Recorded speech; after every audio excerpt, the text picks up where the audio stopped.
Gulliver's Travels by Jonathan Swift Part. I a Voyage Tolilliput.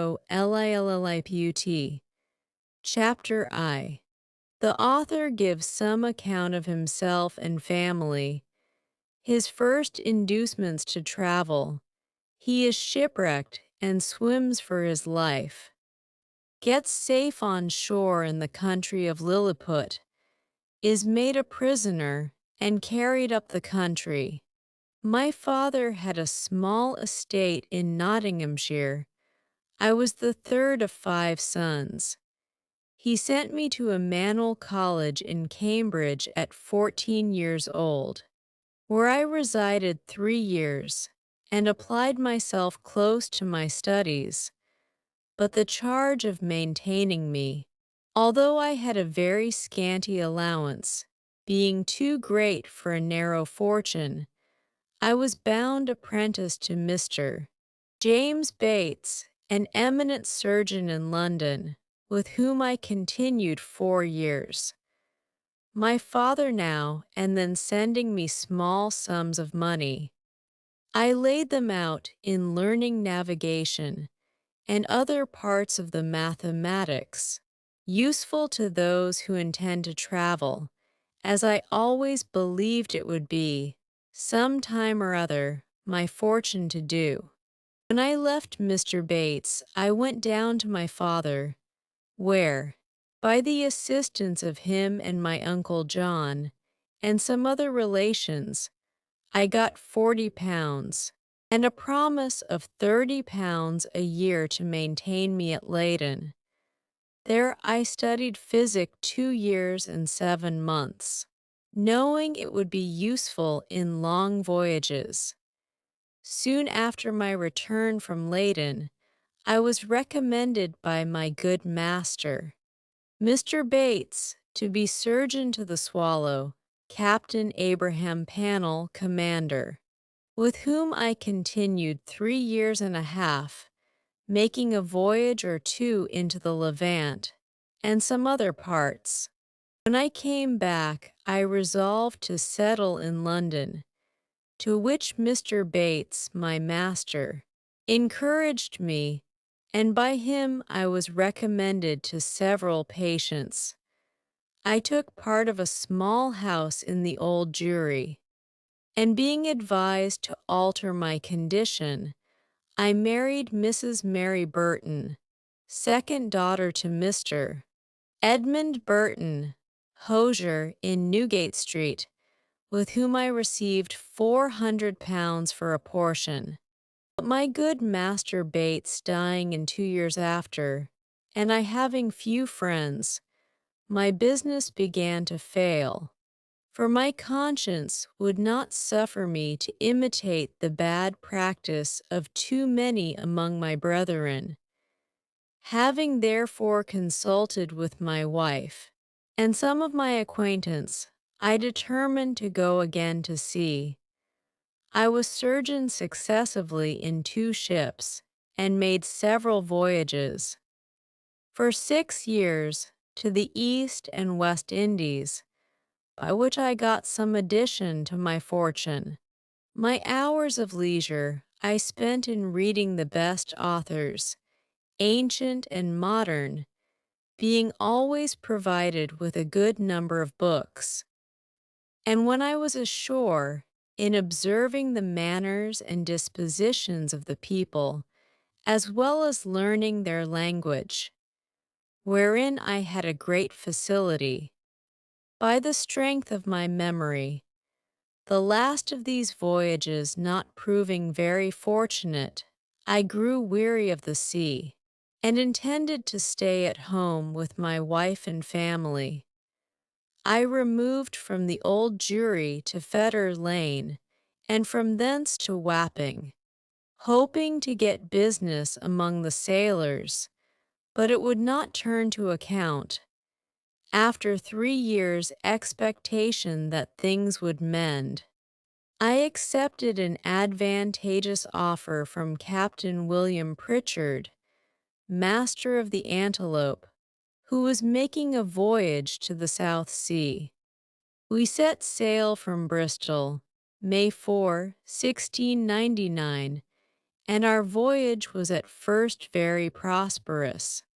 It would not be proper, for some reasons, to trouble the reader with the particulars of our adventures in those seas. Let it suffice to inform him that in our passage from thence to the East Indies, we were driven by a violent storm to the northwest of Van Diemen's Land. By an observation, we found ourselves in the latitude of 30 degrees 2 minutes south.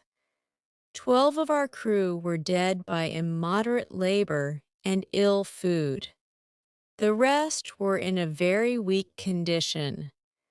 On the 5th of November, which was the beginning of summer in those parts, the weather being very hazy, the seamen spied a rock within half a cable's length of the ship, but the wind was so strong that we were driven directly upon it and immediately split. 6 of the crew, of whom I was one, having let down the boat into the sea, made a shift to get clear of the ship and the rock. We rowed, by my computation, about 3 leagues, till we were able to work no longer, being already spent with labor while we were in the ship. We therefore trusted ourselves to the mercy of the waves, and in about half an hour the boat was overset by a sudden flurry from the north. What became of my companions in the boat, as well as of those who escaped on the rock, or were left in the vessel, I cannot tell, but conclude they were all lost. For my own part, I swam as fortune directed me, and was pushed forward by wind and tide. I often let my legs drop, and could feel no bottom, but when I was almost gone, and able to struggle no longer, I found myself within my depth, and by this time the storm was much abated. The declivity was so small that I walked near a mile before I got to the shore, which I conjectured was about 8 o'clock in the evening. I then advanced forward near half a mile, but could not discover any sign of houses or inhabitants. At least I was in so weak a condition that I did not observe them. I was extremely tired, and with that, and the heat of the weather, and about half a pint of brandy that I drank as I left the ship, I found myself much inclined to sleep. I lay down on the grass, which was very short and soft, where I slept sounder than ever I remember to have done in my life. And as I reckoned, about 9 hours, for when I awaked it was just daylight.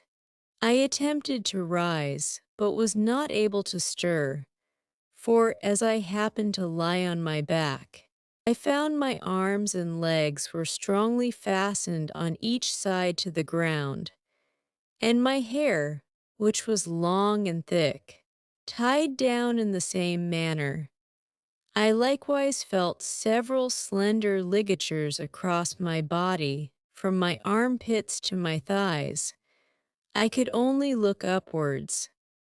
The sun began to grow hot, and the light offended my eyes. I heard a confused noise about me, but in the posture I lay, could see nothing except the sky. In a little time I felt something alive moving on my left leg, which advancing gently forward over my breast, came almost up to my chin.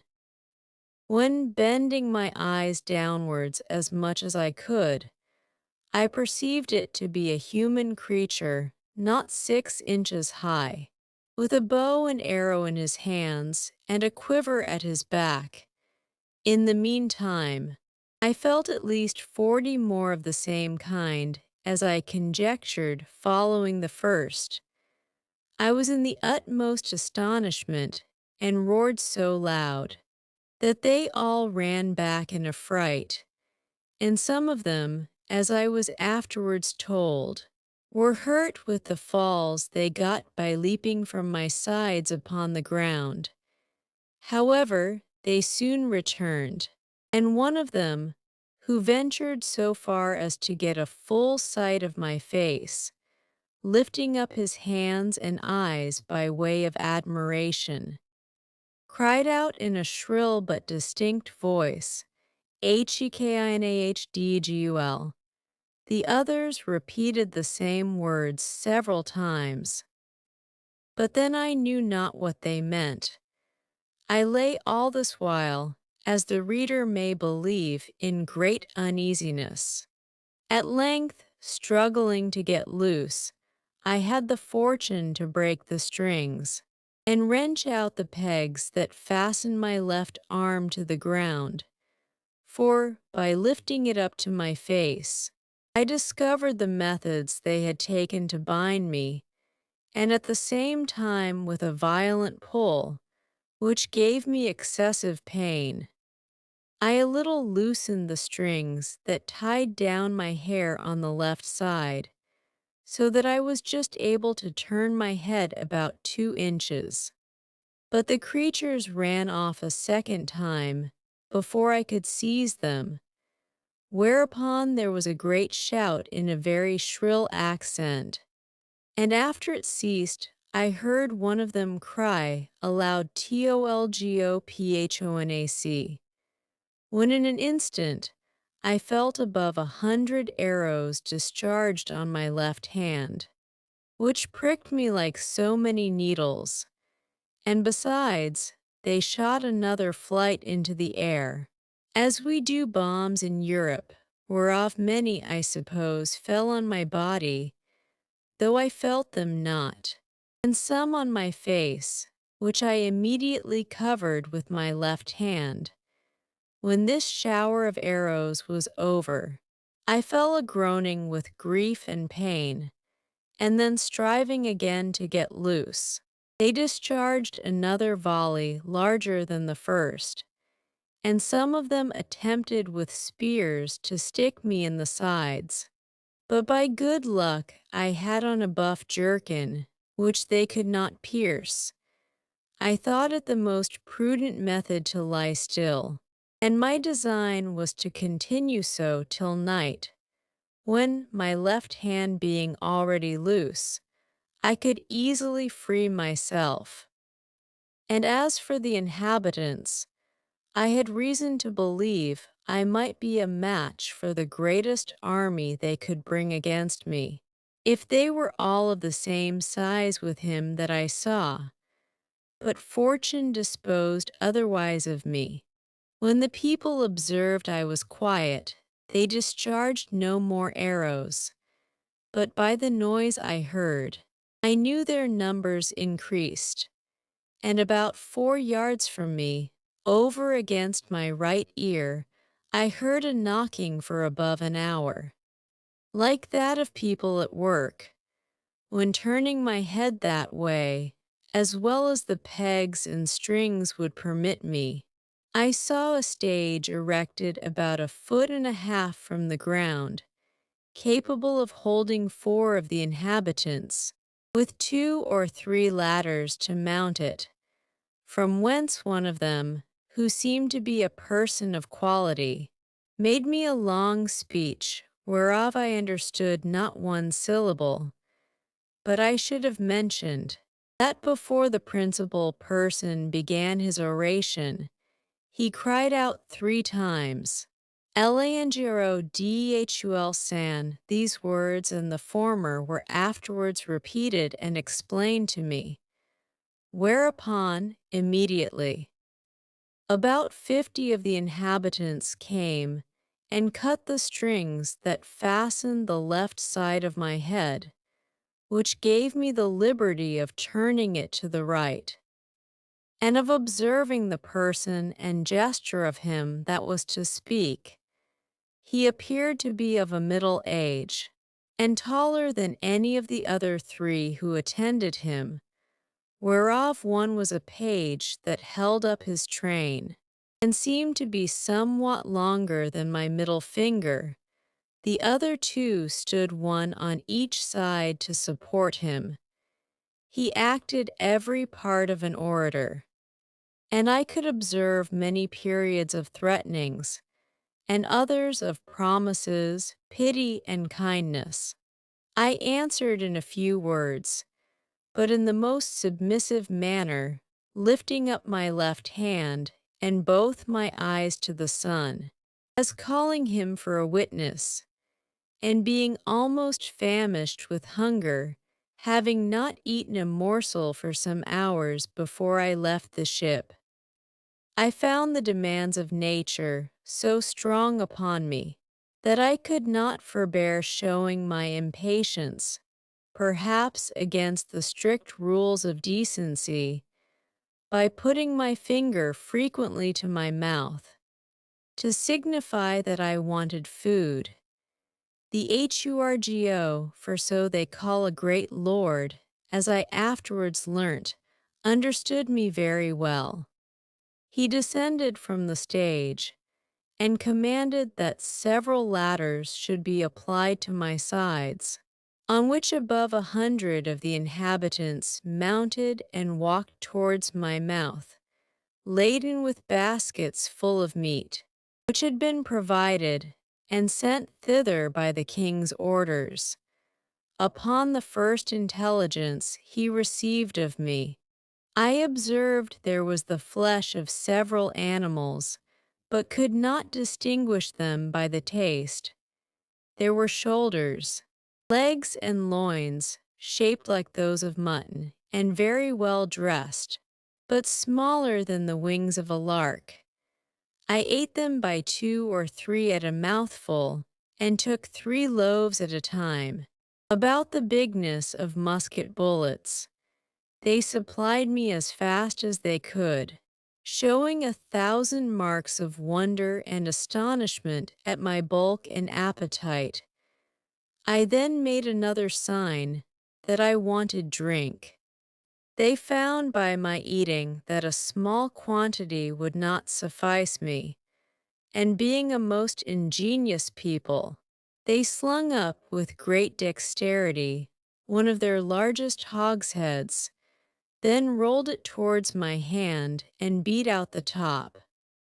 I drank it off at a draught, which I might well do, for it did not hold half a pint, and tasted like a small wine of Burgundy, but much more delicious. They brought me a second hogshead, which I drank in the same manner, and made signs for more. But they had none to give me.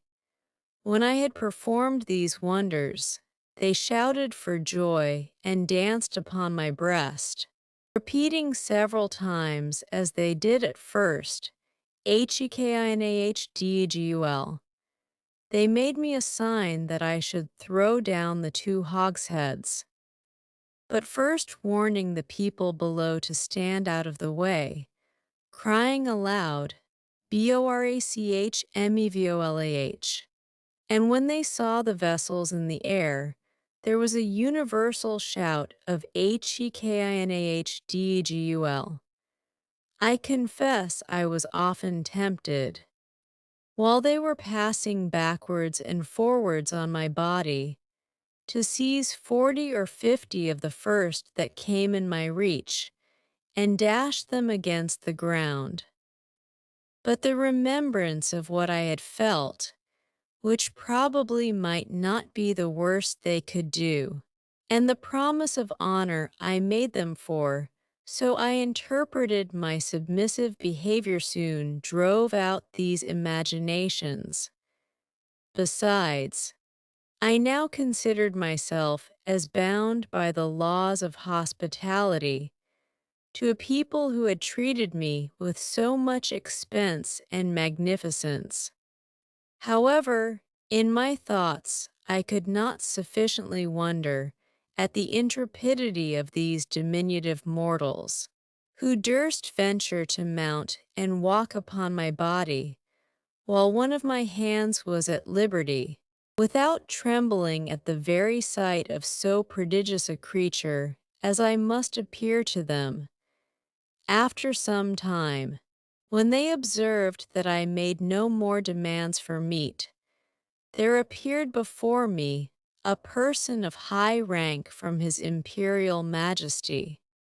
His Excellency, having mounted on the small of my right leg, advanced forwards up to my face, with about a dozen of his retinue, and producing his credentials under the signet royal, which he applied close to my eyes, spoke about 10 minutes without any signs of anger, but with a kind of determinate resolution, often pointing forwards, which, as I afterwards found, was towards the capital city, about half a mile distant, whither it was agreed by His Majesty in council that I must be conveyed. I answered in few words, but to no purpose, and made a sign with my hand that was loose, putting it to the other, but over His Excellency's head for fear of hurting him or his train, and then to my own head and body, to signify that I desired my liberty. It appeared that he understood me well enough, for he shook his head by way of disapprobation, and held his hand in a posture to show that I must be carried as a prisoner. However, he made other signs to let me understand that I should have meat and drink enough, and very good treatment, whereupon I once more thought of attempting to break my bonds.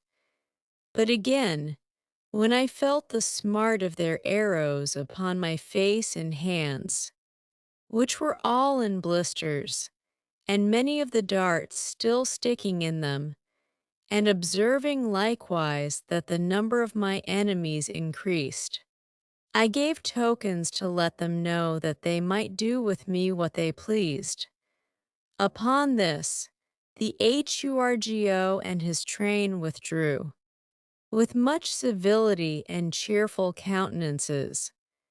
Soon after I heard a general shout, with frequent repetitions of the words PPLOM SELAN, and I felt great numbers of people on my left side relaxing the cords to such a degree that I was able to turn upon my right, and to ease myself with making water, which I very plentifully did, to the great astonishment of the people, who, conjecturing by my motion what I was going to do, immediately opened to the right and left on that side, to avoid the torrent which fell with such noise and violence from me. But before this, they had daubed my face and both my hands with a sort of ointment, very pleasant to the smell, which in a few minutes removed all the smart of their arrows. These circumstances, added to the refreshment I had received by their victuals and drink, which were very nourishing, disposed me to sleep. I slept about 8 hours, as I was afterwards assured, and it was no wonder. For the physicians, by the emperor's order, had mingled a sleepy potion in the hogsheads of wine. It seems that upon the first moment I was discovered sleeping on the ground. After my landing, the emperor had early notice of it by an express, and determined in council that I should be tied in the manner I have related, which was done in the night while I slept, that plenty of meat and drink should be sent to me, and a machine prepared to carry me to the capital city. This resolution, perhaps, may appear very bold and dangerous, and I am confident would not be imitated by any prince in Europe on the like occasion. However, in my opinion, it was extremely prudent as well as generous, for, supposing these people had endeavored to kill me with their spears and arrows while I was asleep, I should certainly have awaked with the first sense of smart, which might so far have roused my rage and strength, as to have enabled me to break the strings wherewith I was tied, after which, as they were not able to make resistance, so they could expect no mercy. These people are most excellent mathematicians and arrived to a great perfection in mechanics. By the countenance and encouragement of the emperor, who is a renowned patron of learning, this prince has several machines fixed on wheels for the carriage of trees and other great weights. He often builds his largest men of war, whereof some are 9 feet long, in the woods where the timber grows, and has them carried on these engines 300 or 400 yards to the sea. 500 carpenters and engineers were immediately set at work to prepare the greatest engine they had. It was a frame of wood raised 3 inches from the ground, about 7 feet long, and 4 wide, moving upon 22 wheels. The shout I heard was upon the arrival of this engine, which it seems, set out in 4 hours after my landing. It was brought parallel to me as I lay.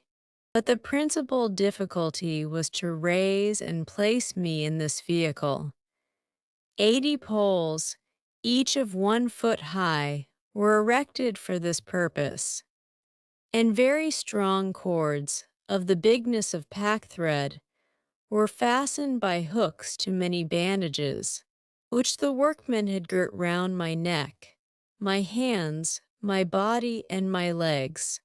900 of the strongest men were employed to draw up these cords by many pulleys fastened on the poles, and thus, in less than 3 hours, I was raised and slung into the engine, and there tied fast.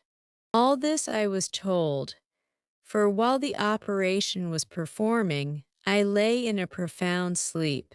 By the force of that soporiferous medicine infused into my liquor, 1,500 of the emperor's largest horses, each about 4 inches and a half high, were employed to draw me towards the metropolis, which, as I said, was half a mile distant.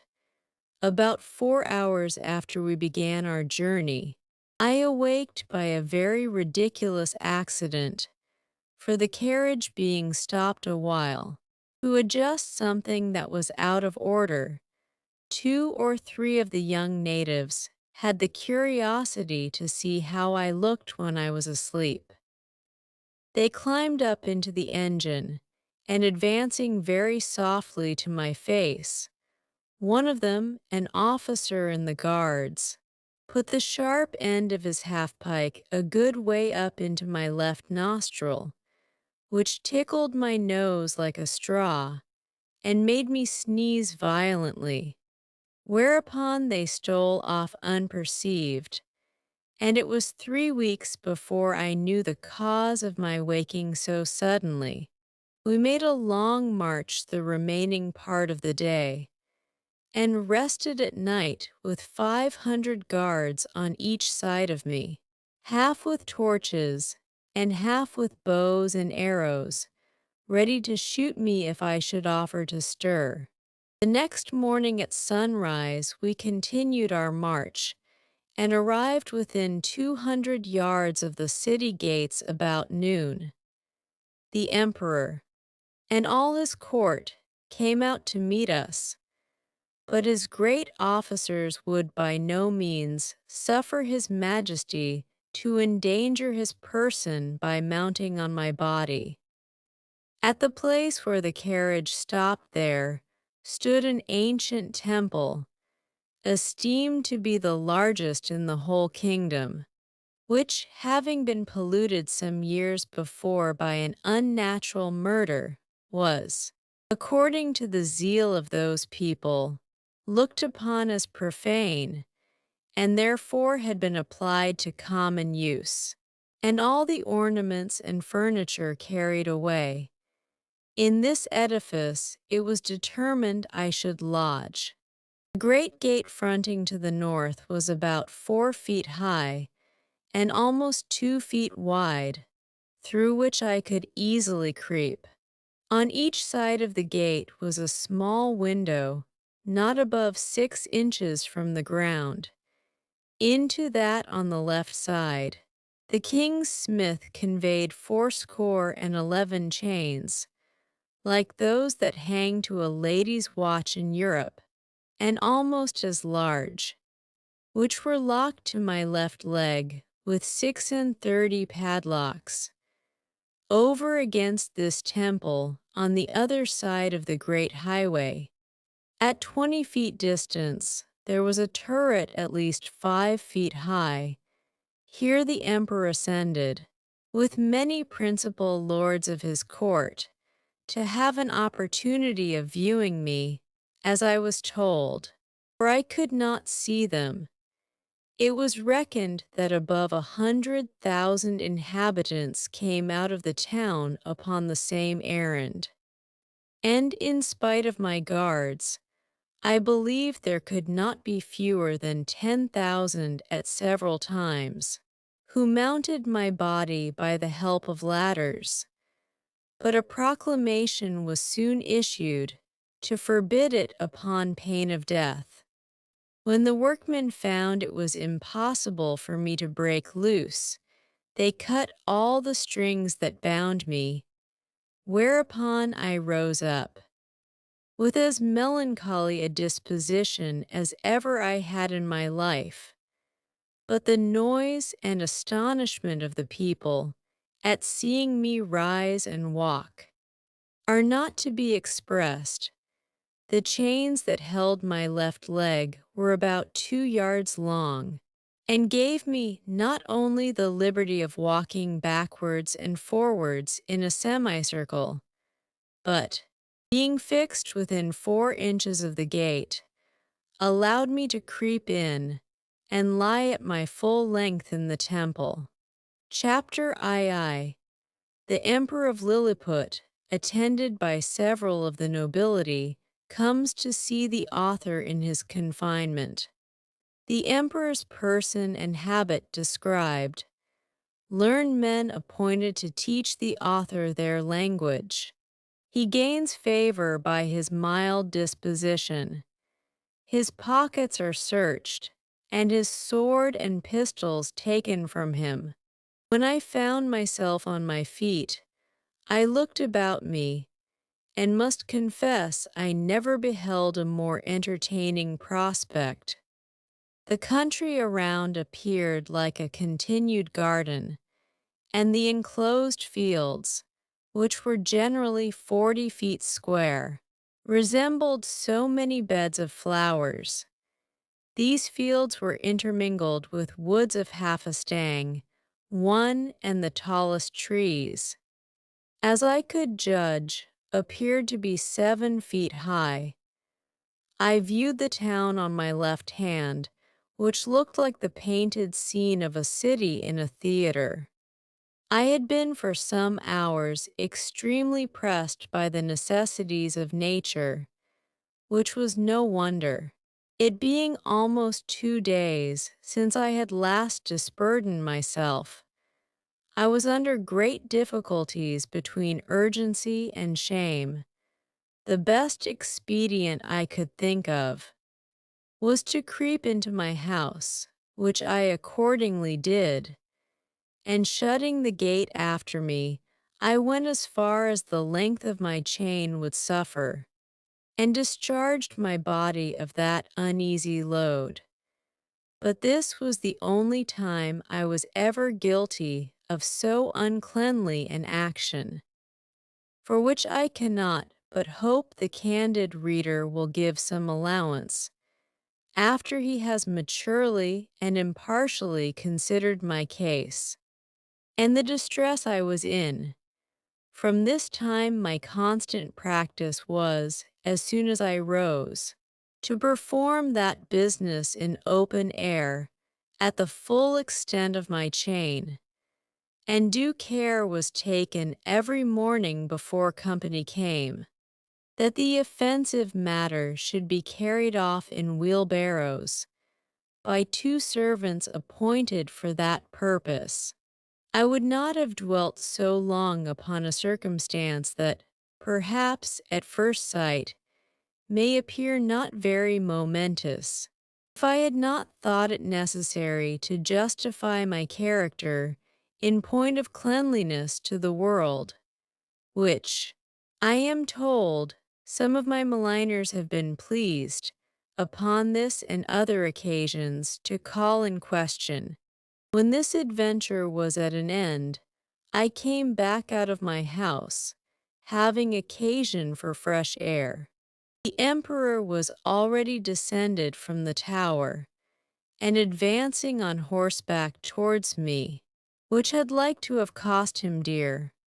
For the beast, though very well trained, yet wholly unused to such a sight, which appeared as if a mountain moved before him, reared up on its hinder feet.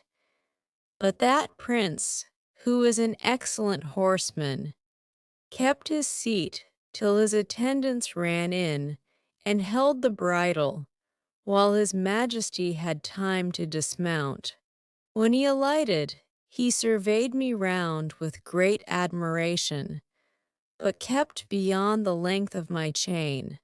He ordered his cooks and butlers, who were already prepared, to give me victuals and drink, which they pushed forward in a sort of vehicles upon wheels. Till I could reach them, I took these vehicles and soon emptied them all. 20 of them were filled with meat, and 10 with liquor. Each of the former afforded me 2 or 3 good mouthfuls, and I emptied the liquor of 10 vessels, which was contained in earthen vials, into one vehicle, drinking it off at a draught, and so I did with the rest. The empress and young princes of the blood of both sexes, attended by many ladies, sat at some distance in their chairs. But upon the accident that happened to the emperor's horse, they alighted, and came near his person, which I am now going to describe. He is taller by almost the breadth of my nail than any of his court, which alone is enough to strike an awe into the beholders. His features are strong and masculine, with an Austrian lip and arched nose, his complexion olive, his countenance erect, his body and limbs well proportioned, all his motions graceful, and his deportment majestic. He was then past his prime, being 28 years and 3/4 old, of which he had reigned about 7 in great felicity, and generally victorious. For the better convenience of beholding him, I lay on my side, so that my face was parallel to his, and he stood but 3 yards off. However, I have had him since many times in my hand, and therefore cannot be deceived in the description. His dress was very plain and simple, in the fashion of it between the Asiatic and the European, but he had on his head a light helmet of gold, adorned with jewels, and a plume on the crest. He held his sword drawn in his hand to defend himself if I should happen to break loose. It was almost 3 inches long. The hilt and scabbard were gold enriched with diamonds. His voice was shrill, but very clear and articulate, and I could distinctly hear it when I stood up. The ladies and courtiers were all most magnificently clad, so that the spot they stood upon seemed to resemble a petticoat spread upon the ground, embroidered with figures of gold and silver. His Imperial Majesty spoke often to me, and I returned answers, but neither of us could understand a syllable.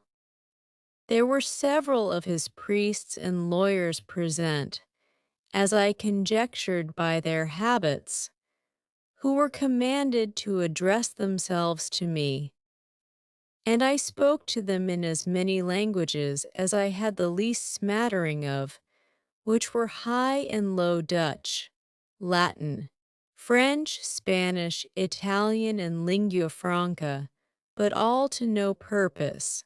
After about 2 hours the court retired, and I was left with a strong guard, to prevent the impertinence, and probably the malice of the rabble, who were very impatient to crowd about me as near as they durst, and some of them had the impudence to shoot their arrows at me as I sat on the ground by the door of my house, whereof one very narrowly missed my left eye.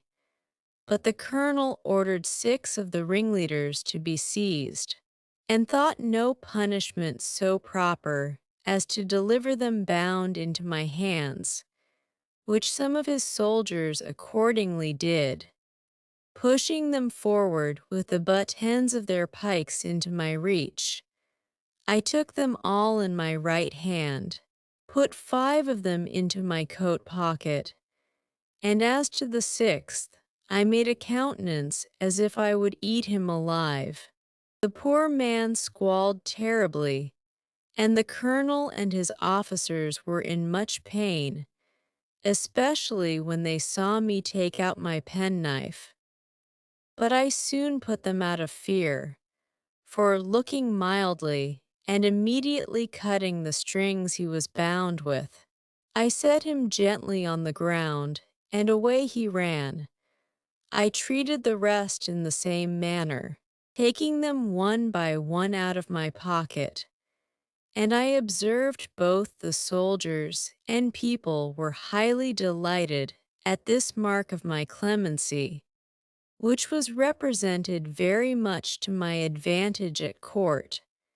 Towards night I got with some difficulty into my house, where I lay on the ground, and continued to do so about a fortnight, during which time the emperor gave orders to have a bed prepared for me. 600 beds of the common measure were brought in carriages and worked up in my house, 150 of their beds, sewn together, made up the breadth and length, and these were 4 double, which, however, kept me but very indifferently from the hardness of the floor, that was of smooth stone. By the same computation, they provided me with sheets, blankets, and coverlets, tolerable enough for one who had been so long inured to hardships. As the news of my arrival spread through the kingdom, it brought prodigious numbers of rich, idle, and curious people to see me, so that the villages were almost emptied, and great neglect of tillage and household affairs must have ensued if His Imperial Majesty had not provided, by several proclamations and orders of state, against this inconveniency.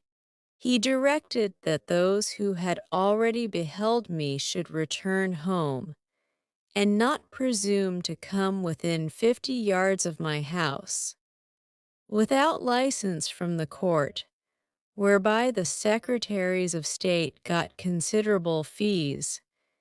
In the meantime, the emperor held frequent councils to debate what course should be taken with me, and I was afterwards assured by a particular friend, a person of great quality, who was as much in the secret as any, that the court was under many difficulties concerning me. They apprehended my breaking loose, that my diet would be very expensive and might cause a famine. Sometimes they determined to starve me, or at least to shoot me in the face and hands with poisoned arrows, which would soon dispatch me. But again they considered that the stench of so large a carcass might produce a plague in the metropolis, and probably spread through the whole kingdom. In the midst of these consultations, several officers of the army went to the door of the great council chamber, and two of them being admitted, gave an account of my behavior to the 6 criminals above mentioned, which made so favorable an impression in the breast of His Majesty and the whole board, in my behalf, that an imperial commission was issued out, obliging all the villages, 900 yards round the city, to deliver in every morning 6 beeves, 40 sheep, and other victuals for my sustenance, together with a proportionable quantity of bread, and wine, and other liquors, for the due payment of which His Majesty gave assignments upon his treasury, for this prince lives chiefly upon his own domains, seldom, except upon great occasions, raising any subsidies upon his subjects, who are bound to attend him in his wars at their own expense. An establishment was also made of 600 persons to be my domestics, who had board wages allowed for their maintenance, and tents built for them very conveniently on each side of my door.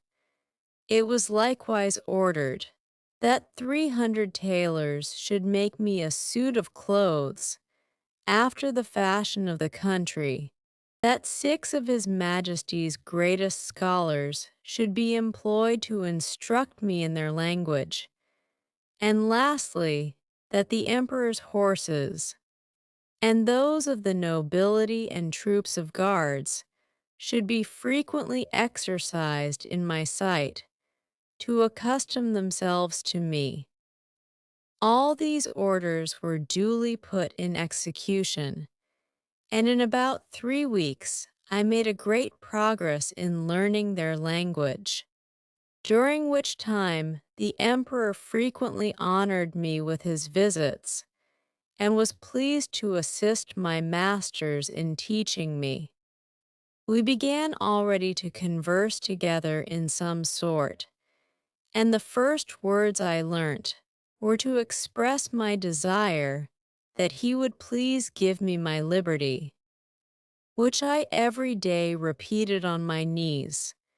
His answer, as I could comprehend it, was, that this must be a work of time, not to be thought on without the advice of his council, and that first I must LUMOSKELMINPSSODSMARLONEMPOSO, that is, swear a peace with him and his kingdom, however, that I should be used with all kindness.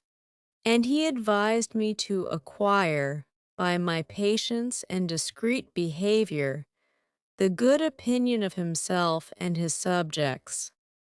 He desired I would not take it ill if he gave orders to certain proper officers to search me, for probably I might carry about me several weapons, which must needs be dangerous things if they answered the bulk of so prodigious a person.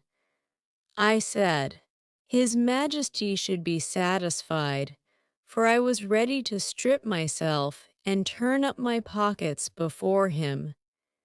This I delivered part in words, and part in signs. He replied that by the laws of the kingdom, I must be searched by two of his officers, that he knew this could not be done without my consent and assistance, and he had so good an opinion of my generosity and justice as to trust their persons in my hands, that whatever they took from me should be returned when I left the country, or paid for at the rate which I would set upon them. I took up the two officers in my hands, put them first into my coat pockets, and then into every other pocket about me, except my two fobs, and another secret pocket, which I had no mind should be searched, wherein I had some little necessaries that were of no consequence to any but myself. In one of my fobs there was a silver watch, and in the other a small quantity of gold in a purse. These gentlemen, having pen, ink, and paper about them, made an exact inventory of everything they saw, and when they had done, desired I would set them down, that they might deliver it to the emperor. This inventory I afterwards translated into English, and is, word for word, as follows. Imprimis, in the right coat pocket of the great man Mountain. For so I interpret the words QUNBUS FLESTRIN. After the strictest search, we found only one great piece of coarse cloth, large enough to be a footcloth for your Majesty's chief room of state.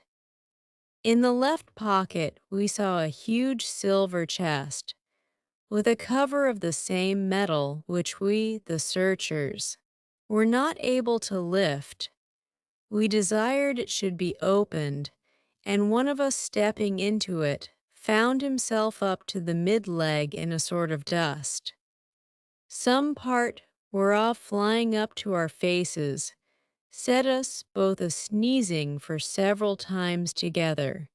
In his right waistcoat pocket we found a prodigious bundle of white thin substances, folded one over another, about the bigness of 3 men, tied with a strong cable, and marked with black figures, which we humbly conceived to be writings, every letter almost half as large as the palm of our hands. In the left there was a sort of engine, from the back of which were extended 20 long poles, resembling the palisadoes before your Majesty's court, wherewith we conjecture the man Mountain combs his head, for we did not always trouble him with questions, because we found it a great difficulty to make him understand us. In the large pocket, on the right side of his middle cover, so I translate the word RANFULO, by which they meant my breeches, we saw a hollow pillar of iron, about the length of a man, fastened to a strong piece of timber larger than the pillar, and upon one side of the pillar were huge pieces of iron sticking out, cut into strange figures, which we know not what to make of. In the left pocket, another engine of the same kind. In the smaller pocket on the right side were several round flat pieces of white and red metal of different bulk. Some of the white, which seemed to be silver, were so large and heavy that my comrade and I could hardly lift them. In the left pocket were 2 black pillars irregularly shaped. We could not, without difficulty, reach the top of them, as we stood at the bottom of his pocket. One of them was covered, and seemed all of a piece, but at the upper end of the other there appeared a white round substance, about twice the bigness of our heads, Within each of these was enclosed a prodigious plate of steel, which, by our orders, we obliged him to show us, because we apprehended they might be dangerous engines. He took them out of their cases, and told us that in his own country his practice was to shave his beard with one of these, and cut his meat with the other. There were two pockets which we could not enter. These he called his fobs. They were two large slits cut into the top of his middle cover, but squeezed close by the pressure of his belly. Out of the right fob hung a great silver chain, with a wonderful kind of engine at the bottom. We directed him to draw out whatever was at the end of that chain, which appeared to be a globe, half silver and half of some transparent metal. For, on the transparent side, we saw certain strange figures circularly drawn, and though we could touch them, till we found our fingers stopped by the lucid substance. He put this engine into our ears, which made an incessant noise like that of a watermill, and we conjecture it is either some unknown animal or the god that he worships, but we are more inclined to the latter opinion, because he assured us, if we understood him right, for he expressed himself very imperfectly, that he seldom did anything without consulting it. He called it his oracle, and said it pointed out the time for every action of his life. From the left fob, he took out a net almost large enough for a fisherman, but contrived to open and shut like a purse, and served him for the same use. We found therein several massy pieces of yellow metal, which, if they be real gold, must be of immense value. Having thus, in obedience to your Majesty's commands, diligently searched all his pockets, we observed a girdle about his waist made of the hide of some prodigious animal, from which, on the left side, hung a sword of the length of 5 men, and on the right a bag or pouch divided into 2 cells, each cell capable of holding 3 of your Majesty's subjects. In one of these cells were several globes, or balls, of a most ponderous metal, about the bigness of our heads, and requiring a strong hand to lift them. The other cell contained a heap of certain black grains, but of no great bulk or weight, for we could hold above 50 of them in the palms of our hands. This is an exact inventory of what we found about the body of the man mountain, who used us with great civility and due respect to your Majesty's commission. Signed and sealed on the 4th day of the 89th moon of your Majesty's auspicious reign. Celiafrin Frlock, Marsi Frlock. When this inventory was read over to the Emperor, he directed me, although in very gentle terms, to deliver up the several particulars. He first called for my scimitar, which I took out, scabbard and all. In the meantime he ordered 3,000 of his choicest troops, who then attended him, to surround me at a distance, with their bows and arrows just ready to discharge. But I did not observe it, for mine eyes were wholly fixed upon his Majesty. He then desired me to draw my scimitar, which, although it had got some rust by the sea water, was in most parts exceeding bright. I did so, and immediately all the troops gave a shout between terror and surprise. for the sun shone clear, and the reflection dazzled their eyes as I waved the scimitar to and fro in my hand.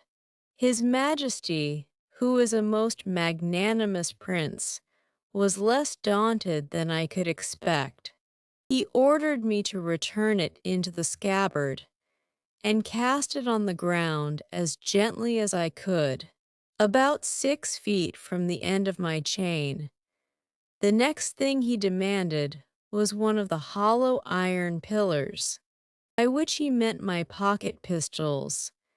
I drew it out, and at his desire as well as I could, expressed to him the use of it, and charging it only with powder which, by the closeness of my pouch, happened to escape wetting in the sea, an inconvenience against which all prudent mariners take special care to provide.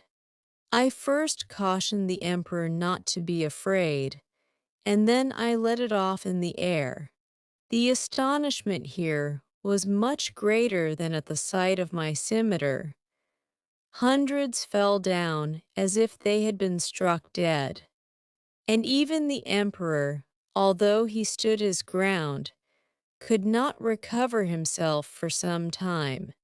I delivered up both my pistols in the same manner as I had done my scimitar, and then my pouch of powder and bullets, begging him that the former might be kept from fire, for it would kindle with the smallest spark, and blow up his imperial palace into the air. I likewise delivered up my watch, which the emperor was very curious to see, and commanded 2 of his tallest yeomen of the guards to bear it on a pole upon their shoulders, as draymen in England do a barrel of ale. He was amazed at the continual noise it made, and the motion of the minute hand, which he could easily discern, for their sight is much more acute than ours.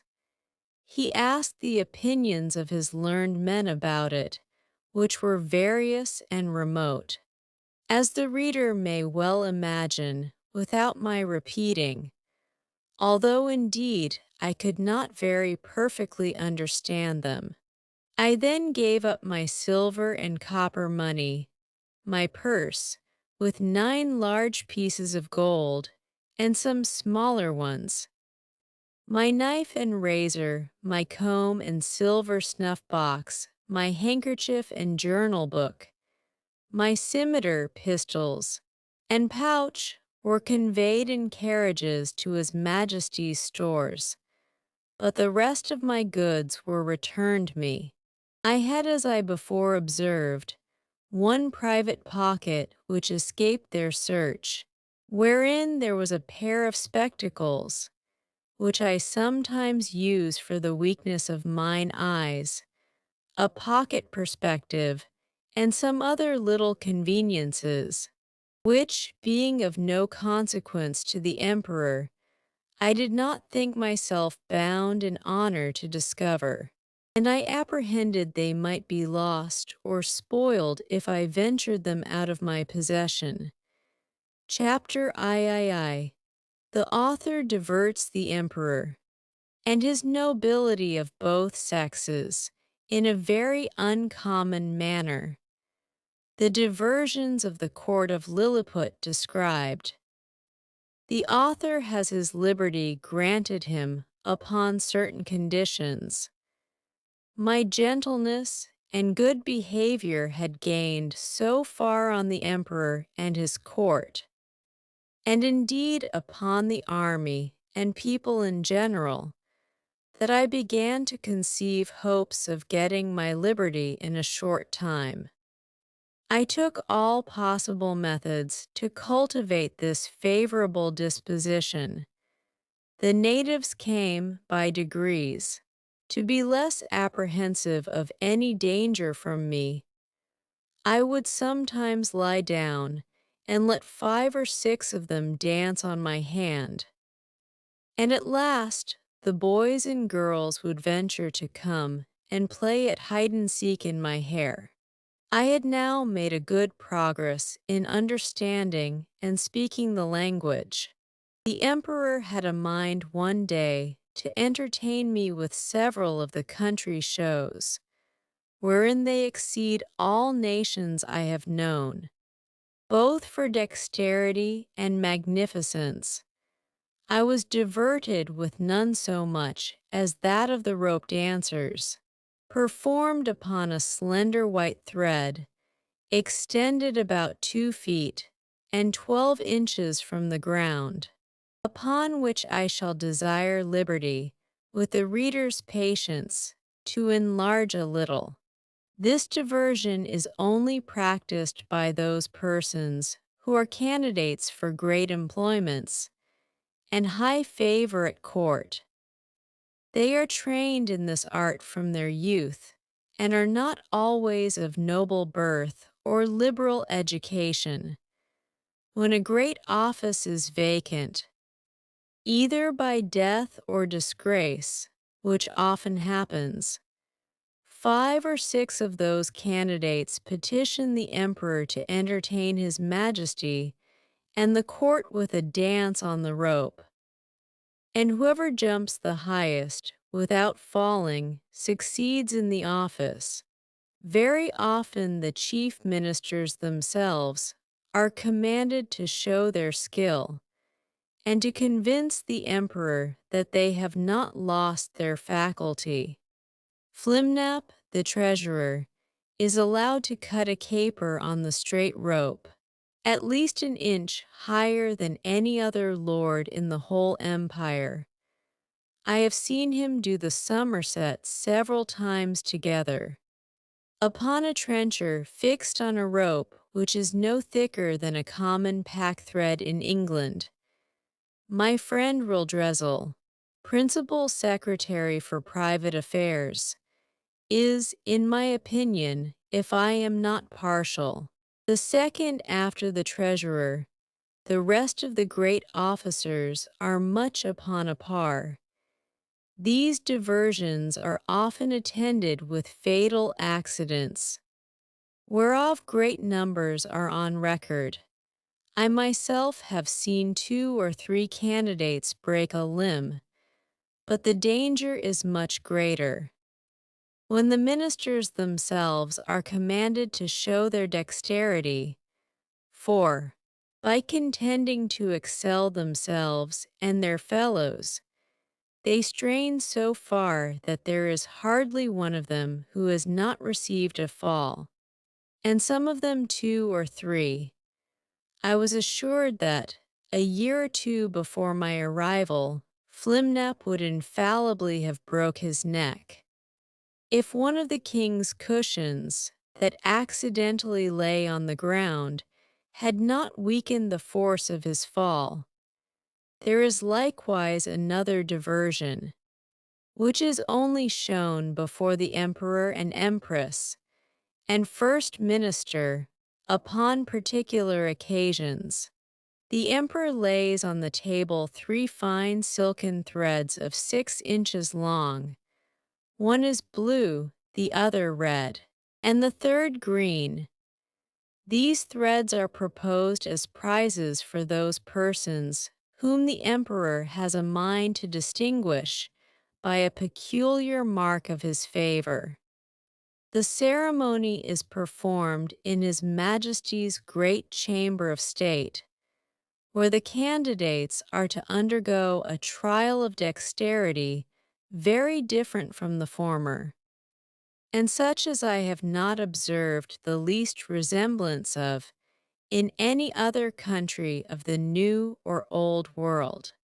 The emperor holds a stick in his hands, both ends parallel to the horizon, while the candidates advancing one by one sometimes leap over the stick, sometimes creep under it backward and forward several times, according as the stick is advanced or depressed. Sometimes the emperor holds one end of the stick and his first minister the other.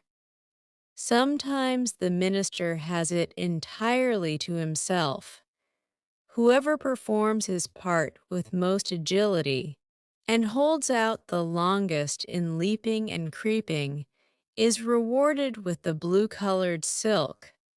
The red is given to the next, and the green to the third, which they all wear girt twice round about the middle. And you see few great persons about this court who are not adorned with one of these girdles. The horses of the army and those of the royal stables, having been daily led before me, were no longer shy, but would come up to my very feet without starting. The riders would leap them over my hand, as I held it on the ground, and one of the emperor's huntsmen, upon a large courser, took my foot, shoe, and all, which was indeed a prodigious leap. I had the good fortune to divert the emperor one day after a very extraordinary manner.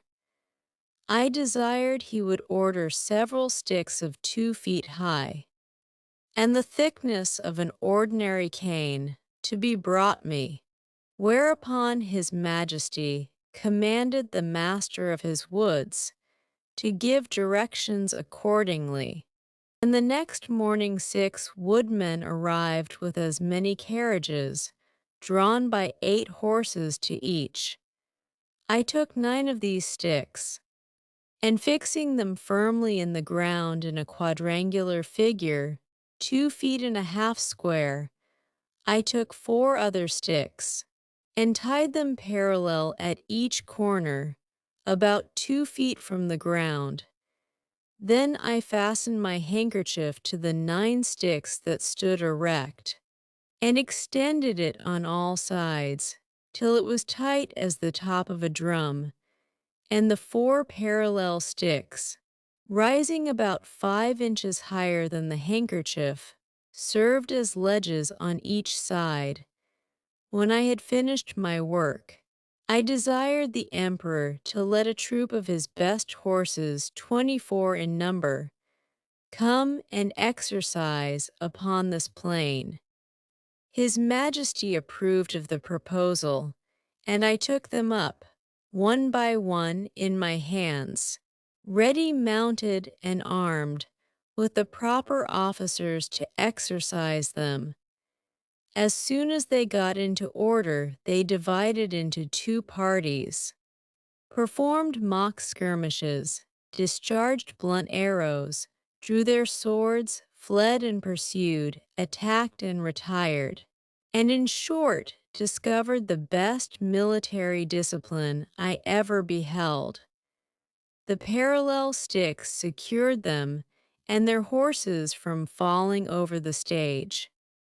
And the emperor was so much delighted that he ordered this entertainment to be repeated several days, and once was pleased to be lifted up and give the word of command, and with great difficulty persuaded even the empress herself to let me hold her in her close chair within 2 yards of the stage. When she was able to take a full view of the whole performance, it was my good fortune that no ill accident happened in these entertainments. Only once a fiery horse, that belonged to one of the captains, pawing with his hoof, struck a hole in my handkerchief, and his foot slipping, he overthrew his rider and himself. But I immediately relieved them both, and covering the hole with one hand, I set down the troop with the other, in the same manner as I took them up. The horse that fell was strained in the left shoulder, but the rider got no hurt, and I repaired my handkerchief as well as I could. However, I would not trust to the strength of it any more in such dangerous enterprises.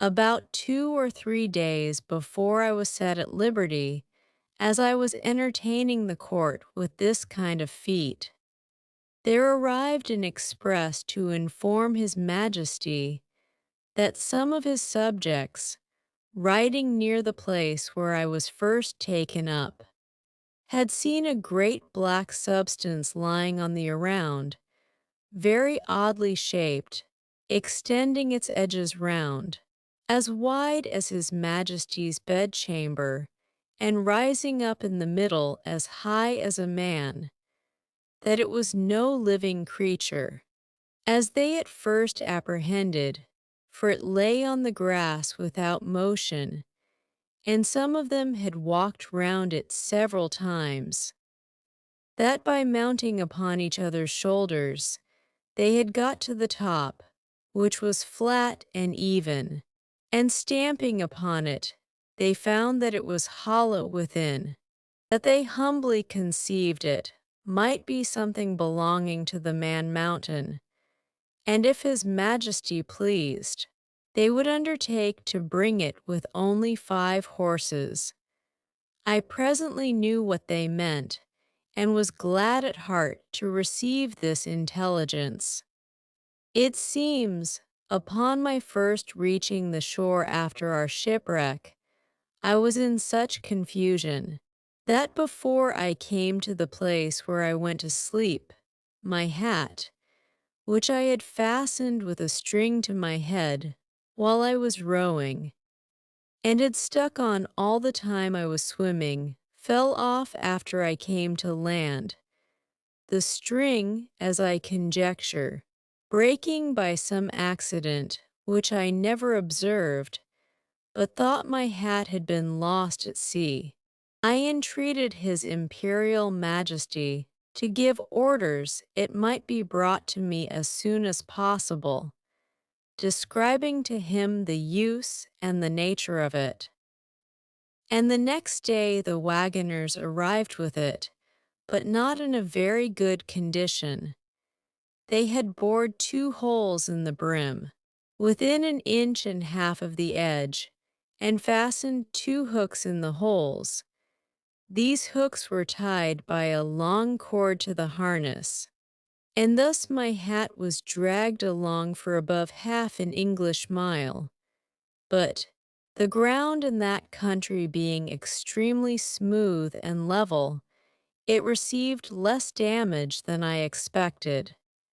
2 days after this adventure, the Emperor, having ordered that part of his army which quarters in and about his metropolis to be in readiness, took a fancy of diverting himself in a very singular manner.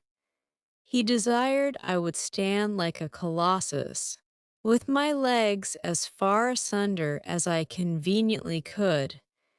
He then commanded his general, who was an old experienced leader, and a great patron of mine, to draw up the troops in close order and march them under me, the foot by 24 abreast, and the horse by 16, with drums beating, colors flying, and pikes advanced. This body consisted of 3,000 foot, and 1,000 horse.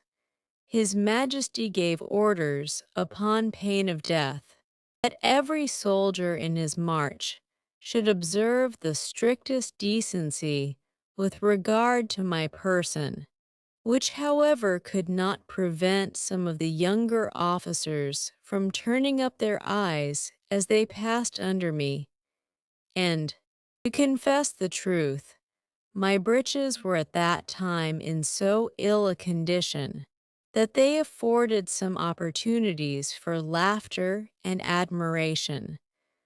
I had sent so many memorials and petitions for my liberty, that His Majesty at length mentioned the matter, first in the cabinet, and then in a full council, where it was opposed by none, except Skyresh Balgalam, who was pleased without any provocation to be my mortal enemy. But it was carried against him by the whole board, and confirmed by the Emperor. That minister was Galbet or admiral of the realm, very much in his master's confidence, and a person well versed in affairs, but of a morose and sour complexion.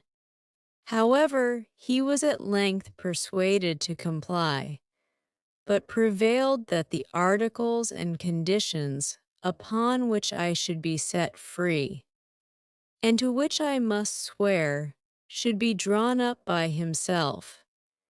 These articles were brought to me by Skyresh Balgalam in person, attended by 2 under-secretaries, and several persons of distinction. After they were read, I was demanded to swear to the performance of them, first in the manner of my own country, and afterwards in the method prescribed by their laws, which was to hold my right foot in my left hand, and to place the middle finger of my right hand on the crown of my head, and my thumb on the tip of my right ear, because the reader may be curious to have some idea of the style and manner of expression peculiar to that people, as well as to know the article upon which I recovered my liberty. I have made a translation of the whole instrument, word for word, as near as I was able, which I here offer to the public.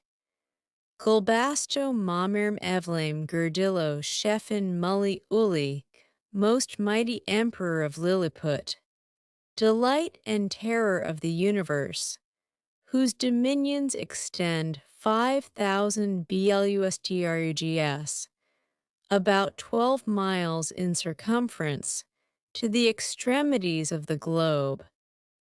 Monarch of all monarchs, taller than the sons of men, whose feet press down to the center, and whose head strikes against the sun, at whose nod the princes of the earth shake their knees, pleasant as the spring, comfortable as the summer, fruitful as autumn, dreadful as winter. His most sublime majesty proposes to the Man Mountain, lately arrived at our celestial dominions, the following articles, which, by a solemn oath, he shall be obliged to perform. First, the Man Mountain shall not depart from our dominions, without our license under our great seal. 2d. He shall not presume to come into our metropolis, without our express order, at which time the inhabitants shall have 2 hours' warning to keep within doors. 3d. The said Man Mountain shall confine his walks to our principal high roads, and not offer to walk, or lie down in a meadow or field of corn. Fourth, as he walks the said roads, he shall take the utmost care not to trample upon the bodies of any of our loving subjects, their horses or carriages, nor take any of our subjects into his hands without their own consent. Fifth, if an express requires extraordinary dispatch, the Man Mountain shall be obliged to carry, in his pocket, messenger and horse a 6 days' journey, once in every moon, and return the said messenger back, if so required, safe to our imperial presence. Sixth, he shall be our ally against our enemies in the island of Blefuscu, and do his utmost to destroy their fleet, which is now preparing to invade us. Seventh, that the said Man Mountain shall, at his times of leisure, be aiding and assisting to our workmen in helping to raise certain great stones towards covering the wall of the principal park and other our royal buildings. Eighth, that the said Man Mountain shall, in 2 moons' time, deliver in an exact survey of the circumference of our dominions, by a computation of his own paces round the coast. Lastly, that, upon his solemn oath to observe all the above articles, the said Man Mountain shall have a daily allowance of meat and drink sufficient for the support of 1724 of our subjects, with free access to our royal person and other marks of our favor, given at our palace at Belphaborek, the 12th day of the 91st moon of our reign. I swore and subscribed to these articles with great cheerfulness and content, although some of them were not so honorable as I could have wished, which proceeded wholly from the malice of Skyresh Balgalam, the High Admiral, whereupon my chains were immediately unlocked, and I was at full liberty. The Emperor himself, in person, did me the honor to be by at the whole ceremony. I made my acknowledgments by prostrating myself at His Majesty's feet, but he commanded me to rise, and after many gracious expressions, which, to avoid the censure of vanity, I shall not repeat, he added that he hoped I should prove a useful servant and well deserve all the favors he had already conferred upon me, or might do for the future. The reader may please to observe that, in the last article of the recovery of my liberty, the Emperor stipulates to allow me a quantity of meat and drink sufficient for the support of 1724 Lilliputians.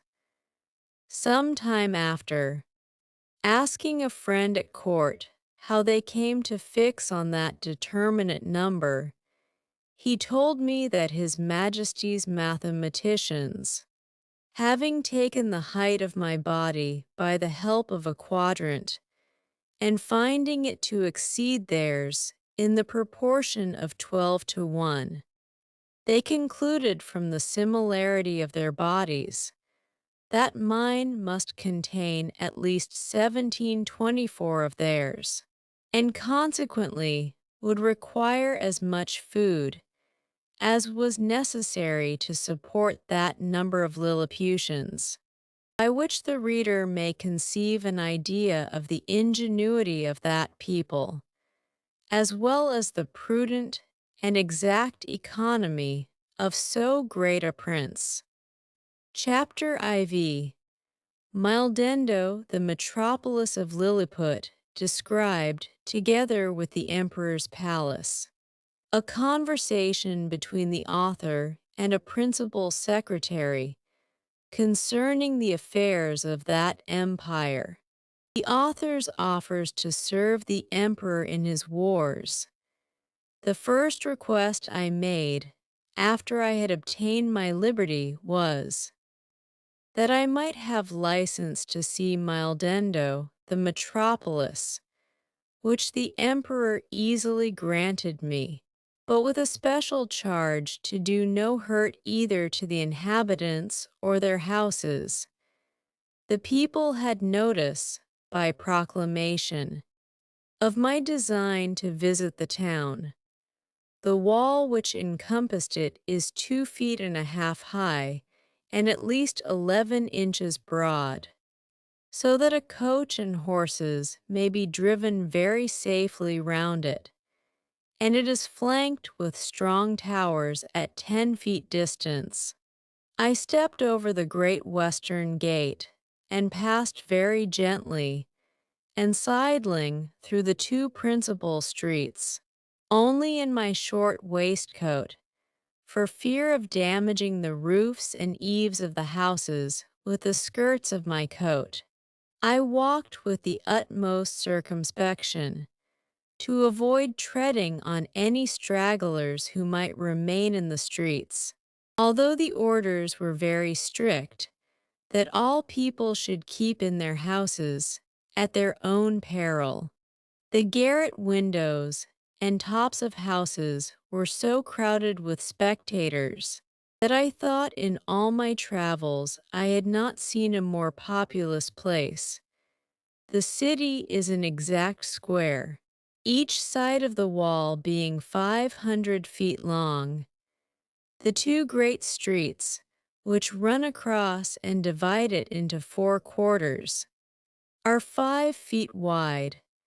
The lanes and alleys, which I could not enter, but only view them as I passed, are from 12 to 18 inches. The town is capable of holding 500,000 souls. The houses are from 3 to 5 stories. The shops and markets well provided. The emperor's palace is in the center of the city where the two great streets meet.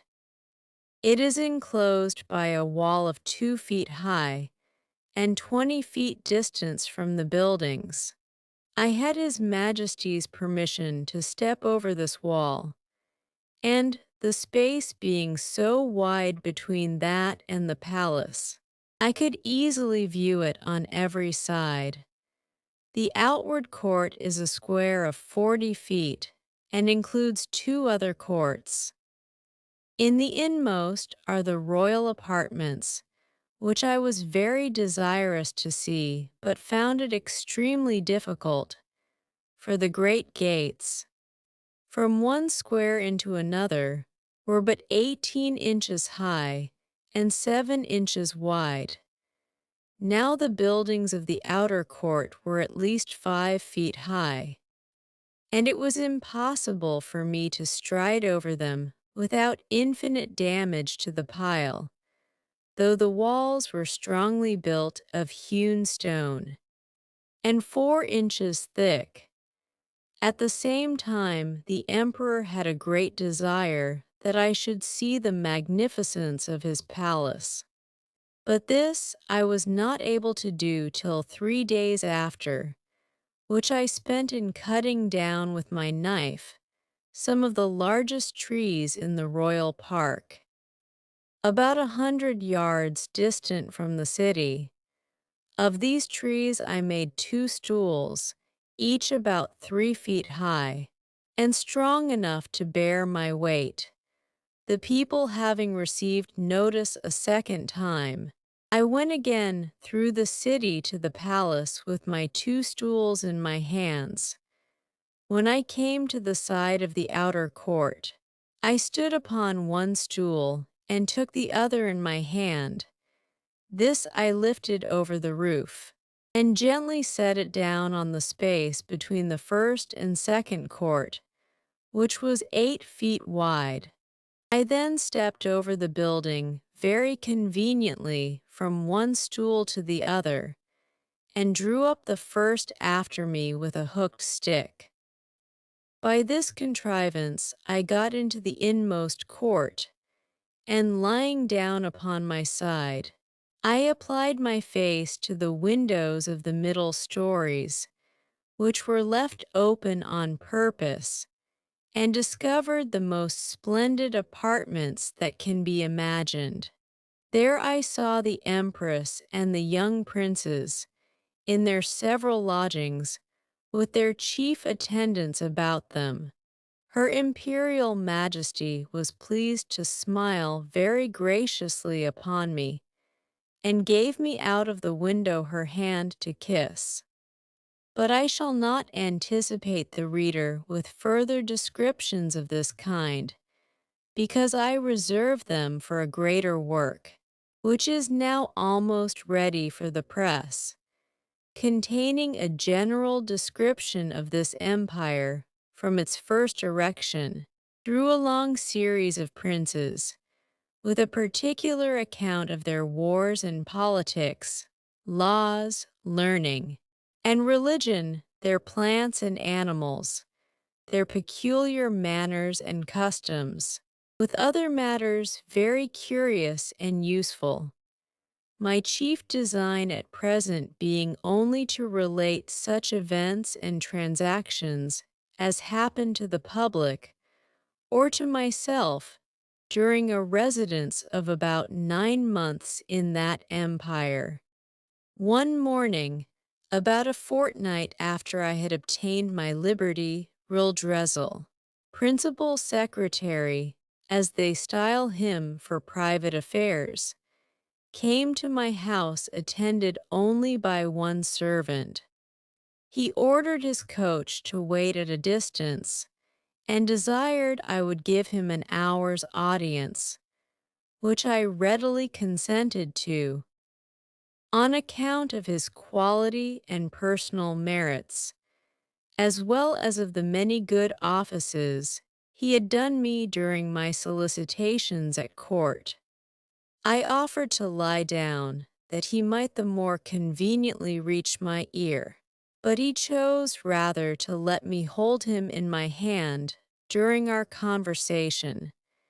He began with compliments on my liberty, said he might pretend to some merit in it, but however added that if it had not been for the present situation of things at court, perhaps I might not have obtained it so soon. For, said he, as flourishing a condition as we may appear to be in to foreigners, we labor under two mighty evils, a violent faction at home, and the danger of an invasion by a most potent enemy from abroad. As to the first, you are to understand that for about 70 moons past, there have been two struggling parties in this empire, under the names of Trameckasan and Slameckasan, from the high and low heels of their shoes, by which they distinguish themselves. It is alleged, indeed, that the high heels are most agreeable to our ancient constitution. But, however this be, His Majesty has determined to make use only of low heels in the administration of the government, and all offices in the gift of the crown, as you cannot but observe, and particularly that His Majesty's imperial heels are lower at least by a drurr than any of his court. Drurr is a measure about the 14th part of an inch. The animosities between these two parties run so high that they will neither eat, nor drink, nor talk with each other. We compute the Trameckasan, or high heels, to exceed us in number, but the power is wholly on our side. We apprehend His Imperial Highness, the heir to the crown, to have some tendency towards the high heels. At least we can plainly discover that one of his heels is higher than the other, which gives him a hobble in his gait. Now, in the midst of these intestine disquiets, we are threatened with an invasion from the island of Blefuscu, which is the other great empire of the universe, almost as large and powerful as this of His Majesty. For as to what we have heard you affirm, that there are other kingdoms and states in the world inhabited by human creatures as large as yourself, our philosophers are in much doubt, and would rather conjecture that you dropped from the moon or one of the stars, because it is certain that 100 mortals of your bulk would in a short time destroy all the fruits and cattle of His Majesty's dominions. Besides, our histories of 6,000 moons make no mention of any other regions than the two great empires of Lilliput and Blefuscu, which two mighty powers have, as I was going to tell you, been engaged in a most obstinate war for 36 moons past. It began upon the following occasion. It is allowed on all hands that the primitive way of breaking eggs, before we eat them, was upon the larger end, but his present majesty's grandfather while he was a boy, going to eat an egg and breaking it according to the ancient practice, happened to cut one of his fingers. Whereupon the emperor his father published an edict, commanding all his subjects, upon great penalties, to break the smaller end of their eggs. The people so highly resented this law that our histories tell us there have been 6 rebellions raised on that account, wherein one emperor lost his life and another his crown. These civil commotions were constantly fomented by the monarchs of Blefuscu, and when they were quelled, the exiles always fled for refuge to that empire. It is computed that 11,000 persons have at several times suffered death, rather than submit to break their eggs at the smaller end.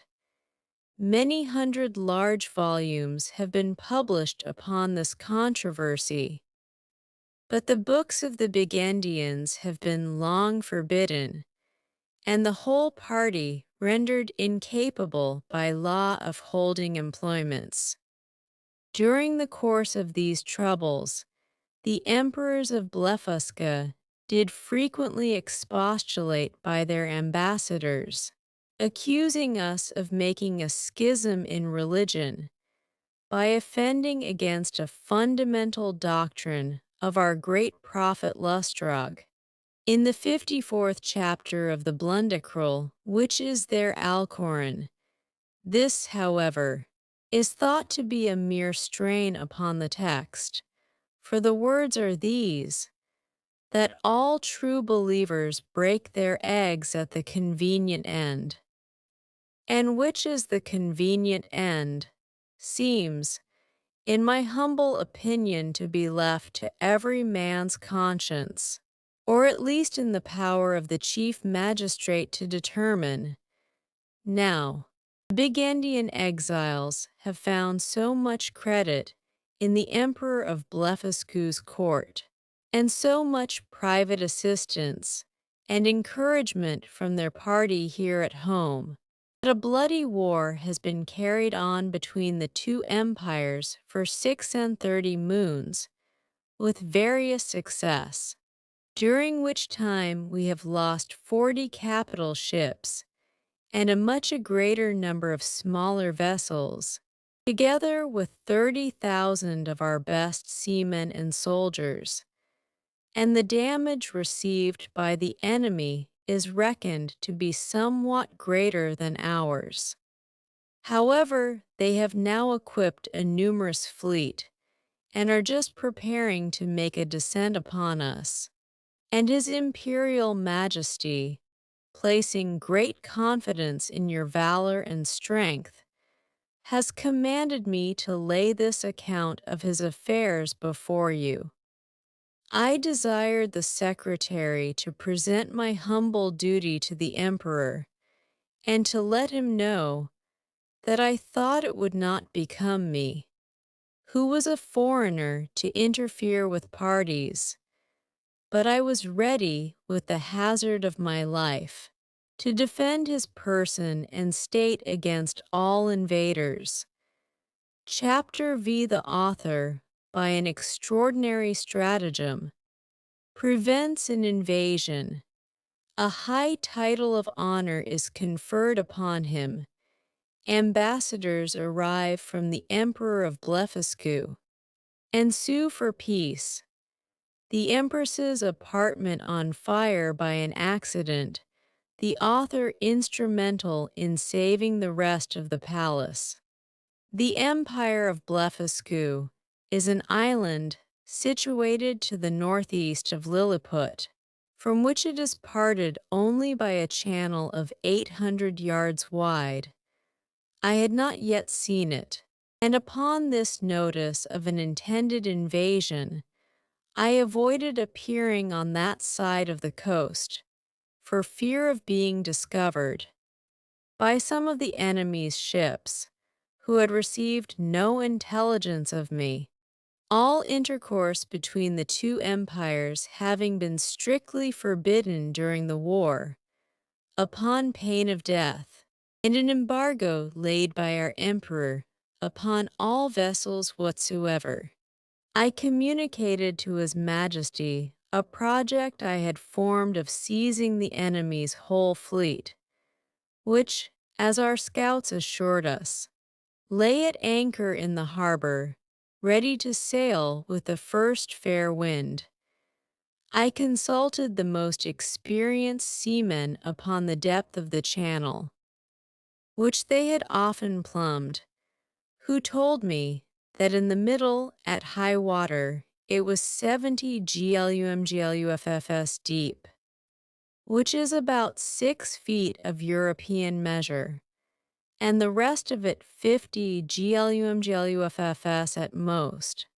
I walked towards the northeast coast, over against Blefuscu, where, lying down behind a hillock, I took out my small perspective glass and viewed the enemy's fleet at anchor, consisting of about 50 men of war and a great number of transports. I then came back to my house and gave orders, for which I had a warrant, for a great quantity of the strongest cable and bars of iron. The cable was about as thick as packthread, and the bars of the length and size of a knitting needle. I trebled the cable to make it stronger, and for the same reason I twisted 3 of the iron bars together, bending the extremities into a hook. Having thus fixed 50 hooks to as many cables, I went back to the northeast coast, and putting off my coat, shoes, and stockings, walked into the sea in my leathern jerkin. About half an hour before high water, I waded with what haste I could, and swam in the middle about 30 yards, till I felt ground. I arrived at the fleet in less than half an hour. The enemy was so frightened when they saw me that they leaped out of their ships and swam to shore, where there could not be fewer than 30,000 souls. I then took my tackling, and fastening a hook to the hole at the prow of each, I tied all the cords together at the end. While I was thus employed, the enemy discharged several thousand arrows, many of which stuck in my hands and face, and beside the excessive smart, gave me much disturbance in my work. My greatest apprehension was for mine eyes, which I should have infallibly lost if I had not suddenly thought of an expedient. I kept, among other little necessaries, a pair of spectacles in a private pocket which, as I observed before, had escaped the emperor's searchers. These I took out and fastened as strongly as I could upon my nose, and thus armed, went on boldly with my work, in spite of the enemy's arrows, many of which struck against the glasses of my spectacles, but without any other effect, further than a little to discompose them. I had now fastened all the hooks and, taking the knot in my hand, began to pull, but not a ship would stir, for they were all too fast held by their anchors, so that the boldest part of my enterprise remained. I therefore let go the cord, and leaving the looks fixed to the ships, I resolutely cut with my knife the cables that fastened the anchors, receiving about 200 shots in my face and hands. Then I took up the knotted end of the cables, to which my hooks were tied, and with great ease drew 50 of the enemy's largest men of war after me. The Blefuscudians, who had not the least imagination of what I intended, were at first confounded with astonishment, They had seen me cut the cables and thought my design was only to let the ships run adrift or fall foul on each other. But when they perceived the whole fleet moving in order and saw me pulling at the end, they set up such a scream of grief and despair as it is almost impossible to describe or conceive. When I had got out of danger, I stopped a while to pick out the arrows that stuck in my hands and face, and rubbed on some of the same ointment that was given me at my first arrival, as I have formerly mentioned. I then took off my spectacles, and waiting about an hour, till the tide was a little fallen, I waded through the middle with my cargo, and arrived safe at the royal port of Lilliput. The emperor and his whole court stood on the shore, expecting the issue of this great adventure. They saw the ships move forward in a large half-moon, but could not discern me, who was up to my breast in water. When I advanced to the middle of the channel, they were yet more in pain, because I was under water to my neck. The emperor concluded me to be drowned, and that the enemy's fleet was approaching in a hostile manner. But he was soon eased of his fears, for the channel growing shallower every step I made, I came in a short time within hearing, and holding up the end of the cable by which the fleet was fastened, I cried in a loud voice, "Long live the most puissant king of Lilliput!"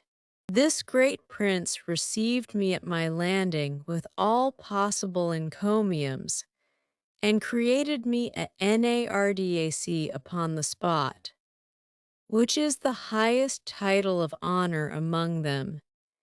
His Majesty desired I would take some other opportunity of bringing all the rest of his enemies' ships into his ports. And so unmeasurable is the ambition of princes that he seemed to think of nothing less than reducing the whole empire of Blefuscu into a province, and governing it by a viceroy, of destroying the Burgundian exiles and compelling that people to break the smaller end of their eggs, by which he would remain the sole monarch of the whole world. But I endeavored to divert him from this design by many arguments drawn from the topics of policy as well as justice, and I plainly protested that I would never be an instrument of bringing a free and brave people into slavery. And, when the matter was debated in council, the wisest part of the ministry were of my opinion. This open, bold declaration of mine was so opposite to the schemes and politics of His Imperial Majesty that he could never forgive me. He mentioned it in a very artful manner at council, where I was told that some of the wisest appeared, at least by their silence, to be of my opinion, but others, who were my secret enemies, could not forbear some expressions which, by a side wind, reflected on me. And from this time began an intrigue between His Majesty and a junto of ministers, maliciously bent against me, which broke out in less than 2 months, and had like to have ended in my utter destruction. Of so little weight are the greatest services to princes, when put into the balance with a refusal to gratify their passions. About 3 weeks after this exploit, there arrived a solemn embassy from Blefuscu, with humble offers of a peace, which was soon concluded, upon conditions very advantageous to our emperor, wherewith I shall not trouble the reader. There were 6 ambassadors, with a train of about 500 persons, and their entry was very magnificent, suitable to the grandeur of their master and the importance of their business. When their treaty was finished, wherein I did them several good offices by the credit I now had, or at least appeared to have, at court their excellencies, who were privately told how much I had been their friend, made me a visit in form. They began with many compliments upon my valor and generosity, invited me to that kingdom in the emperor their master's name, and desired me to show them some proofs of my prodigious strength, of which they had heard so many wonders, wherein I readily obliged them, but shall not trouble the reader with the particulars. When I had for some time entertained their excellencies, to their infinite satisfaction and surprise, I desired they would do me the honor to present my most humble respects to the emperor their master, the renown of whose virtues had so justly filled the whole world with admiration, and whose royal person I resolved to attend before I returned to my own country.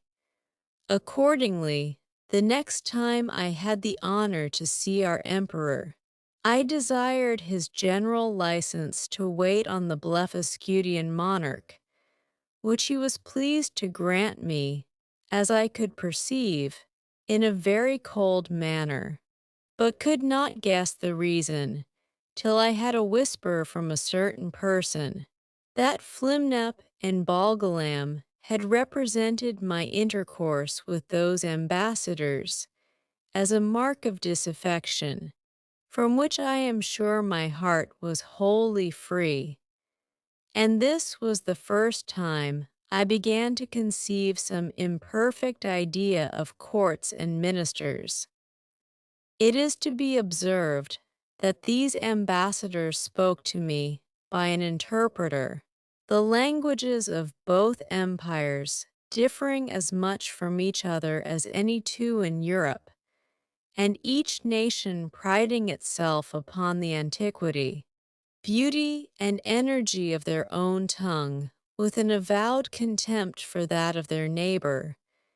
Yet our emperor, standing upon the advantage he had got by the seizure of their fleet, obliged them to deliver their credentials and make their speech in the Lilliputian tongue, and it must be confessed that from the great intercourse of trade and commerce between both realms, from the continual reception of exiles which is mutual among them, and from the custom, in each empire, to send their young nobility and richer gentry to the other, in order to polish themselves by seeing the world, and understanding men and manners, there are few persons of distinction, or merchants, or seamen who dwell in the maritime parts, but what can hold conversation in both tongues, as I found some weeks after, when I went to pay my respects to the Emperor of Blefuscu, which, in the midst of great misfortunes, through the malice of my enemies, proved a very happy adventure to me, as I shall relate in its proper place. The reader may remember that when I signed those articles upon which I recovered my liberty, there were some which I disliked, upon account of their being too servile. Neither could anything but an extreme necessity have forced me to submit. But being now a NARDAC of the highest rank in that empire, such offices were looked upon as below my dignity, and the emperor, to do him justice, never once mentioned them to me. However, it was not long before I had an opportunity of doing His Majesty, at least as I then thought, a most signal service. I was alarmed at midnight with the cries of many hundred people at my door, by which, being suddenly awaked, I was in some kind of terror. I heard the word Burglum repeated incessantly. Several of the emperor's court, making their way through the crowd, entreated me to come immediately to the palace, where her imperial majesty's apartment was on fire by the carelessness of a maid of honor, who fell asleep while she was reading a romance. I got up in an instant, and orders being given to clear the way before me, and it being likewise a moonshine night, I made a shift to get to the palace without trampling on any of the people. I found they had already applied ladders to the walls of the apartment and were well provided with buckets, but the water was at some distance. These buckets were about the size of large thimbles, and the poor people supplied me with them as fast as they could, but the flame was so violent that they did little good. I might easily have stifled it with my coat, which I unfortunately left behind me for haste, and came away only in my leathern jerkin. The case seemed wholly desperate and deplorable, and this magnificent palace would have infallibly been burnt down to the ground if, by a presence of mind unusual to me, I had not suddenly thought of an expedient. I had, the evening before, drunk plentifully of a most delicious wine called Glamigerim. The Blefuscudians call it Flunec, but ours is esteemed the better sort, which is very diuretic. By the luckiest chance in the world, I had not discharged myself of any part of it. The heat I had contracted by coming very near the flames, and by laboring to quench them, made the wine begin to operate by urine, which I voided in such a quantity and applied so well to the proper places, that in 3 minutes the fire was wholly extinguished, and the rest of that noble pile, which had cost so many ages in erecting, preserved from destruction. It was now daylight, and I returned to my house without waiting to congratulate with the emperor, because, although I had done a very eminent piece of service, yet I could not tell how His Majesty might resent the manner by which I had performed it. For, by the fundamental laws of the realm, it is capital in any person, of what quality soever, to make water within the precincts of the palace. But I was a little comforted by a message from His Majesty that he would give orders to the Grand Justiciary for passing my pardon in form, which, however, I could not obtain, and I was privately assured that the Empress, conceiving the greatest abhorrence of what I had done, removed to the most distant side of the court, firmly resolved that those buildings should never be repaired for her use, and in the presence of her chief confidence could not forbear vowing revenge. Chapter VI. Of the inhabitants of Lilliput, their learning, laws, and customs, the manner of educating their children, the author's way of living in that country, his vindication of a great lady. Although I intend to leave the description of this empire to a particular treatise, yet, in the meantime, I am content to gratify the curious reader with some general ideas. As the common size of the natives is somewhat under 6 inches high, so there is an exact proportion in all other animals, as well as plants and trees. For instance, the tallest horses and oxen are between 4 and 5 inches in height, the sheep an inch and a half, more or less. Their geese about the bigness of a sparrow, and so the several gradations downwards, till you come to the smallest, which to my sight were almost invisible. But nature has adapted the eyes of the Lilliputians to all objects proper for their view. They see with great exactness, but at no great distance, and to show the sharpness of their sight towards objects that are near. I have been much pleased with observing a cook pulling a lark, which was not so large as a common fly, and a young girl threading an invisible needle with invisible silk. Their tallest trees are about 7 feet high. I mean some of those in the great royal park, the tops whereof I could but just reach with my fist clenched. The other vegetables are in the same proportion, but this I leave to the reader's imagination. I shall say but little at present of their learning, which, for many ages, has flourished in all its branches among them, but their manner of writing is very peculiar, being neither from the left to the right, like the Europeans, nor from the right to the left, like the Arabians, nor from up to down, like the Chinese, but aslant from one corner of the paper to the other, like ladies in England. They bury their dead with their heads directly downward, because they hold an opinion that in 11,000 moons they are all to rise again, in which period the earth, which they conceive to be flat, will turn upside down. And by this means they shall, at their resurrection, be found ready standing on their feet.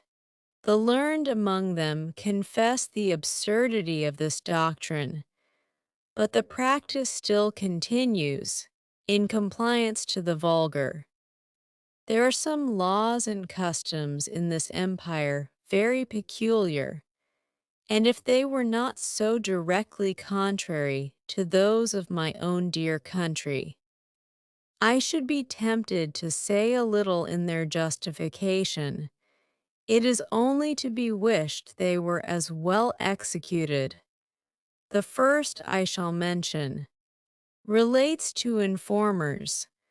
All crimes against the state are punished here with the utmost severity, but if the person accused makes his innocence plainly to appear upon his trial, the accuser is immediately put to an ignominious death, and out of his goods or lands the innocent person is quadruply recompensed for the loss of his time, for the danger he underwent, for the hardship of his imprisonment, and for all the charges he has been at in making his defense. Or, if that fund be deficient, it is largely supplied by the crown. The emperor also confers on him some public mark of his favor, and proclamation is made of his innocence through the whole city. They look upon fraud as a greater crime than theft, and therefore seldom fail to punish it with death, for they allege that care and vigilance, with a very common understanding, may preserve a man's goods from thieves, but honesty has no defense against superior cunning, and since it is necessary that there should be a perpetual intercourse of buying and selling, and dealing upon credit, where fraud is permitted and connived at, or has no law to punish it. The honest dealer is always undone, and the knave gets the advantage. I remember, when I was once interceding with the emperor for a criminal who had wronged his master of a great sum of money, which he had received by order and ran away with, and happening to tell his majesty, by way of extenuation, that it was only a breach of trust, the emperor thought it monstrous in me to offer as a defense the greatest aggravation of the crime, and truly I had little to say in return, farther than the common answer that different nations had different customs, for I confess, I was heartily ashamed. 2. Although we usually call reward and punishment the two hinges upon which all government turns, yet I could never observe this maxim to be put in practice by any nation except that of Lilliput. Whoever can there bring sufficient proof that he has strictly observed the laws of his country for 73 moons has a claim to certain privileges, according to his quality or condition of life, with a proportionable sum of money out of a fund appropriated for that use. He likewise acquires the title of SNILPALL, or legal, which is added to his name, but does not descend to his posterity, and these people thought it a prodigious defect of policy among us, when I told them that our laws were enforced only by penalties, without any mention of reward. It is upon this account that the image of justice, in their courts of judicature, is formed with 6 eyes, 2 before as many behind, and on each side 1, to signify circumspection, with a bag of gold open in her right hand, and a sword sheathed in her left, to show she is more disposed to reward than to punish. In choosing persons for all employments, they have more regard to good morals than to great abilities. For, since government is necessary to mankind, they believe that the common size of human understanding is fitted to some station or other, and that Providence never intended to make the management of public affairs a mystery to be comprehended only by a few persons of sublime genius, of which there seldom are 3 born in an age, but they suppose truth, justice, temperance, and the like to be in every man's power, the practice of which virtues, assisted by experience and a good intention, would qualify any man for the service of his country, except where a course of study is required. But they thought the want of moral virtues was so far from being supplied by superior endowments of the mind, that employments could never be put into such dangerous hands as those of persons so qualified, and at least, that the mistakes committed by ignorance in a virtuous disposition would never be of such fatal consequence to the public weal as the practices of a man whose inclinations led him to be corrupt, and who had great abilities to manage, to multiply and defend his corruptions. In like manner, the disbelief of a divine providence renders a man incapable of holding any public station. For since kings avow themselves to be the deputies of Providence, the Lilliputians think nothing can be more absurd than for a prince to employ such men as disown the authority under which he acts. In relating these and the following laws, I would only be understood to mean the original institutions, and not the most scandalous corruptions into which these people are fallen by the degenerate nature of man. For, as to that infamous practice of acquiring great employments by dancing on the ropes, or badges of favor and distinction by leaping over sticks and creeping under them, the reader is to observe that they were first introduced by the grandfather of the emperor now reigning, and grew to the present height by the gradual increase of party and faction. Ingratitude is among them a capital crime, as we read it to have been in some other countries, for they reason thus, that whoever makes ill returns to his benefactor must needs be a common enemy to the rest of mankind, from whom he has received no obligation, and therefore such a man is not fit to live. Their notions relating to the duties of parents and children differ extremely from ours.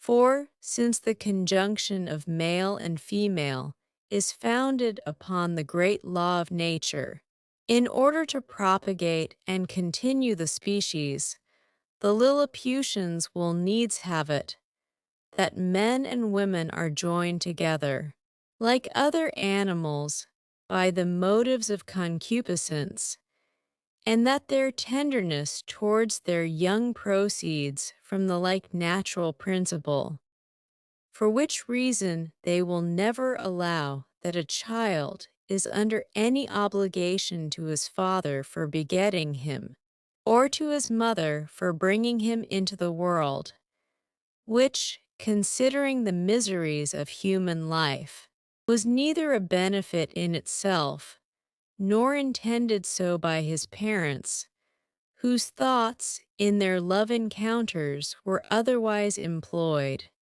Upon these and the like reasonings, their opinion is that parents are the last of all others to be trusted with the education of their own children, and therefore they have in every town public nurseries, where all parents, except cottagers and laborers, are obliged to send their infants of both sexes to be reared and educated when they come to the age of 20 moons, at which time they are supposed to have some rudiments of docility.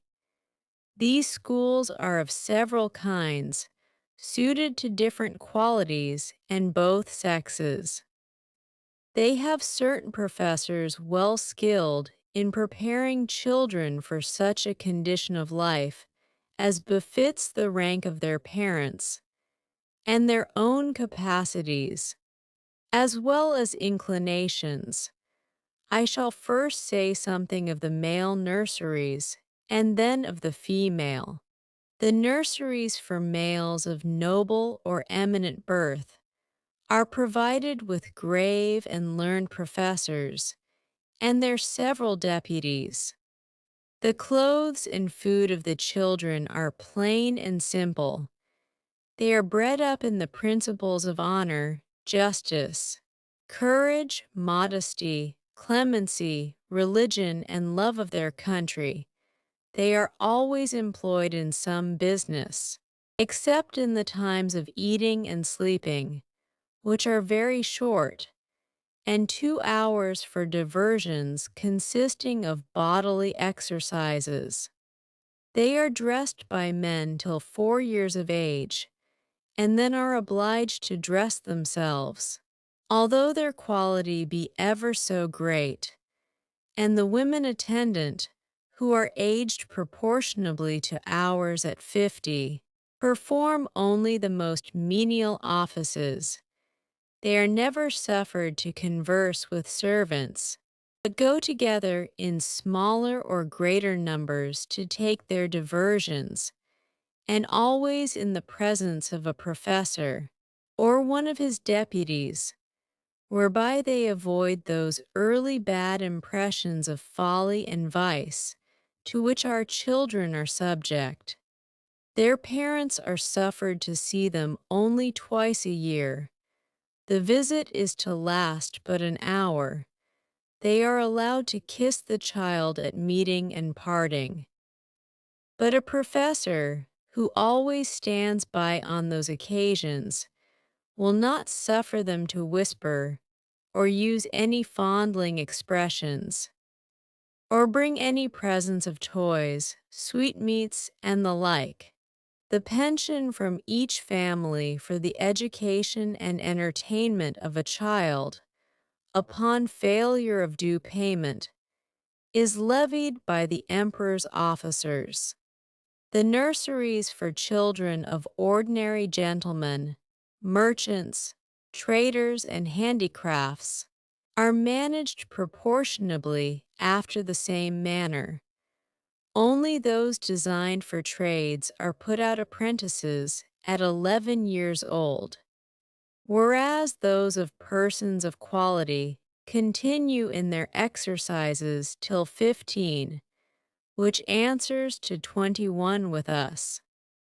But the confinement is gradually lessened for the last 3 years. In the female nurseries, the young girls of quality are educated much like the males, only they are dressed by orderly servants of their own sex, but always in the presence of a professor or deputy till they come to dress themselves, which is at 5 years old. And if it be found that these nurses ever presume to entertain the girls with frightful or foolish stories, or the common follies practiced by chambermaids among us, they are publicly whipped thrice about the city, imprisoned for a year, and banished for life to the most desolate part of the country. Thus the young ladies are as much ashamed of being cowards and fools as the men, and despise all personal ornaments, beyond decency and cleanliness.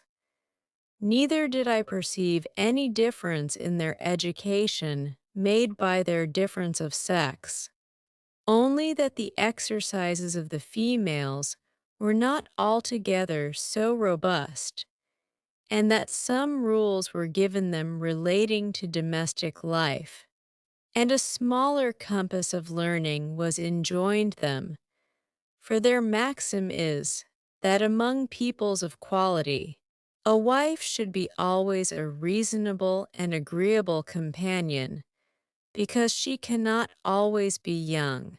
When the girls are 12 years old, which among them is the marriageable age, their parents or guardians take them home, with great expressions of gratitude to the professors, and seldom without tears of the young lady and her companions. In the nurseries of females of the meaner sort, the children are instructed in all kinds of works proper for their sex, and their several degrees. Those intended for apprentices are dismissed at 7 years old, the rest are kept to 11. The meaner families who have children at these nurseries are obliged, besides their annual pension, which is as low as possible, to return to the steward of the nursery a small monthly share of their gettings, to be a portion for the child, and therefore all parents are limited in their expenses by the law. For the Lilliputians think nothing can be more unjust than for people, in subservience to their own appetites, to bring children into the world, and leave the burthen of supporting them on the public. As to persons of quality, they give security to appropriate a certain sum for each child, suitable to their condition, and these funds are always managed with good husbandry and the most exact justice. The cottagers and laborers keep their children at home, their business being only to till and cultivate the earth, and therefore their education is of little consequence to the public. But the old and diseased among them are supported by hospitals. For begging is a trade unknown in this empire, and here it may perhaps divert the curious reader to give some account of my domestics and my manner of living in this country during a residence of 9 months and 13 days, having a head mechanically turned and being likewise forced by necessity.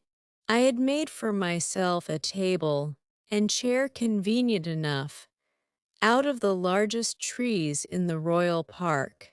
200 sempstresses were employed to make me shirts, and linen for my bed and table, all of the strongest and coarsest kind they could get, which, however, they were forced to quilt together in several folds, for the thickest was some degrees finer than lawn.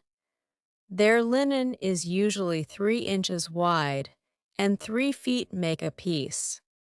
The sempstresses took my measure as I lay on the ground, one standing at my neck, and another at my mid-leg, with a strong cord extended, that each held by the end, while a third measured the length of the cord with a rule of 1 inch long. Then they measured my right thumb, and desired no more, for by a mathematical computation, that twice round the thumb is once round the wrist, and so on to the neck and the waist, and by the help of my old shirt, which I displayed on the ground before them for a pattern, they fitted me exactly. 300 tailors were employed in the same manner to make me clothes, but they had another contrivance for taking my measure. I kneeled down, and they raised a ladder from the ground to my neck. Upon this ladder one of them mounted, and let fall a plumb line from my collar to the floor, which just answered the length of my coat. But my waist and arms I measured myself, when my clothes were finished, which was done in my house, for the largest of theirs would not have been able to hold them.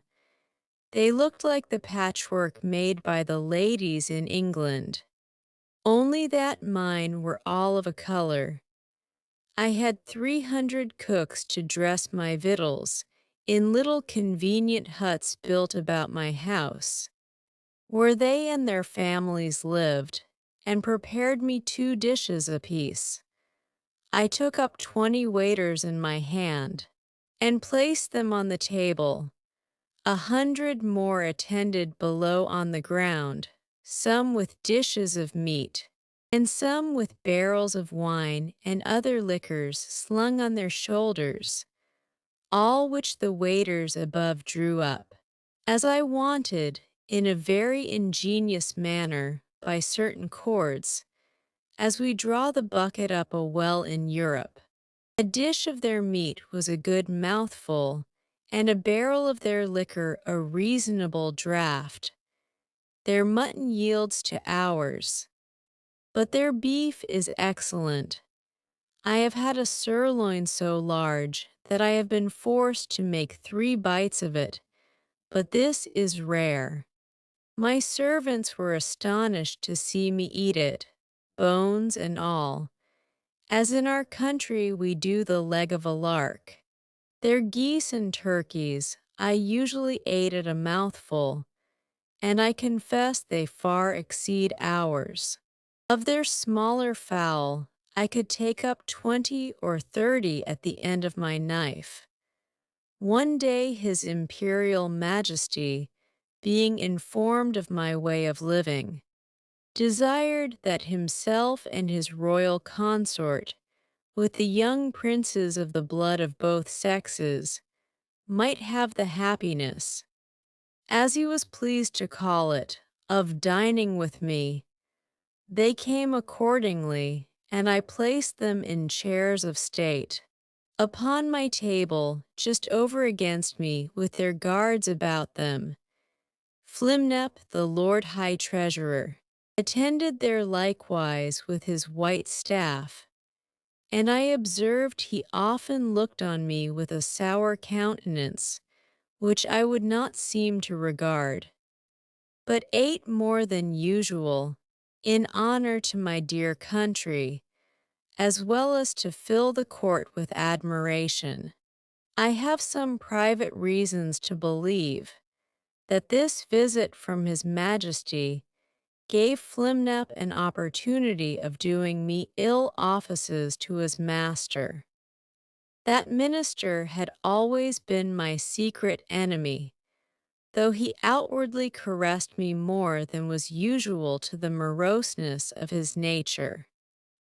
He represented to the emperor the low condition of his treasury, that he was forced to take up money at a great discount, that exchequer bills would not circulate under 9%, below par, that I had cost His Majesty above 1.5 million of sprugs, their greatest gold coin, about the bigness of a spangle, and, upon the whole, that it would be advisable in the emperor to take the first fair occasion of dismissing me. I am here obliged to vindicate the reputation of an excellent lady, who was an innocent sufferer upon my account. The treasurer took a fancy to be jealous of his wife, from the malice of some evil tongues, who informed him that her grace had taken a violent affection for my person, and the court scandal ran for some time, that she once came privately to my lodging. This I solemnly declare to be a most infamous falsehood, without any grounds. Further than that her grace was pleased to treat me with all innocent marks of freedom and friendship.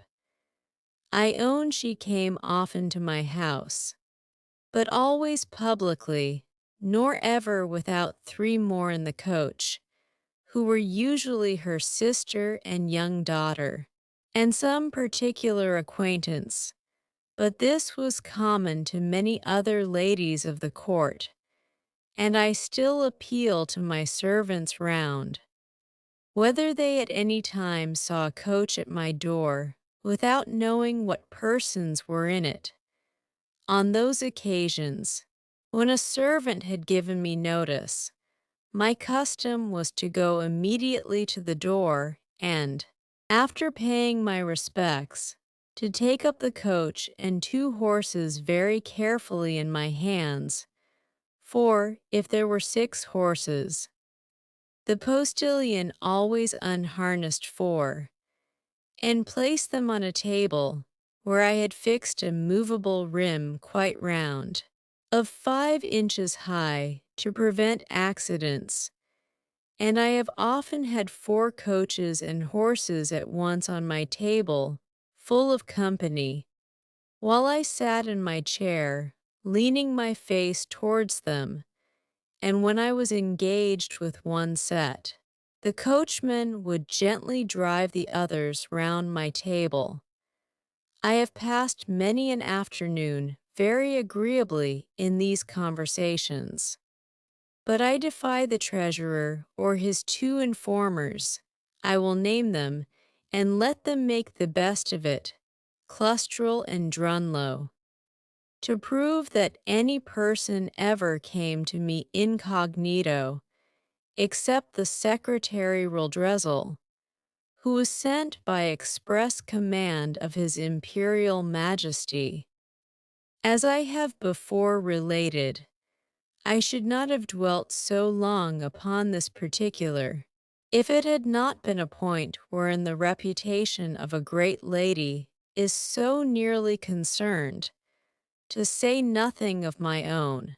Though I then had the honor to be a NARDAC, which the treasurer himself is not, for all the world knows that he is only a GLUM, a title inferior by 1 degree, as that of a marquis is to a duke in England.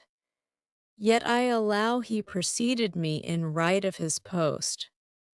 These false informations, which I afterwards came to the knowledge of by an accident not proper to mention, made the treasurer show his lady for some time an ill countenance, and me a worse.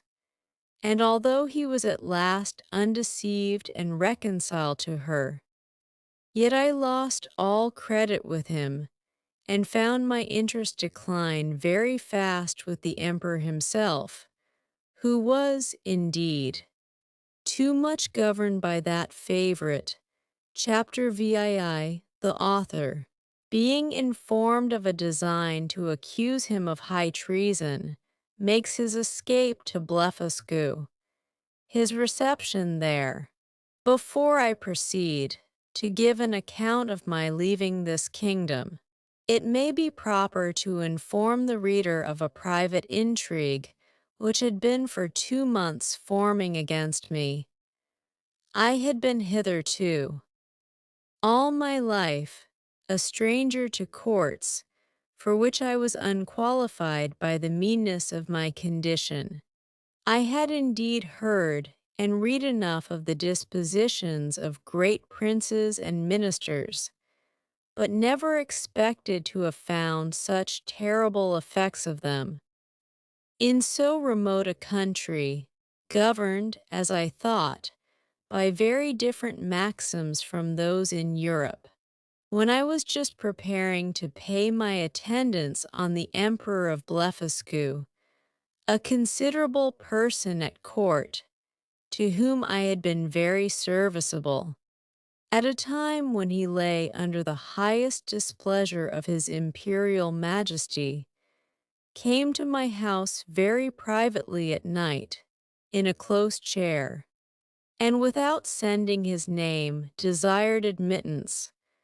The chairmen were dismissed. I put the chair, with his lordship in it, into my coat pocket, and giving orders to a trusty servant to say I was indisposed and gone to sleep, I fastened the door of my house, placed the chair on the table, according to my usual custom, and sat down by it.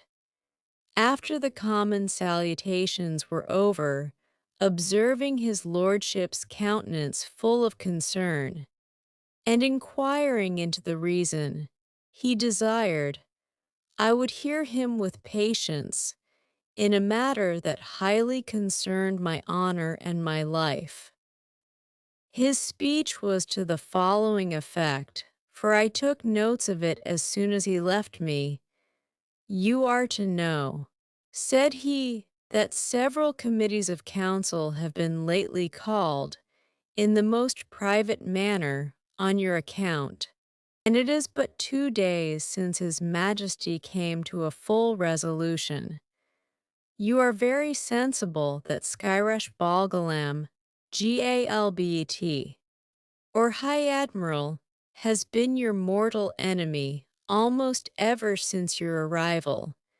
His original reasons I know not, but his hatred is increased since your great success against Blefuscu, by which his glory as admiral is much obscured.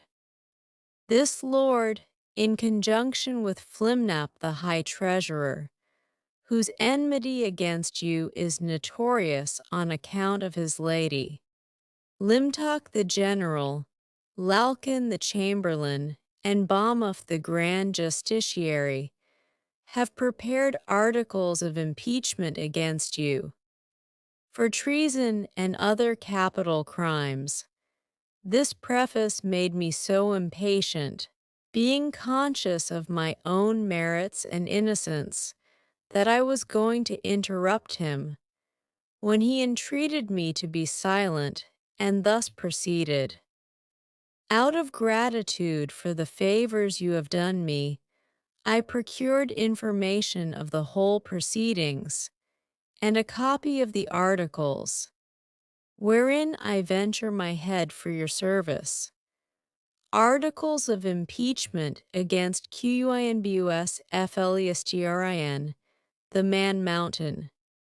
Article I, whereas, by a statute made in the reign of His Imperial Majesty Calin de Farplune, it is enacted that whoever shall make water within the precincts of the royal palace shall be liable to the pains and penalties of high treason, notwithstanding the said Quinbus Flestrin, in open breach of the said law, under color of extinguishing the fire kindled in the apartment of His Majesty's most dear imperial consort, did maliciously, traitorously, and devilishly, by discharge of his urine, put out the said fire kindled in the said apartment, lying and being within the precincts of the said royal palace, against the statute in that case provided,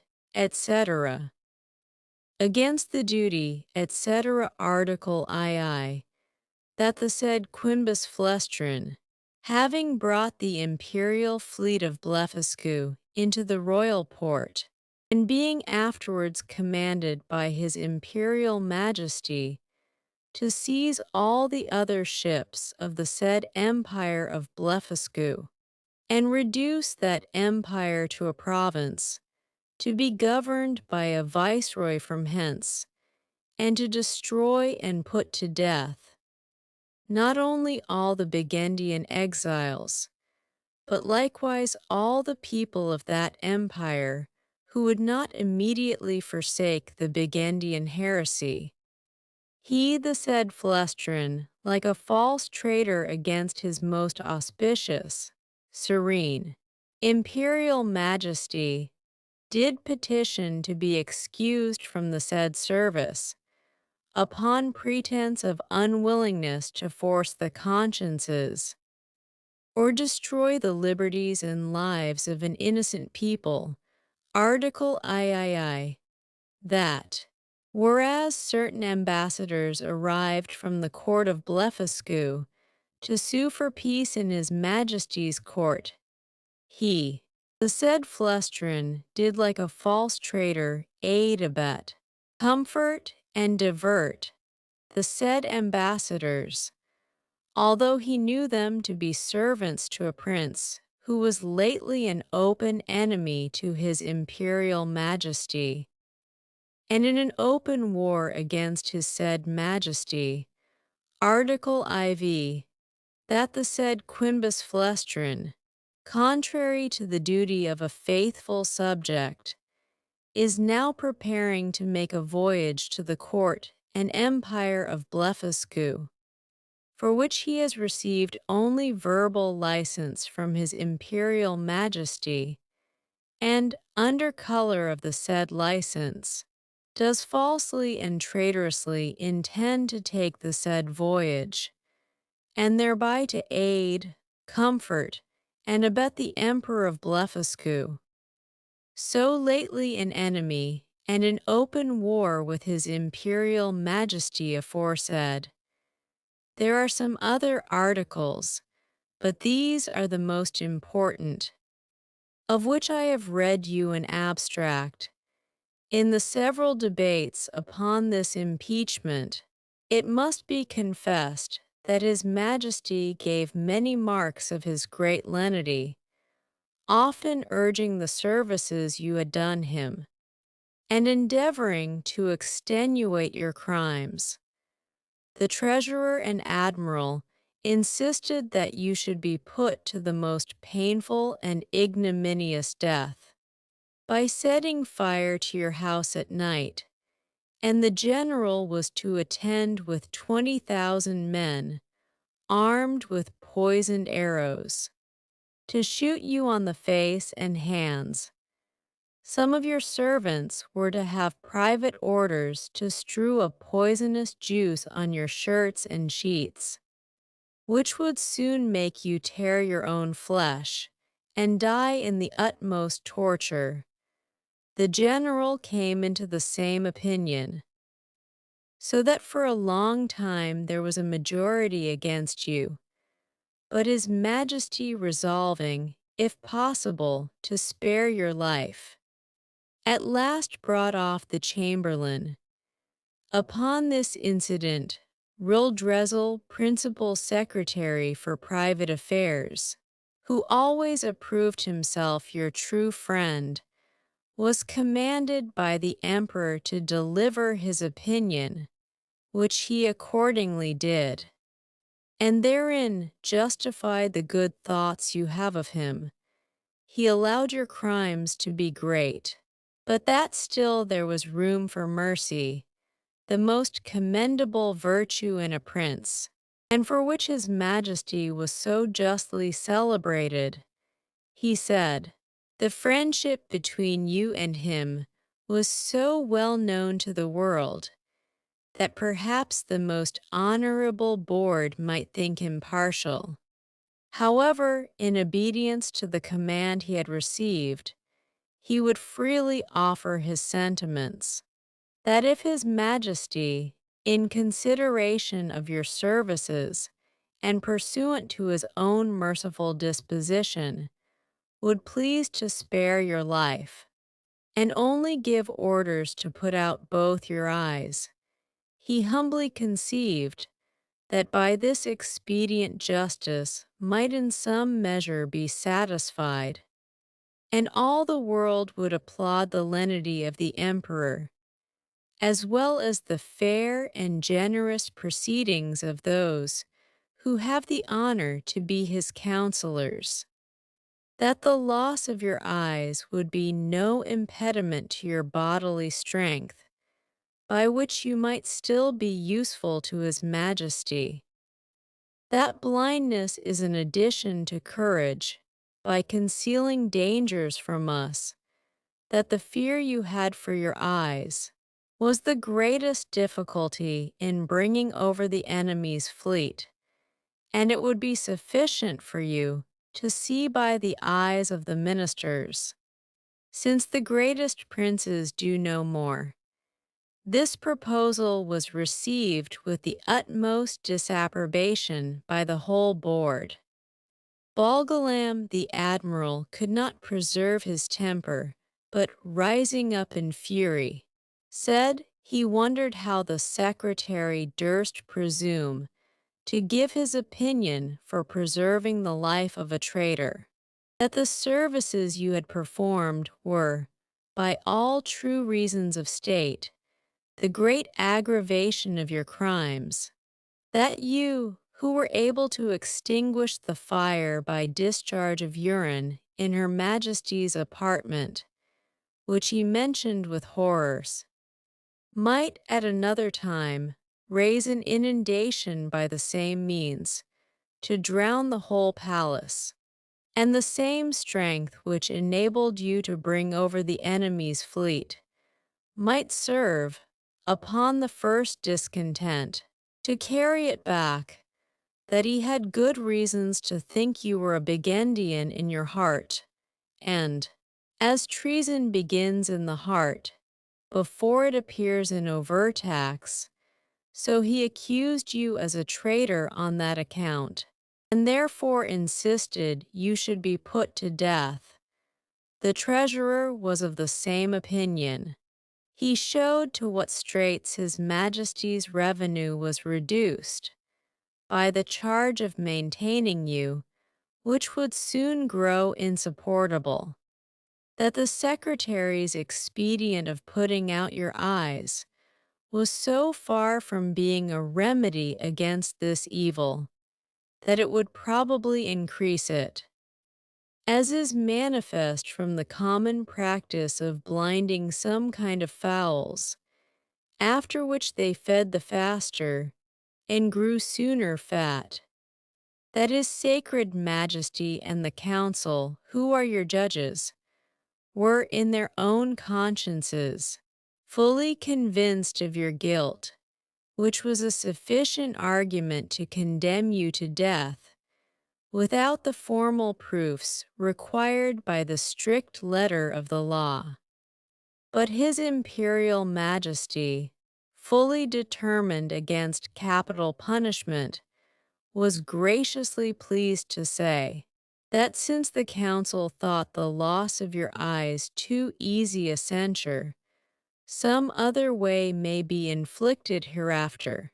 And your friend the secretary, humbly desiring to be heard again, in answer to what the treasurer had objected, concerning the great charge His Majesty was at in maintaining you, said that His Excellency, who had the sole disposal of the Emperor's revenue, might easily provide against that evil by gradually lessening your establishment, by which, for want of sufficient for you would grow weak and faint, and lose your appetite, and consequently decay and consume in a few months. Neither would the stench of your carcass be then so dangerous, when it should become more than half diminished. And immediately upon your death, 5 or 6,000 of His Majesty's subjects might, in 2 or 3 days, cut your flesh from your bones, take it away by cartloads, and bury it in distant parts to prevent infection, leaving the skeleton as a monument of admiration to posterity. Thus, by the great friendship of the secretary, the whole affair was compromised. It was strictly enjoined that the project of starving you by degrees should be kept a secret, but the sentence of putting out your eyes was entered on the books.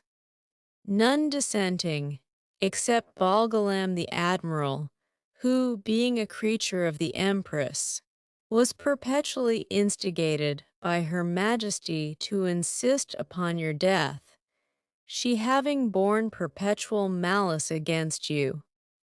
On account of that infamous and illegal method you took to extinguish the fire in her apartment. In 3 days, your friend the secretary will be directed to come to your house, and read before you the articles of impeachment, and then to signify the great lenity and favor of His Majesty and council, whereby you are only condemned to the loss of your eyes, which His Majesty does not question you will gratefully and humbly submit to, and 20 of His Majesty's surgeons will attend, in order to see the operation well performed, by discharging very sharp-pointed arrows into the balls of your eyes, as you lie on the ground. I leave to your prudence what measures you will take, and to avoid suspicion, I must immediately return in as private a manner as I came. His lordship did so, and I remained alone, under many doubts and perplexities of mind. It was a custom introduced by this prince and his ministry, very different, as I have been assured, from the practice of former times, that after the court had decreed any cruel execution, either to gratify the monarch's resentment or the malice of a favorite, the emperor always made a speech to his whole council, expressing his great lenity and tenderness, as qualities known and confessed by all the world. This speech was immediately published throughout the kingdom, nor did anything terrify the people so much as those encomiums on His Majesty's mercy, because it was observed that the more these praises were enlarged and insisted on, the more inhuman was the punishment, and the sufferer more innocent. Yet as to myself, I must confess, having never been designed for a courtier, either by my birth or education, I was so ill a judge of things that I could not discover the lenity and favor of this sentence, but conceived it, perhaps erroneously, rather to be rigorous than gentle. I sometimes thought of standing my trial, for, although I could not deny the facts alleged in the several articles, yet I hoped they would admit of some extenuation. But having in my life perused many state trials, which I ever observed to terminate as the judges thought fit to direct, I durst not rely on so dangerous a decision in so critical a juncture and against such powerful enemies. Once I was strongly bent upon resistance, for, while I had liberty, the whole strength of that empire could hardly subdue me, and I might easily with stones pelt the metropolis to pieces. But I soon rejected that project with horror, by remembering the oath I had made to the emperor, the favors I received from him, and the high title of Nardac he conferred upon me. Neither had I so soon learned the gratitude of courtiers to persuade myself that His Majesty's present 70s acquitted me of all past obligations.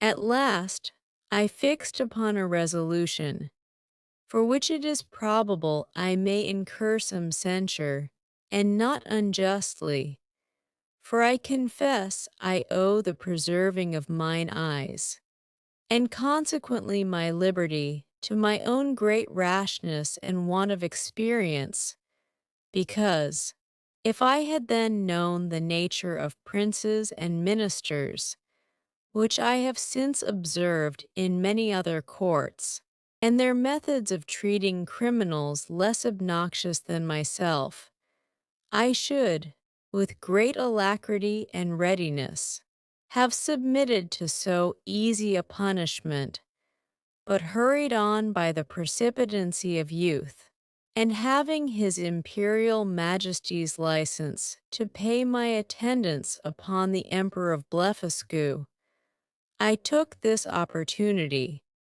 before the 3 days were elapsed, to send a letter to my friend the secretary, signifying my resolution of setting out that morning for Blefuscu, pursuant to the leave I had got, and, without waiting for an answer, I went to that side of the island where our fleet lay.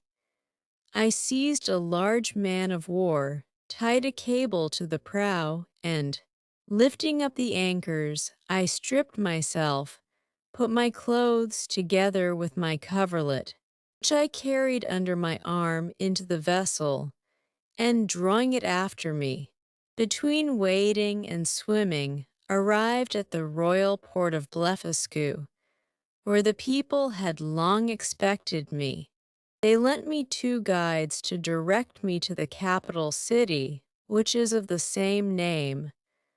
I held them in my hands, till I came within 200 yards of the gate, and desired them to signify my arrival to one of the secretaries, and let him know. I there waited His Majesty's command. I had an answer in about an hour, that His Majesty, attended by the royal family, and great officers of the court, was coming out to receive me. I advanced 100 yards. The emperor and his train alighted from their horses, the empress and ladies from their coaches, and I did not perceive they were in any fright or concern. I lay on the ground to kiss His Majesty's and the Empress's hands. I told His Majesty that I was come according to my promise, and with the license of the Emperor my master, to have the honor of seeing so mighty a monarch, and to offer him any service in my power, consistent with my duty to my own prince, not mentioning a word of my disgrace, because I had hitherto no regular information of it, and might suppose myself wholly ignorant of any such design. Neither could I reasonably conceive that the emperor would discover the secret, while I was out of his power, wherein, however, it soon appeared I was deceived.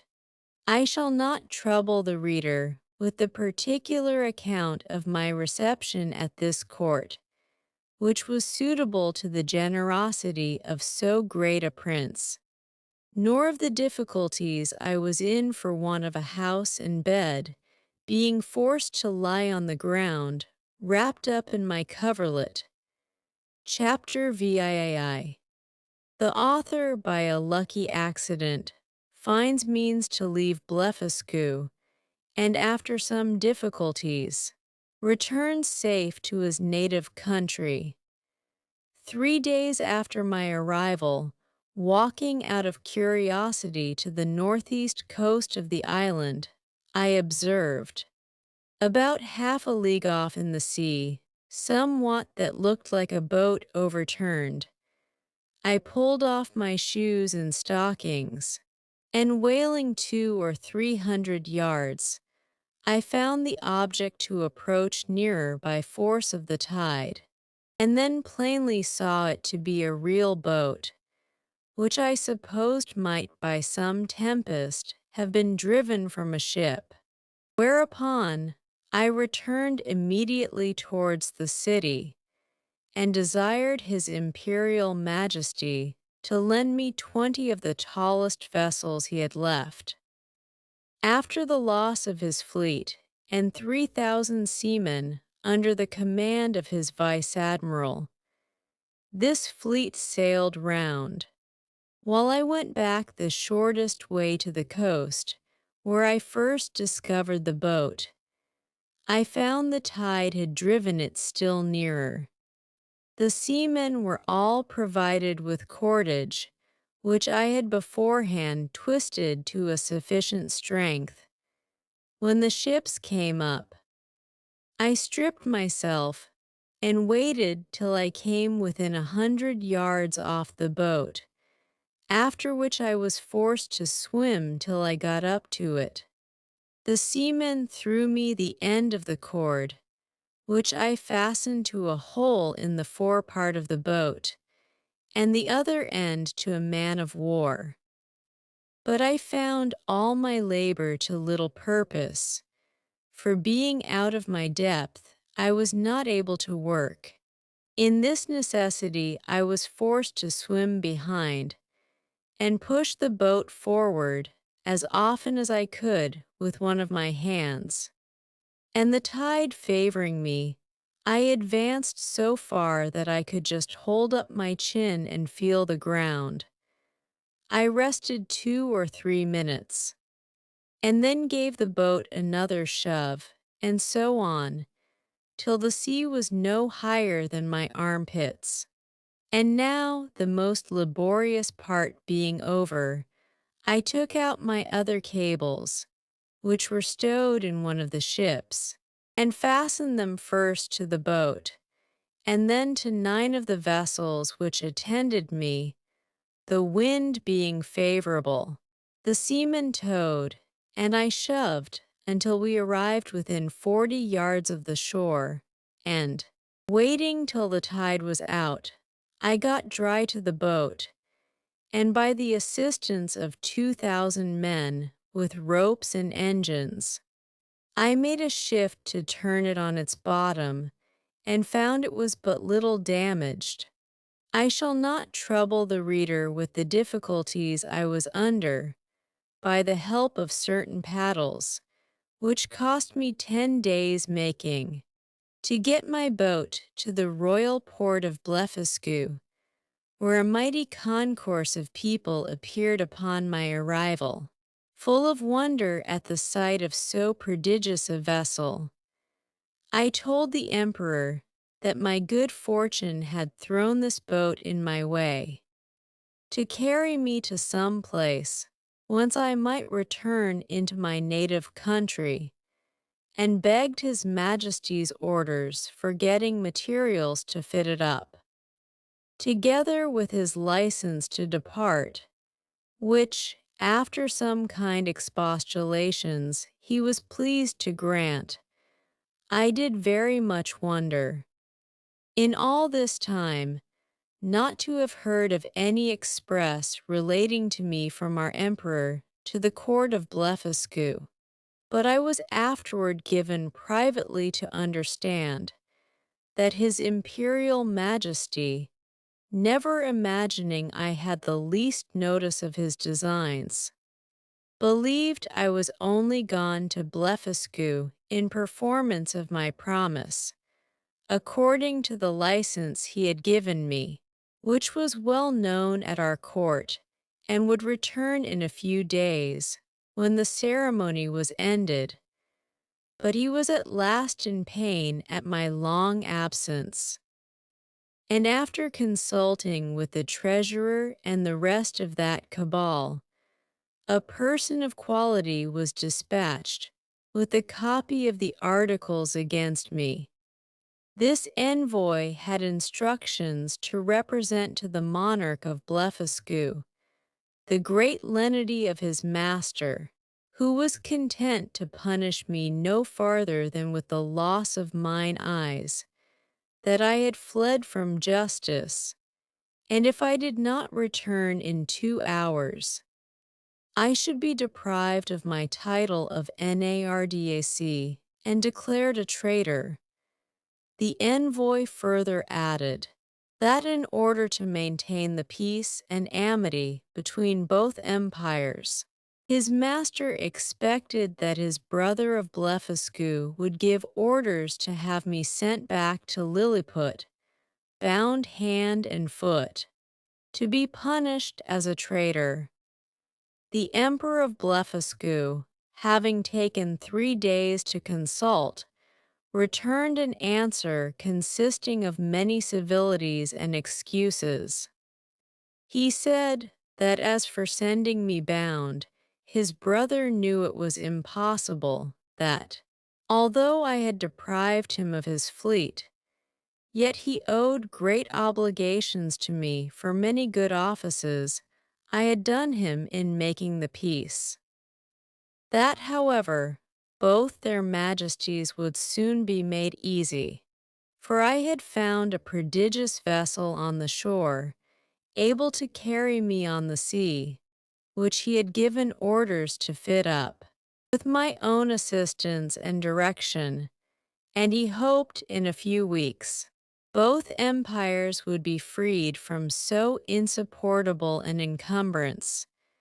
With this answer, the envoy returned to Lilliput, and the monarch of Blefuscu related to me all that had passed, offering me at the same time, but under the strictest confidence, his gracious protection, if I would continue in his service, wherein, although I believed him sincere, yet I resolved never more to put any confidence in princes or ministers where I could possibly avoid it, and therefore, with all due acknowledgments for his favorable intentions, I humbly begged to be excused. I told him that since fortune, whether good or evil, had thrown a vessel in my way, I was resolved to venture myself on the ocean, rather than be an occasion of difference between two such mighty monarchs. Neither did I find the emperor at all displeased, and I discovered, by a certain accident, that he was very glad of my resolution, and so were most of his ministers. These considerations moved me to hasten my departure somewhat sooner than I intended, to which the court, impatient to have me gone, very readily contributed. 500 workmen were employed to make 2 sails to my boat, according to my directions, by quilting 13 folds of their strongest linen together. I was at the pains of making ropes and cables, by twisting 10, 20, or 30 of the thickest and strongest of theirs. A great stone that I happened to find, after a long search by the seashore, served me for an anchor.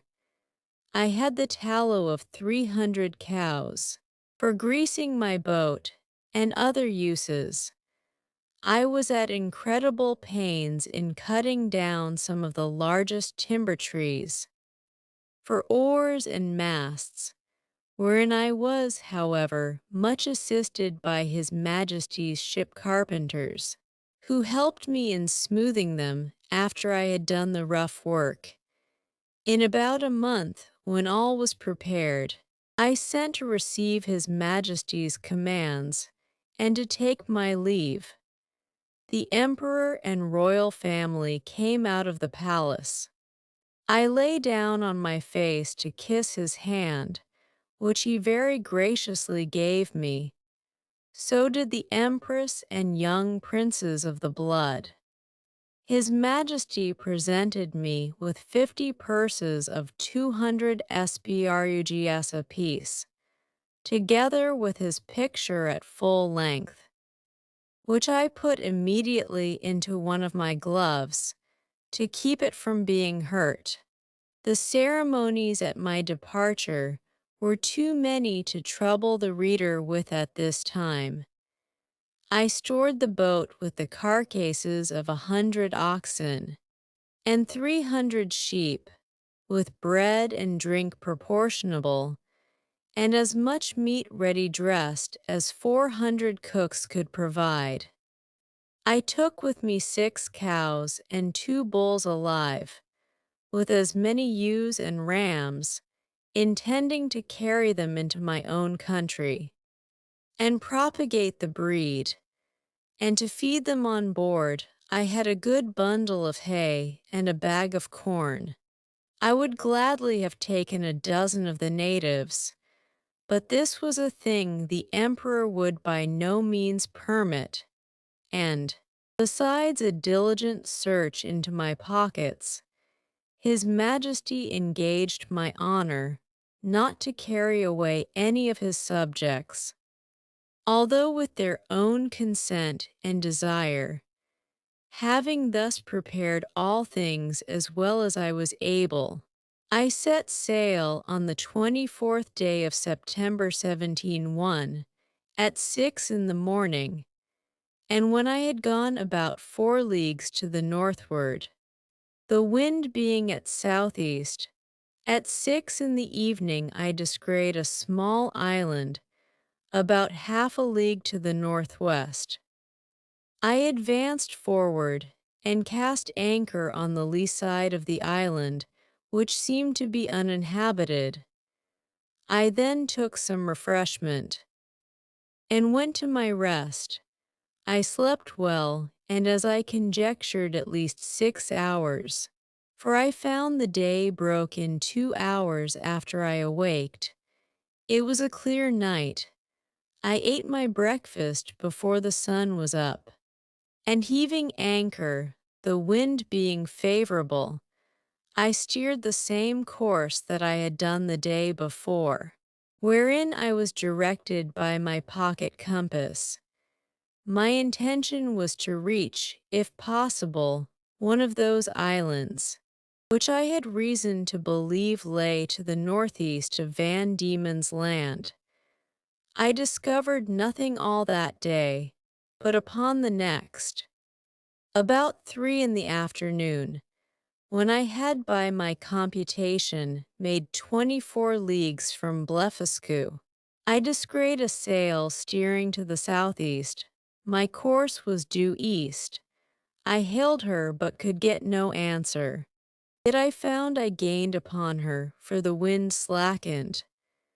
I made all the sail I could, and in half an hour she spied me, then hung out her ancient, and discharged a gun. It is not easy to express the joy I was in, upon the unexpected hope of once more seeing my beloved country, and the dear pledges I left in it. The ship slackened her sails, and I came up with her between 5 and 6 in the evening, September 26th. But my heart leaped within me to see her English colors. I put my cows and sheep into my coat pockets, and got on board with all my little cargo of provisions. The vessel was an English merchantman, returning from Japan by the North and South Seas. The captain, Mr. John Biddle, of Diptford, a very civil man and an excellent sailor. We were now in the latitude of 30 degrees south. There were about 50 men in the ship, and here I met an old comrade of mine, one Peter Williams, who gave me a good character to the captain. This gentleman treated me with kindness, and desired I would let him know what place I came from last, and whither I was bound, which I did in a few words, but he thought I was raving, and that the dangers I underwent had disturbed my head. Whereupon I took my black cattle and sheep out of my pocket, which, after great astonishment, clearly convinced him of my veracity. I then showed him the gold given me by the Emperor of Blefuscu, together with His Majesty's picture at full length, and some other rarities of that country. I gave him 2 purses of 200 sprugs each, and promised, when we arrived in England, to make him a present of a cow and a sheep big with young. I shall not trouble the reader with a particular account of this voyage, which was very prosperous for the most part. We arrived in the Downs on the 13th of April, 1702. I had only one misfortune, that the rats on board carried away one of my sheep. I found her bones in a hole, picked clean from the flesh. The rest of my cattle I got safe ashore, and set them a-grazing in a bowling green at Greenwich, where the fineness of the grass made them feed very heartily, though I had always feared the contrary.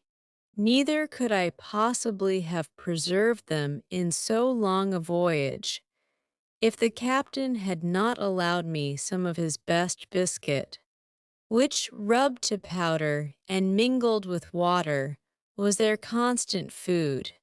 The short time I continued in England, I made a considerable profit by showing my cattle to many persons of quality and others.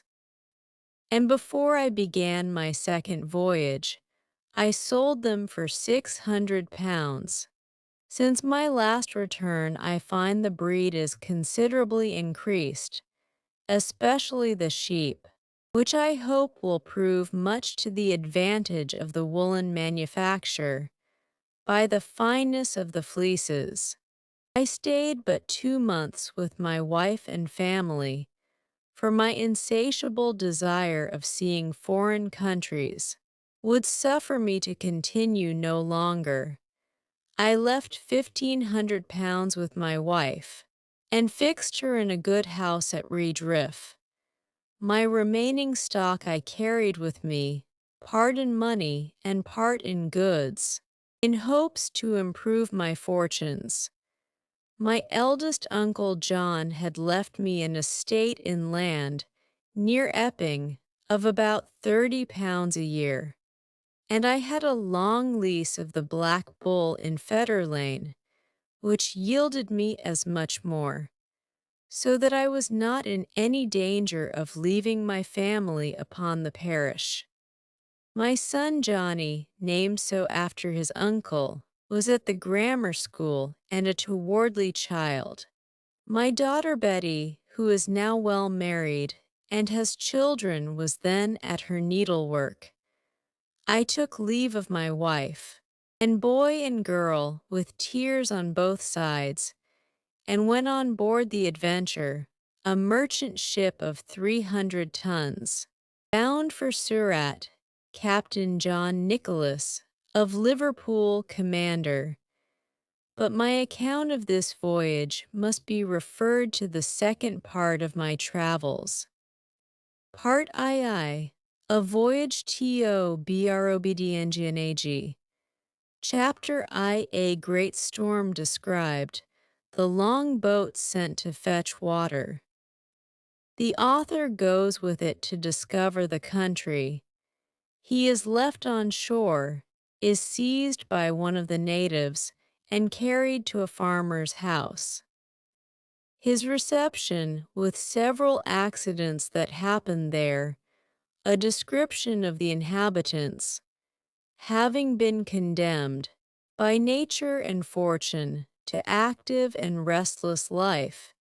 In 2 months after my return, I again left my native country and took shipping in the Downs. On the 20th day of June, 1702, in the Adventure, Captain John Nicholas, a Cornish man, commander, bound for Surat. We had a very prosperous gale till we arrived at the Cape of Good Hope, where we landed for fresh water, but discovering a leak, we unshipped our goods and wintered there. For the captain falling sick of an ague, we could not leave the Cape till the end of March. We then set sail, and had a good voyage till we passed the Straits of Madagascar.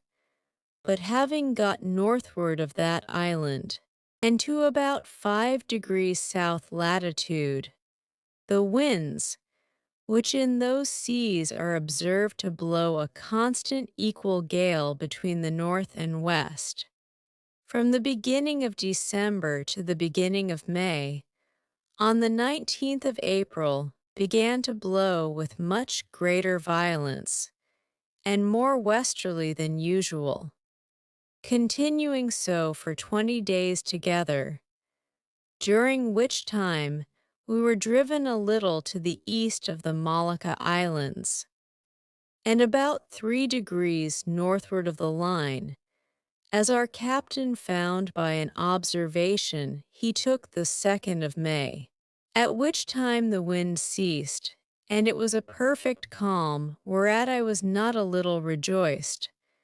But he, being a man well experienced in the navigation of those seas, bid us all prepare against a storm, which accordingly happened the day following. For the southern wind, called the southern monsoon, began to set in. Finding it was likely to overblow, we took in our spritsail, and stood by to hand the foresail, but making foul weather, we looked the guns were all fast, and handed the mizzen. The ship lay very broad off, so we thought it better spooning before the sea than trying or hulling. We reefed the foresail and set him, and hauled aft the foresheet. The helm was hard a-weather. The ship wore bravely. We belayed the fore downhaul, but the sail was split, and we hauled down the yard, and got the sail into the ship, and unbound all the things clear of it. It was a very fierce storm. The sea broke strange and dangerous. We hauled off upon the lanyard of the whipstaff, and helped the man at the helm. We would not get down our topmast, but let all stand, because she scudded before the sea very well, and we knew that the topmast being aloft, the ship was the wholesomer, and made better way through the sea. seeing we had sea room. When the storm was over, we set foresail and mainsail and brought the ship to. Then we set the mizzen, maintopsail, and the foretopsail. Our course was east-northeast, the wind was at southwest. We got the starboard tacks aboard. We cast off our weather braces and lifts. We set in the lee braces, and hauled forward by the weather bowlings, and hauled them tight, and belayed them, and hauled over the mizzen tack to windward, and kept her full and by as near as she would lie. During this storm, which was followed by a strong wind west-southwest, we were carried, by my computation, about 500 leagues to the east, so that the oldest sailor on board could not tell in what part of the world we were. Our provisions held out well, our ship was staunch, and our crew all in good health, but we lay in the utmost distress for water. We thought it best to hold on the same course, rather than turn more northerly, which might have brought us to the northwest part of Great Tartary and into the frozen sea. On the 16th day of June, 1703, a boy on the topmast discovered land. On the 17th, we came in full view of a great island, or continent, for we knew not whether. On the south side, whereof was a small neck of land jutting out into the sea, and a creek too shallow to hold a ship of above 100 tons. We cast anchor within a league of this creek, and our captain sent a dozen of his men well armed in the longboat, with vessels for water, if any could be found. I desired his leave to go with them, that I might see the country and make what discoveries I could. When we came to land, we saw no river or spring, nor any sign of inhabitants. Our men therefore wandered on the shore to find out some fresh water near the sea, and I walked alone about a mile on the other side, where I observed the country all barren and rocky. I now began to be weary, and seeing nothing to entertain my curiosity, I returned gently down towards the creek, and the sea being full in my view, I saw our men already got into the boat, and rowing for life to the ship. I was going to halloo after them, although it had been to little purpose, when I observed a huge creature walking after them in the sea, as fast as he could. He waded not much deeper than his knees, and took prodigious strides, but our men had the start of him half a league, and, the sea thereabouts being full of sharp-pointed rocks, the monster was not able to overtake the boat.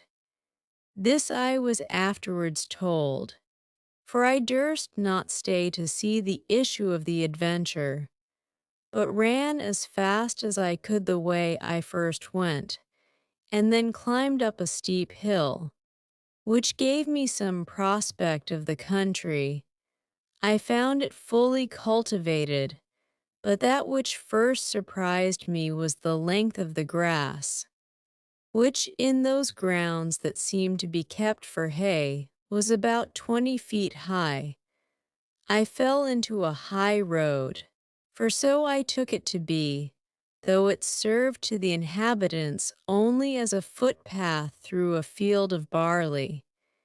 Here I walked on for some time, but could see little on either side, it being now near harvest, and the corn rising at least 40 feet. I was an hour walking to the end of this field, which was fenced in with a hedge of at least 120 feet high, and the trees so lofty that I could make no computation of their altitude. There was a stile to pass from this field into the next. It had 4 steps, and a stone to cross over when you came to the uppermost. It was impossible for me to climb this stile, because every step was 6 feet high, and the upper stone about 20. I was endeavoring to find some gap in the hedge, when I discovered one of the inhabitants in the next field, advancing towards the stile, of the same size with him whom I saw in the sea pursuing our boat. He appeared as tall as an ordinary spire steeple, and took about 10 yards at every stride, as near as I could guess. I was struck with the utmost fear and astonishment, and ran to hide myself in the corn, whence I saw him at the top of the stile, looking back into the next field on the right hand, and heard him call in a voice many degrees louder than a speaking trumpet. But the noise was so high in the air that at first I certainly thought it was thunder, whereupon 7 monsters, like himself, came towards him with reaping hooks in their hands, each hook about the largeness of 6 scythes. These people were not so well clad as the first, whose servants or laborers they seemed to be, for, upon some words he spoke, they went to reap the corn in the field where I lay. I kept from them at as great a distance as I could, but was forced to move with extreme difficulty, for the stalks of the corn were sometimes not above a foot distant, so that I could hardly squeeze my body betwixt them. However, I made a shift to go forward, till I came to a part of the field where the corn had been laid by the rain and wind. Here it was impossible for me to advance a step, for the stalks were so interwoven that I could not creep through, and the beards of the fallen ears so strong and pointed that they pierced through my clothes into my flesh. At the same time, I heard the reapers not 100 yards behind me. Being quite dispirited with toil, and wholly overcome by grief and despair, I lay down between 2 ridges, and heartily wished I might there end my days. I bemoaned my desolate widow and fatherless children. I lamented my own folly and wilfulness in attempting a second voyage, against the advice of all my friends and relations. In this terrible agitation of mind, I could not forbear thinking of Lilliput, whose inhabitants looked upon me as the greatest prodigy that ever appeared in the world, where I was able to draw an imperial fleet in my hand, and perform those other actions which will be recorded forever in the chronicles of that empire, while posterity shall hardly believe them. Although attested by millions, I reflected what a mortification it must prove to me to appear as inconsiderable in this nation, as one single Lilliputian would be among us. But this I conceived was to be the least of my misfortunes, for, as human creatures are observed to be more savage and cruel in proportion to their bulk, what could I expect but to be a morsel in the mouth of the first among these enormous barbarians that should happen to seize me?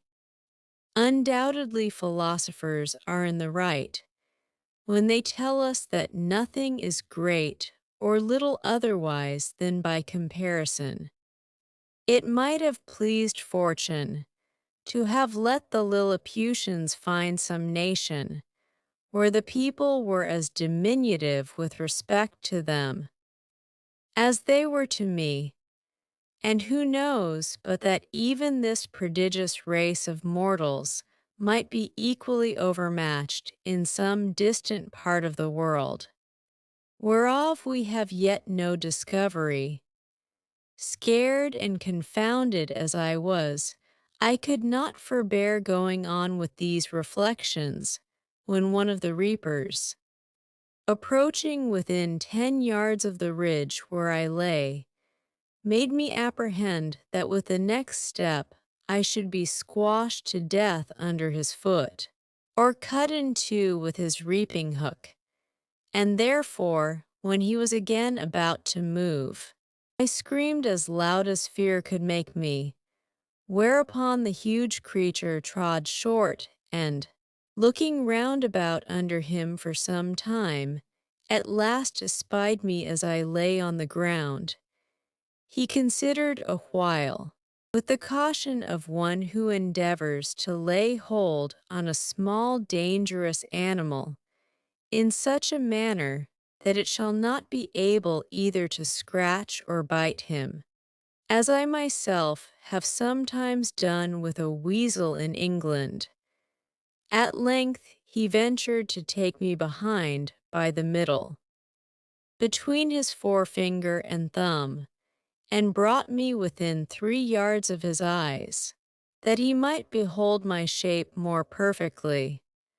I guessed his meaning, and my good fortune gave me so much presence of mind that I resolved not to struggle in the least, as he held me in the air above 60 feet from the ground, although he grievously pinched my sides. For fear I should slip through his fingers, all I ventured was to raise mine eyes towards the sun, and place my hands together in a supplicating posture, and to speak some words in a humble melancholy tone, suitable to the condition I then was in, for I apprehended every moment that he would dash me against the ground, as we usually do any little hateful animal which we have a mind to destroy. But my good star would have it that he appeared pleased with my voice and gestures, and began to look upon me as a curiosity, much wondering to hear me pronounce articulate words, although he could not understand them. In the meantime, I was not able to forbear groaning and shedding tears, and turning my head towards my sides, letting him know, as well as I could, how cruelly I was hurt by the pressure of his thumb and finger. He seemed to apprehend my meaning, for lifting up the lappet of his coat, he put me gently into it, and immediately ran along with me to his master, who was a substantial farmer, and the same person I had first seen in the field. The farmer having, as I suppose by their talk, received such an account of me as his servant could give him, took a piece of a small straw, about the size of a walking staff, and therewith lifted up the lappets of my coat, which it seems he thought to be some kind of covering that nature had given me. He blew my hairs aside to take a better view of my face. He called his hinds about him, and asked them, as I afterwards learned, whether they had ever seen in the fields any little creature that resembled me. He then placed me softly on the ground upon all fours, but I got immediately up, and walked slowly backward and forward, to let those people see I had no intent to run away. They all sat down in a circle about me, the better to observe my motions. I pulled off my hat, and made a low bow towards the farmer. I fell on my knees, and lifted up my hands and eyes, and spoke several words as loud as I could. I took a purse of gold out of my pocket, and humbly presented it to him. He received it on the palm of his hand, then applied it close to his eye to see what it was, and afterwards turned it several times with the point of a pin, which he took out of his sleeve, but could make nothing of it. Whereupon I made a sign that he should place his hand on the ground. I then took the purse and, opening it, poured all the gold into his palm. There were 6 Spanish pieces of 4 pistoles each, beside 20 or 30 smaller coins. I saw him wet the tip of his little finger upon his tongue, and take up one of my largest pieces, and then another, but he seemed to be wholly ignorant what they were. He made me a sign to put them again into my purse, and the purse again into my pocket, which, after offering it to him several times, I thought it best to do. The farmer, by this time, was convinced I must be a rational creature. He spoke often to me, but the sound of his voice pierced my ears like that of a watermill. Yet his words were articulate enough. I answered as loud as I could in several languages, and he often laid his ear within 2 yards of me, but all in vain, for we were wholly unintelligible to each other. He then sent his servants to their work, and taking his handkerchief out of his pocket, he doubled and spread it on his left hand, which he placed flat on the ground with the palm upward, making me a sign to step into it.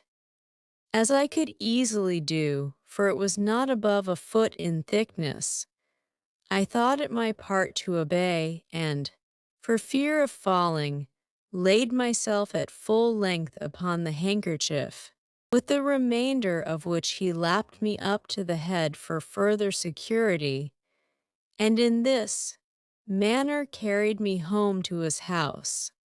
There he called his wife, and showed me to her, but she screamed and ran back, as women in England do at the sight of a toad or a spider. However, when she had a while seen my behavior, and how well I observed the signs her husband made, she was soon reconciled, and by degrees grew extremely tender of me. It was about 12 at noon, and a servant brought in dinner. It was only one substantial dish of meat, fit for the plain condition of a husbandman, in a dish of about 24 feet diameter. The company were the farmer and his wife, 3 children, and an old grandmother.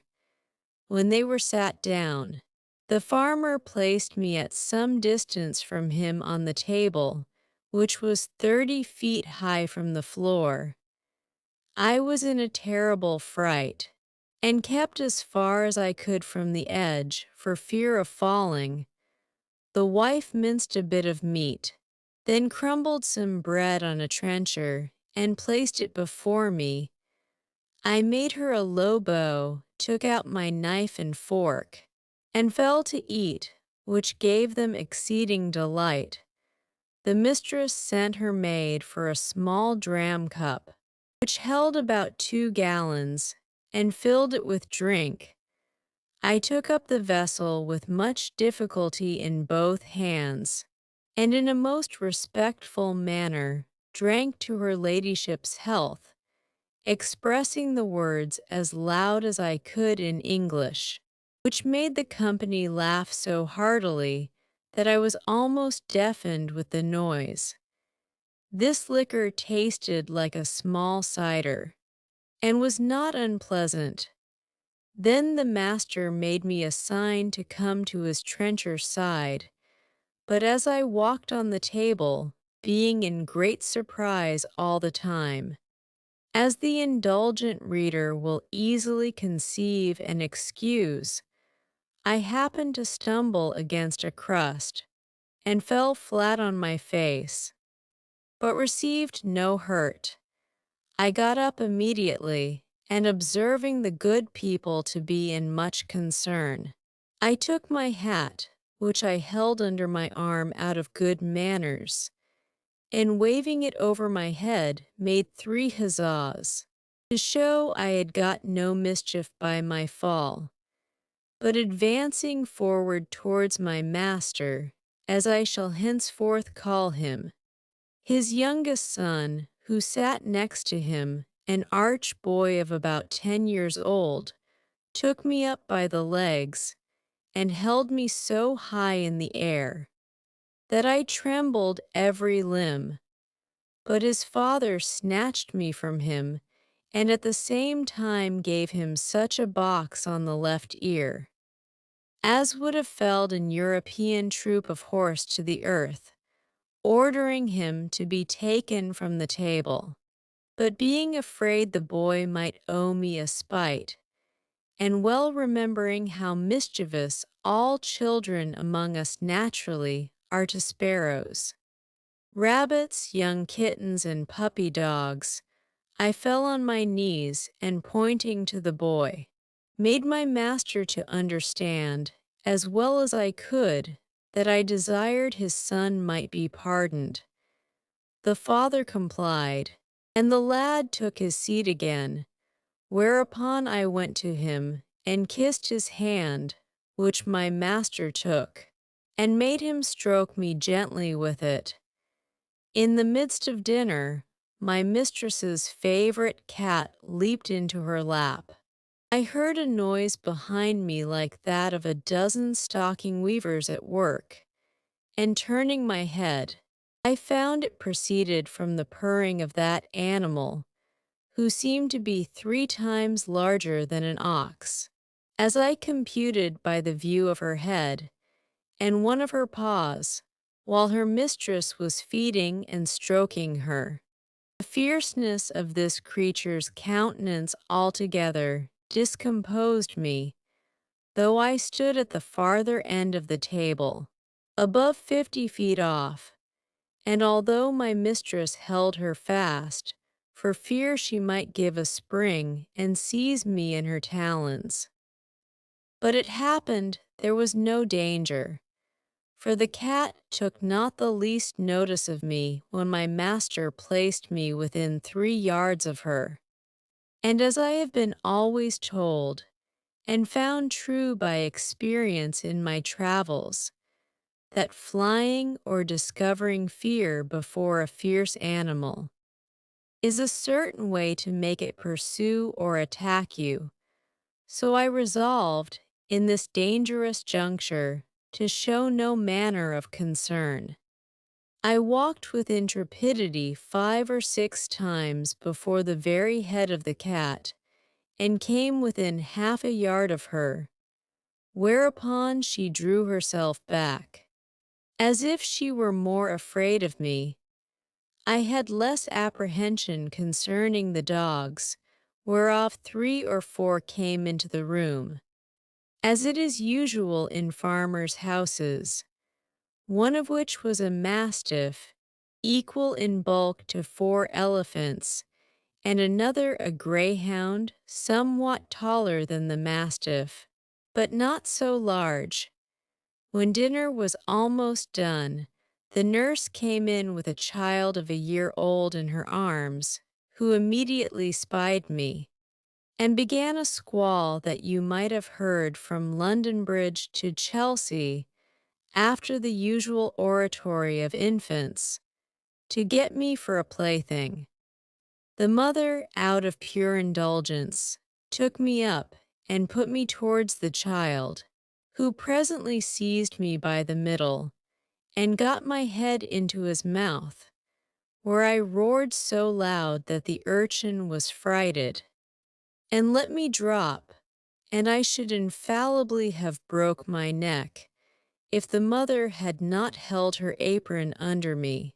The nurse, to quiet her babe, made use of a rattle which was a kind of hollow vessel filled with great stones, and fastened by a cable to the child's waist, but all in vain, so that she was forced to apply the last remedy by giving it suck.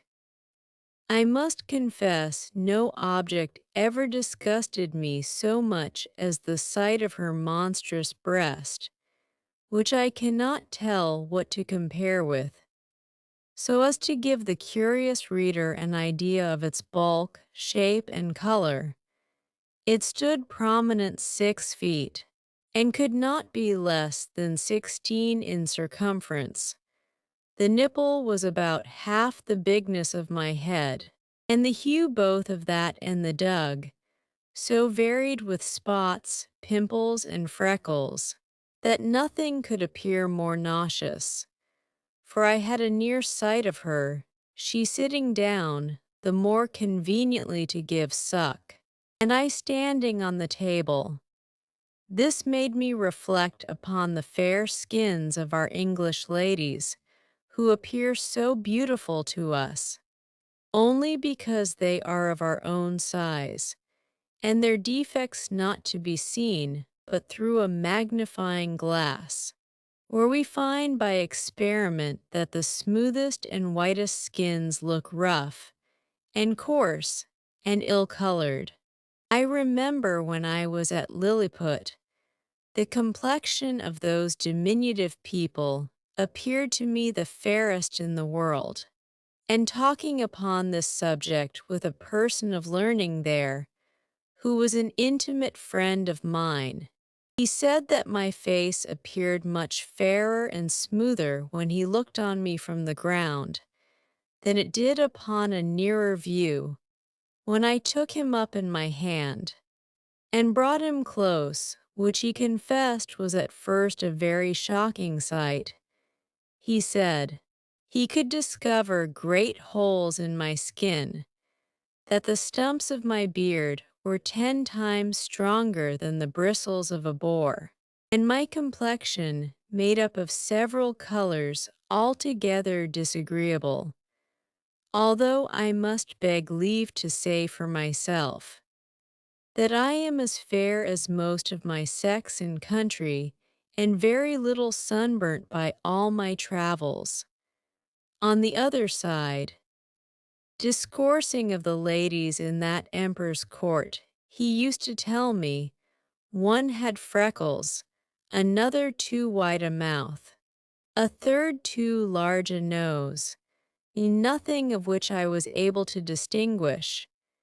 I confess this reflection was obvious enough, which, however, I could not forbear, lest the reader might think those vast creatures were actually deformed, for I must do them the justice to say, they are a comely race of people, and particularly the features of my master's countenance.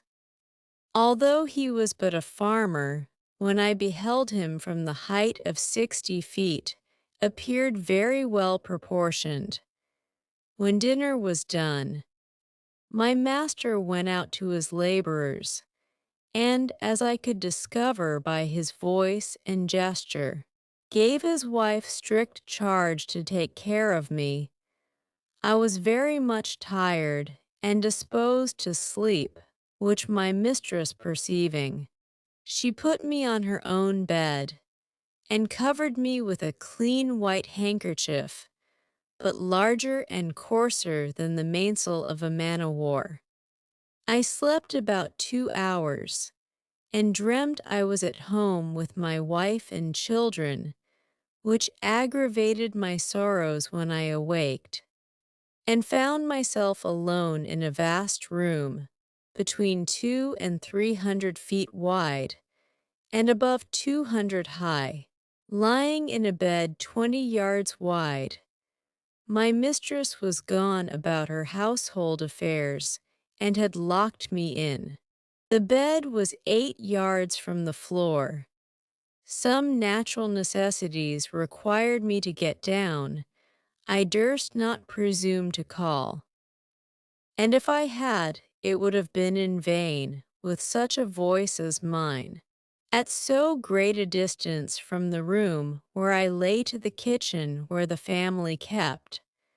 While I was under these circumstances, two rats crept up the curtains and ran smelling backwards and forwards on the bed. One of them came up almost to my face, whereupon I rose in a fright and drew out my hanger to defend myself. These horrible animals had the boldness to attack me on both sides, and one of them held his forefeet at my collar. But I had the good fortune to rip up his belly before he could do me any mischief. He fell down at my feet, and the other, seeing the fate of his comrade, made his escape, but not without one good wound on the back, which I gave him as he fled, and made the blood run trickling from him. After this exploit, I walked gently to and fro on the bed, to recover my breath and loss of spirits.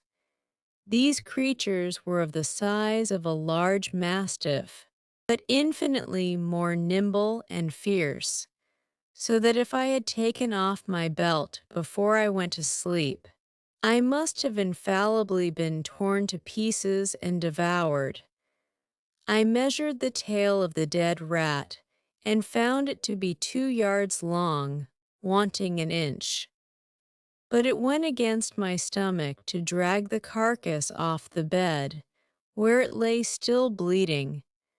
I observed it had yet some life, but with a strong slash across the neck, I thoroughly dispatched it. Soon after my mistress came into the room, who, seeing me all bloody, ran and took me up in her hand.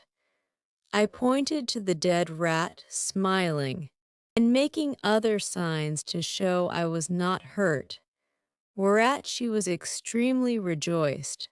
Calling the maid to take up the dead rat with a pair of tongs and throw it out of the window, then she set me on a table, where I showed her my hanger all bloody, and wiping it on the lappet of my coat, returned it to the scabbard. I was pressed to do more than one thing which another could not do for me, and therefore endeavored to make my mistress understand that I desired to be set down on the floor, which after she had done, my bashfulness would not suffer me to express myself farther than by pointing to the door and bowing several times. The good woman, with much difficulty, at last perceived what I would be at, and taking me up again in her hand, walked into the garden, where she set me down. I went on one side about 200 yards, and beckoning to her not to look or to follow me, I hid myself between two leaves of sorrel, and there discharged the necessities of nature. I hope the gentle reader will excuse me for dwelling on these and the like particulars, which, however insignificant they may appear to groveling vulgar minds, yet will certainly help a philosopher to enlarge his thoughts and imagination, and apply them to the benefit of public as well as private life, which was my sole design in presenting this and other accounts of my travels to the world, wherein I have been chiefly studious of truth, without affecting any ornaments of learning or of style. But the whole scene of this voyage made so strong an impression on my mind, and is so deeply fixed in my memory, that in committing it to paper I did not omit one material circumstance.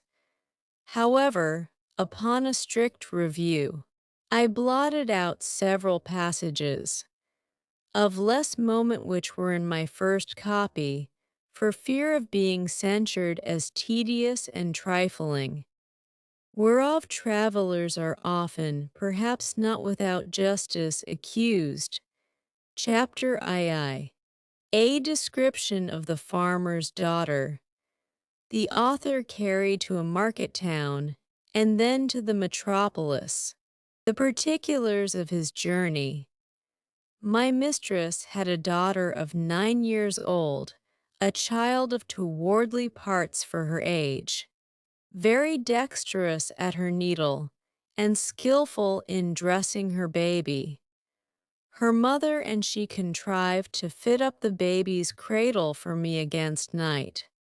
The cradle was put into a small drawer of a cabinet, and the drawer placed upon a hanging shelf for fear of the rats. This was my bed all the time I stayed with those people, though made more convenient by degrees.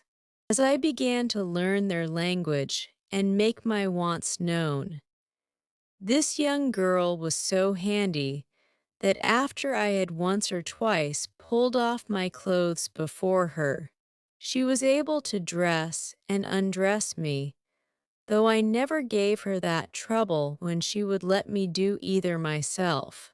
She made me 7 shirts, and some other linen of as fine cloth as could be got, which indeed was coarser than sackcloth.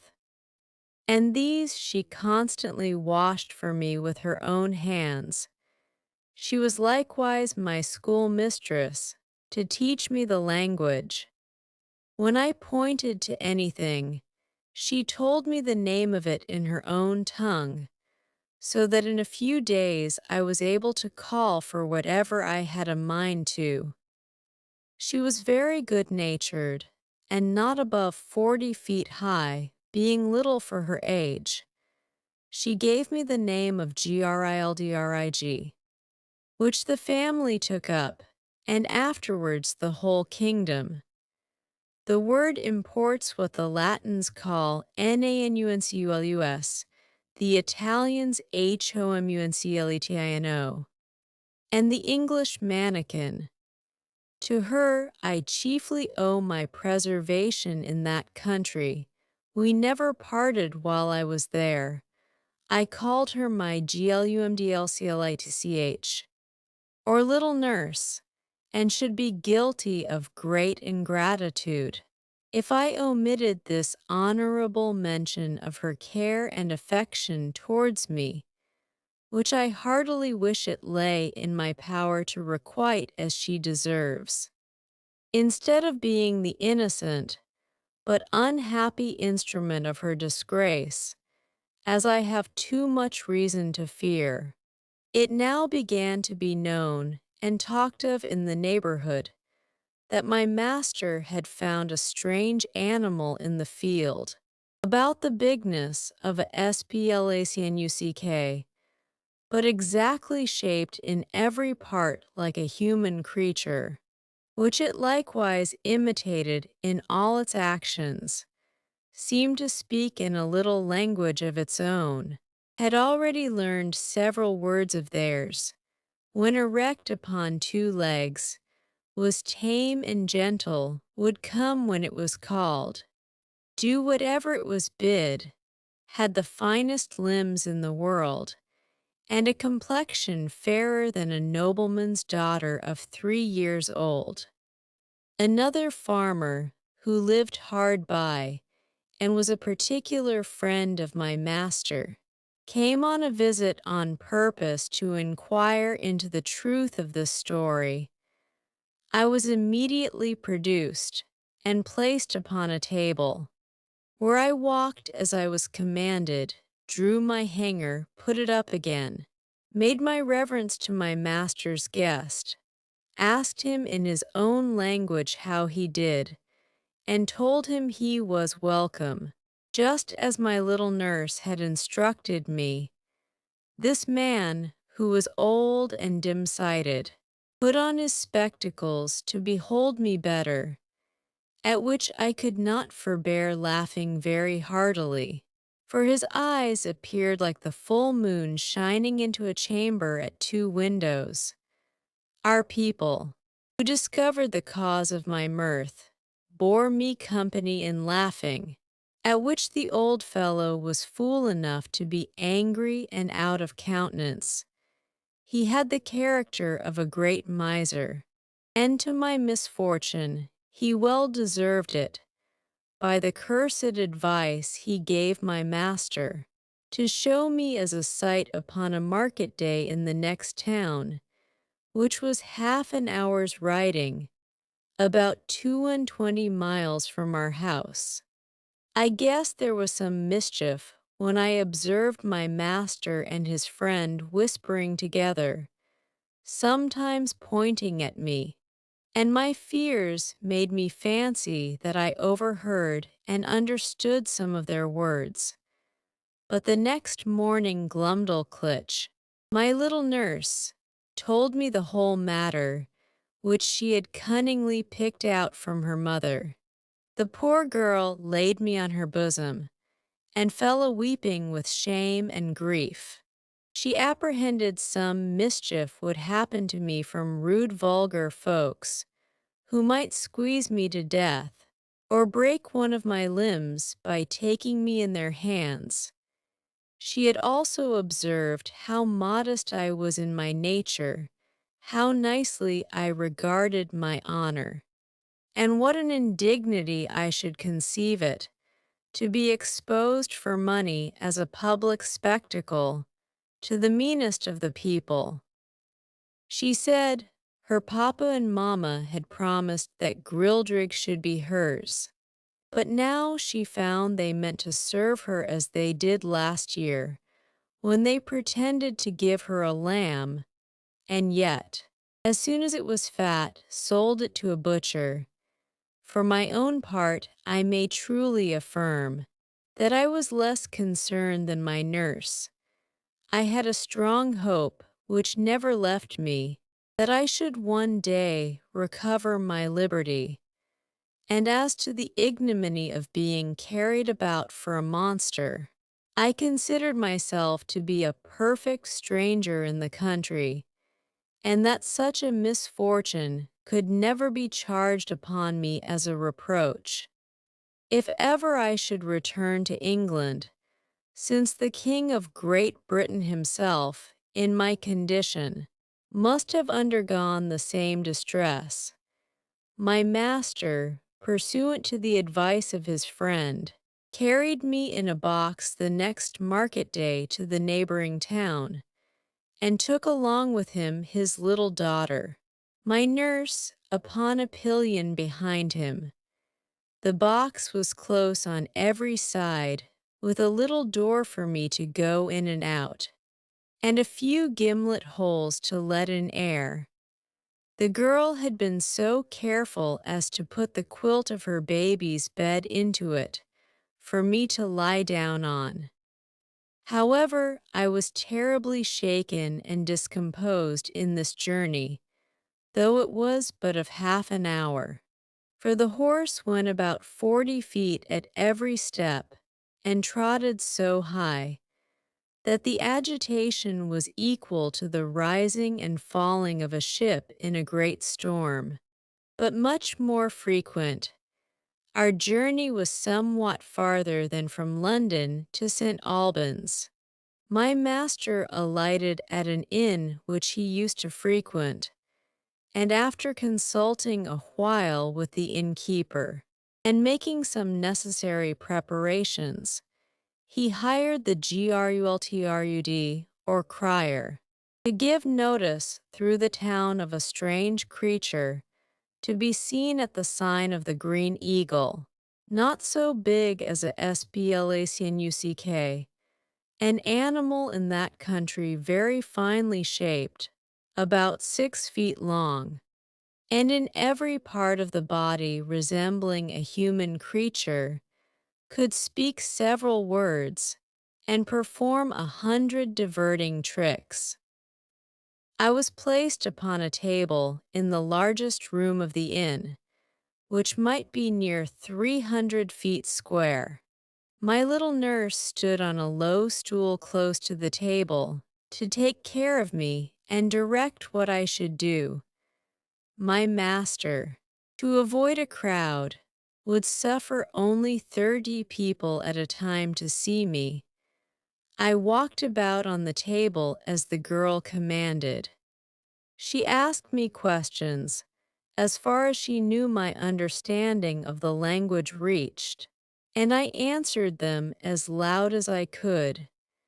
I turned about several times to the company, paid my humble respects, said they were welcome, and used some other speeches I had been taught.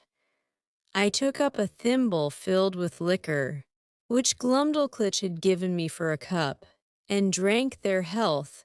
I drew out my hanger, and flourished with it after the manner of fencers in England.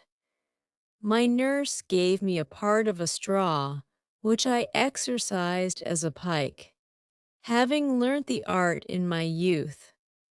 I was that day shown to 12 sets of company, and as often forced to act over again the same fopperies, till I was half dead with weariness and vexation.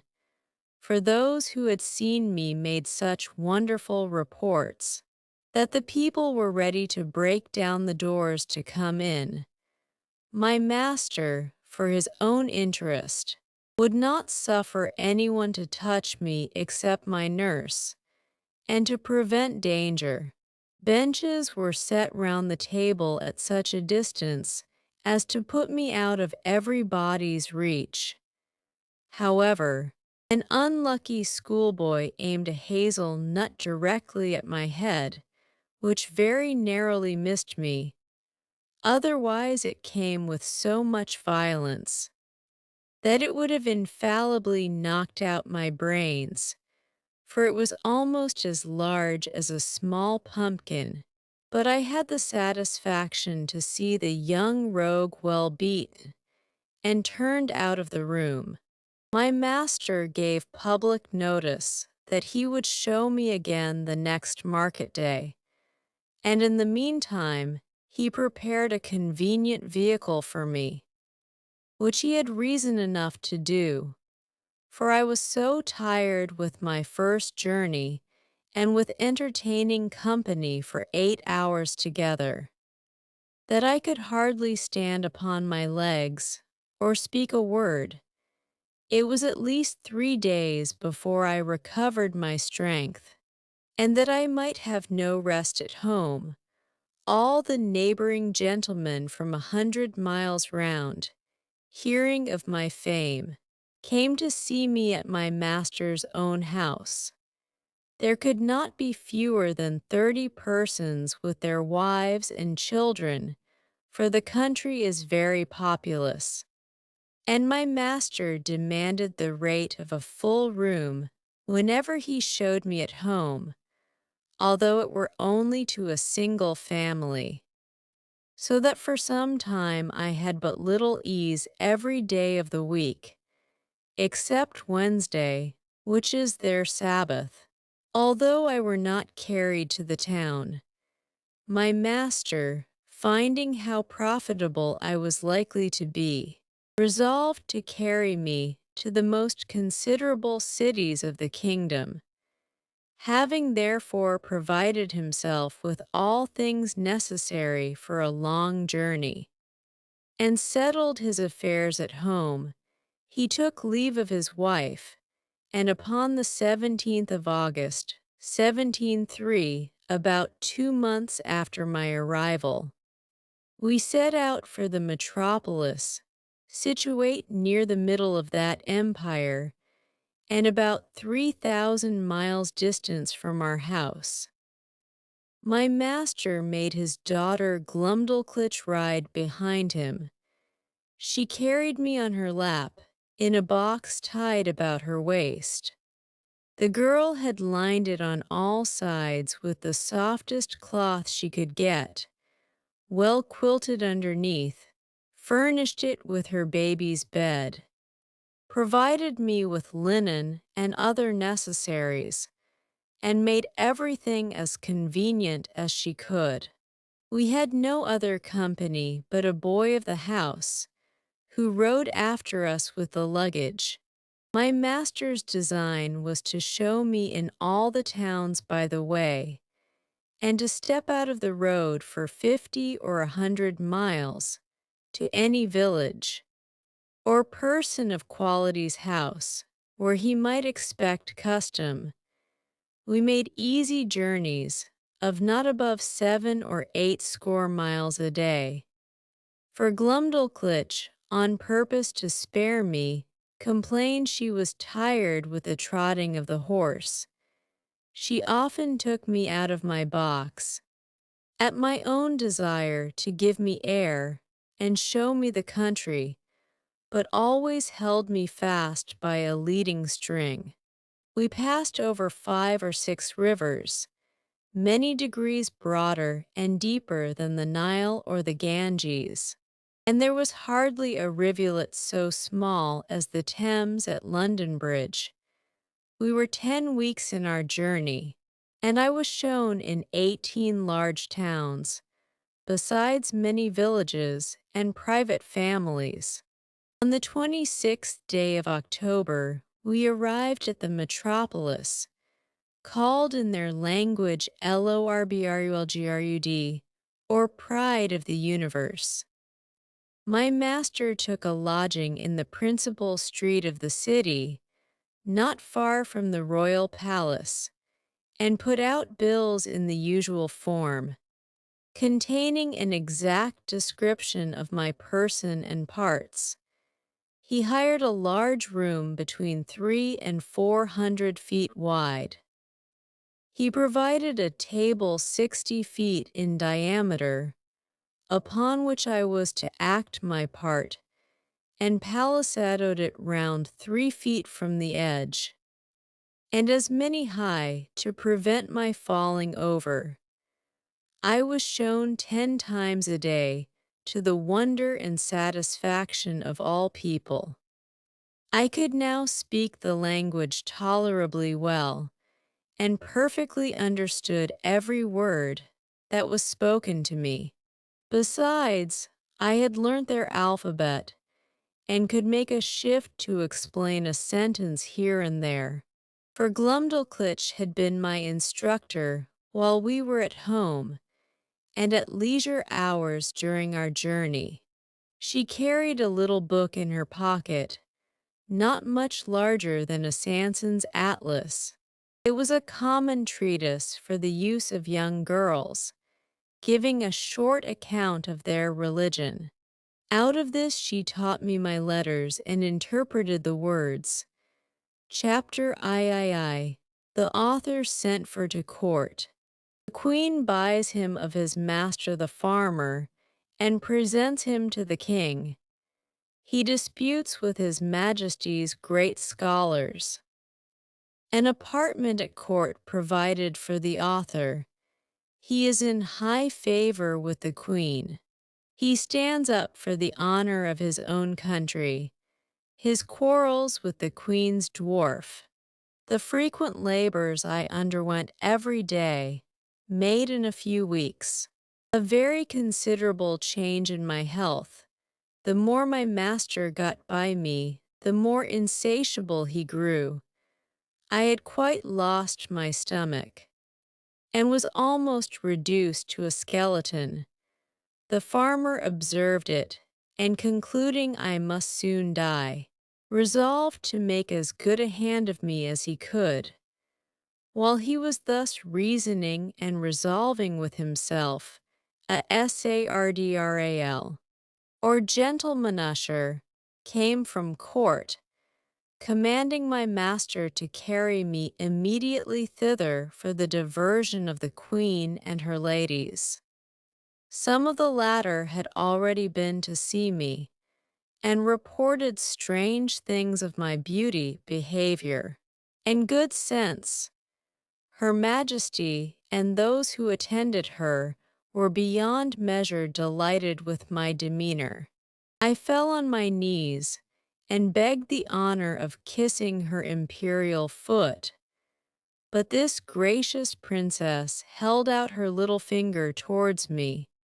After I was set on the table, which I embraced in both my arms, and put the tip of it with the utmost respect to my lip. She made me some general questions about my country and my travels, which I answered as distinctly and in as few words as I could. She asked whether I could be content to live at court. I bowed down to the board of the table and humbly answered that I was my master's slave, but if I were at my own disposal, I should be proud to devote my life to Her Majesty's service. She then asked my master whether he was willing to sell me at a good price. He, who apprehended I could not live a month, was ready enough to part with me, and demanded 1,000 pieces of gold, which were ordered him on the spot, each piece being about the bigness of 800 moidores. But allowing for the proportion of all things between that country and Europe, and the high price of gold among them, was hardly so great a sum as 1,000 guineas would be in England. I then said to the Queen, since I was now Her Majesty's most humble creature and vassal, I must beg the favor that Glumdalclitch, who had always tended me with so much care and kindness, and understood to do it so well, might be admitted into her service, and continue to be my nurse and instructor.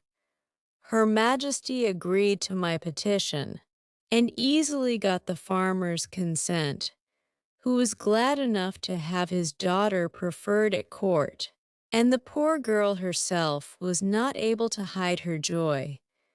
My late master withdrew, bidding me farewell, and saying he had left me in a good service, to which I replied not a word, only making him a slight bow. The Queen observed my coldness, and when the farmer was gone out of the apartment, asked me the reason. I made bold to tell Her Majesty that I owed no other obligation to my late master than his not dashing out the brains of a poor harmless creature found by chance in his fields, which obligation was amply recompensed by the gain he had made in showing me through half the kingdom, and the price he had now sold me for, that the life I had since led was laborious enough to kill an animal of 10 times my strength, that my health was much impaired by the continual drudgery of entertaining the rabble every hour of the day, and that, if my master had not thought my life in danger, Her Majesty would not have got so cheap a bargain. But as I was out of all fear of being ill-treated under the protection of so great and good an empress, the ornament of nature, the darling of the world, the delight of her subjects, the phoenix of the creation, so I hoped my late master's apprehensions would appear to be groundless, for I already found my spirits revive by the influence of her most august presence. This was the sum of my speech, delivered with great improprieties and hesitation.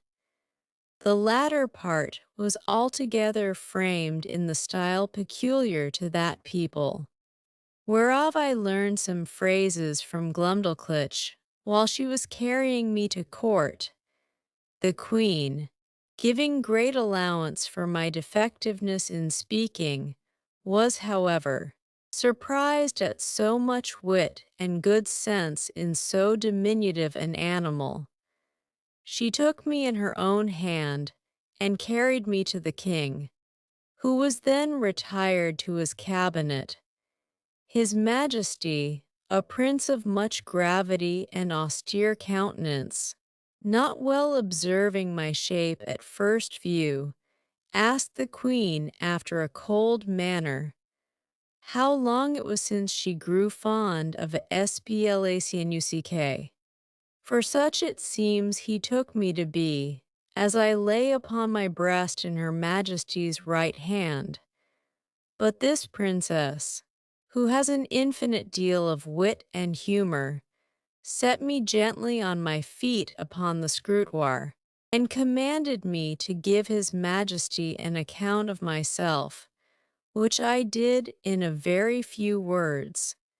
And Glumdalclitch, who attended at the cabinet door, and could not endure I should be out of her sight, being admitted, confirmed all that had passed from my arrival at her father's house.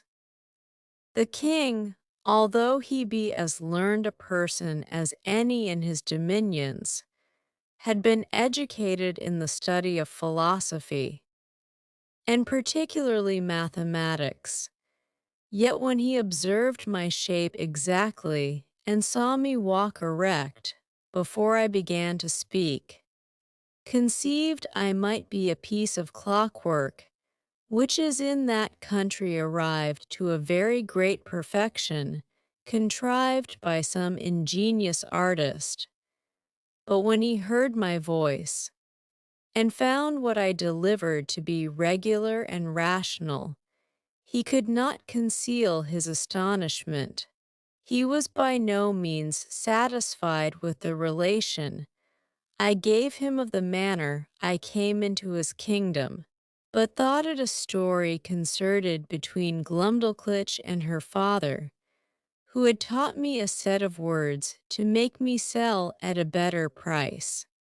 Upon this imagination, he put several other questions to me, and still received rational answers, no otherwise defective than by a foreign accent and an imperfect knowledge in the language, with some rustic phrases which I had learned at the farmer's house, and did not suit the polite style of a court.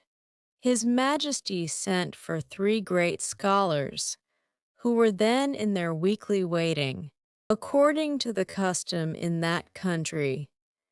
These gentlemen, after they had a while examined my shape with much nicety, were of different opinions concerning me. They all agreed that I could not be produced according to the regular laws of nature, because I was not framed with a capacity of preserving my life, either by swiftness, or climbing of trees, or digging holes in the earth. They observed by my teeth, which they viewed with great exactness, that I was a carnivorous animal, yet most quadrupeds being an overmatch for me, and field mice, with some others, too nimble. They could not imagine how I should be able to support myself, unless I fed upon snails and other insects, which they offered, by many learned arguments, to evince that I could not possibly do. One of these virtuosi seemed to think that I might be an embryo, or abortive birth, but this opinion was rejected by the other 2, who observed my limbs to be perfect and finished, and that I had lived several years, as it was manifest from my beard, the stumps whereof they plainly discovered through a magnifying glass. They would not allow me to be a dwarf, because my littleness was beyond all degrees of comparison, for the queen's favorite dwarf, the smallest ever known in that kingdom, was near 30 feet high. After much debate, they concluded unanimously that I was only RELPLUM SCALCATH, which is interpreted literally LUSUSNATURA. A determination exactly agreeable to the modern philosophy of Europe, whose professors, disdaining the old evasion of occult causes, whereby the followers of Aristotle endeavored in vain to disguise their ignorance, have invented this wonderful solution of all difficulties to the unspeakable advancement of human knowledge. After this decisive conclusion, I entreated to be heard a word or two. I applied myself to the king and assured his majesty that I came from a country which abounded with several millions of both sexes and of my own stature, where the animals, trees, and houses were all in proportion, and where, by consequence, I might be as able to defend myself and to find sustenance as any of his majesty's subjects could do here, which I took for a full answer to those gentlemen's arguments. To this they only replied with a smile of contempt, saying, that the farmer had instructed me very well in my lesson. The king, who had a much better understanding, dismissing his learned men, sent for the farmer, who by good fortune was not yet gone out of town. Having therefore first examined him privately, and then confronted him with me and the young girl, his Majesty began to think that what we told him might possibly be true. He desired the Queen to order that a particular care should be taken of me, and was of opinion that Glumdalclitch should still continue in her office of tending me, because he observed we had a great affection for each other. A convenient apartment was provided for her at court. She had a sort of governess appointed to take care of her education, a maid to dress her, and 2 other servants for menial offices. But the care of me was wholly appropriated to herself. The Queen commanded her own cabinet maker to contrive a box that might serve me for a bedchamber, after the model that Glumdalclitch and I should agree upon.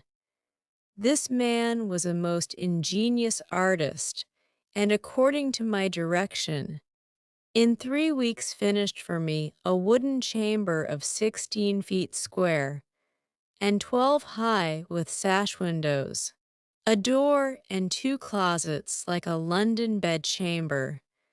The board that made the ceiling was to be lifted up and down by 2 hinges, to put in a bed ready furnished by Her Majesty's upholsterer, which Glumdalclitch took out every day to air, made it with her own hands, and letting it down at night, locked up the roof over me. A nice workman, who was famous for little curiosities, undertook to make me 2 chairs, with backs and frames, of a substance not unlike ivory, and 2 tables, with a cabinet to put my things in. The room was quilted on all sides, as well as the floor and the ceiling, to prevent any accident from the carelessness of those who carried me, and to break the force of a jolt when I went in a coach. I desired a lock for my door to prevent rats and mice from coming in.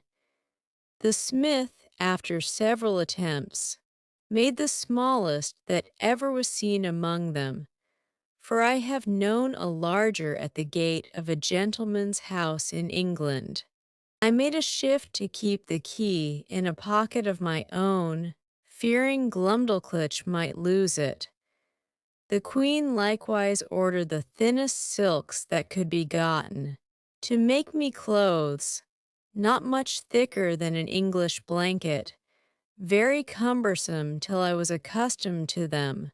They were after the fashion of the kingdom, partly resembling the Persian, and partly the Chinese, and are a very grave and decent habit. The queen became so fond of my company that she could not dine without me. I had a table placed upon the same at which her majesty ate, just at her left elbow, and a chair to sit on. Glumdalclitch stood on a stool on the floor near my table to assist and take care of me. I had an entire set of silver dishes and plates, and other necessaries which, in proportion to those of the queen, were not much bigger than what I have seen in a London toy shop for the furniture of a baby house. These my little nurse kept in her pocket in a silver box, and gave me at meals as I wanted them, always cleaning them herself. No person dined with the queen but the two princesses royal, the eldest 16 years old, and the younger at that time 13 and a month. Her Majesty used to put a bit of meat upon one of my dishes, out of which I carved for myself, and her diversion was to see me eat in miniature. For the queen, who had indeed but a weak stomach, took up, at one mouthful, as much as a dozen English farmers could eat at a meal, which to me was for some time a very nauseous sight. She would crunch the wing of a lark, bones and all, between her teeth, although it were 9 times as large as that of a full-grown turkey, and put a bit of bread into her mouth as big as 2 12-penny loaves. She drank out of a golden cup, above a hogshead at a draught. Her knives were twice as long as a scythe, set straight upon the handle. The spoons, forks, and other instruments were all in the same proportion.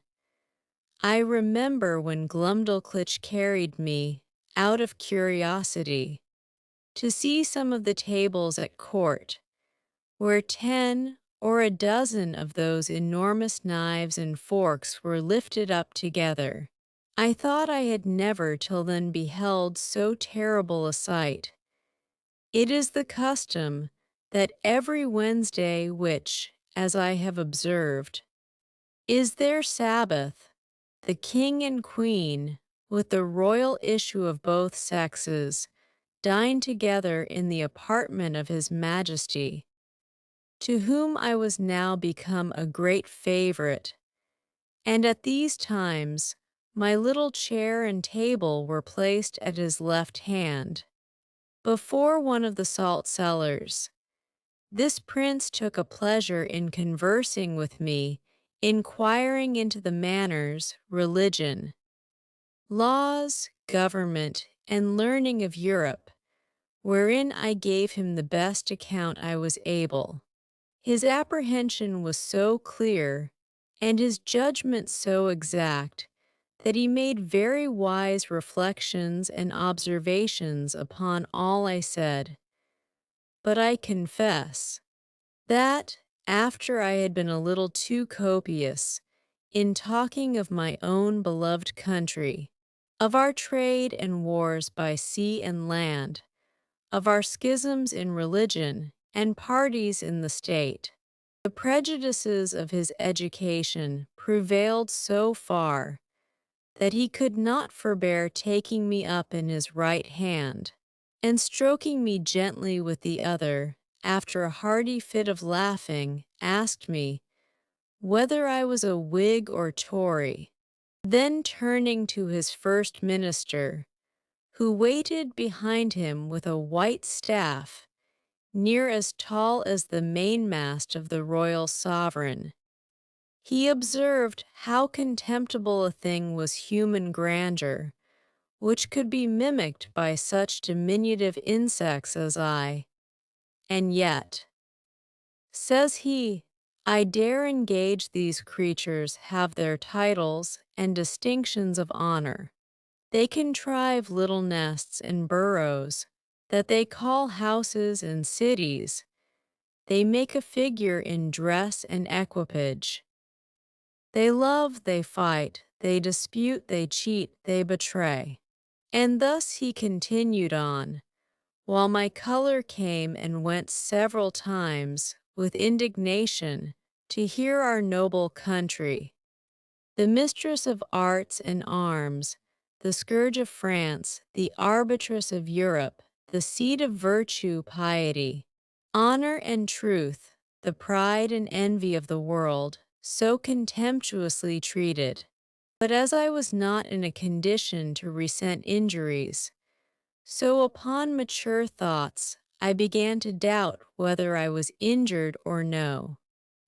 For, after having been accustomed several months to the sight and converse of this people, and observed every object upon which I cast mine eyes to be of proportionable magnitude, the horror I had at first conceived from their bulk and aspect was so far worn off, that if I had then beheld a company of English lords and ladies in their finery and birthday clothes, acting their several parts in the most courtly manner of strutting, and bowing and prating, to say the truth, I should have been strongly tempted to laugh as much at them as the king and his grandees did at me. Neither, indeed, could I forbear smiling at myself, when the queen used to place me upon her hand towards a looking-glass, by which both our persons appeared before me in full view together, and there could be nothing more ridiculous than the comparison, so that I really began to imagine myself dwindled many degrees below my usual size. Nothing angered and mortified me so much as the queen's dwarf, who being of the lowest stature that was ever in that country, for I verily think he was not full 30 feet high, became so insolent at seeing a creature so much beneath him, that he would always affect to swagger and look big as he passed by me in the queen's antechamber, while I was standing on some table talking with the lords or ladies of the court, and he seldom failed of a smart word or two upon my littleness, against which I could only revenge myself by calling him brother, challenging him to wrestle, and such repartees as are usually in the mouths of court pages. One day, at dinner, this malicious little cub was so nettled with something I had said to him, that, raising himself upon the frame of Her Majesty's chair, he took me up by the middle, as I was sitting down, not thinking any harm, and let me drop into a large silver bowl of cream, and then ran away as fast as he could.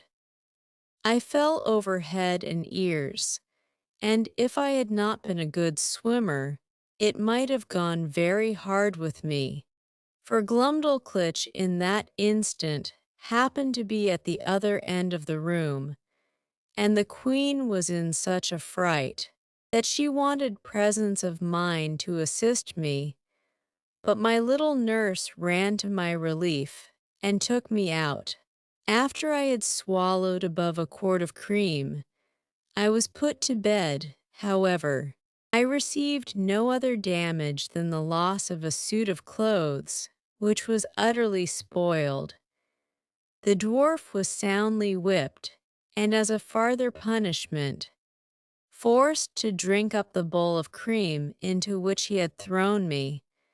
Neither was he ever restored to favor, for soon after the queen bestowed him on a lady of high quality, so that I saw him no more, to my very great satisfaction.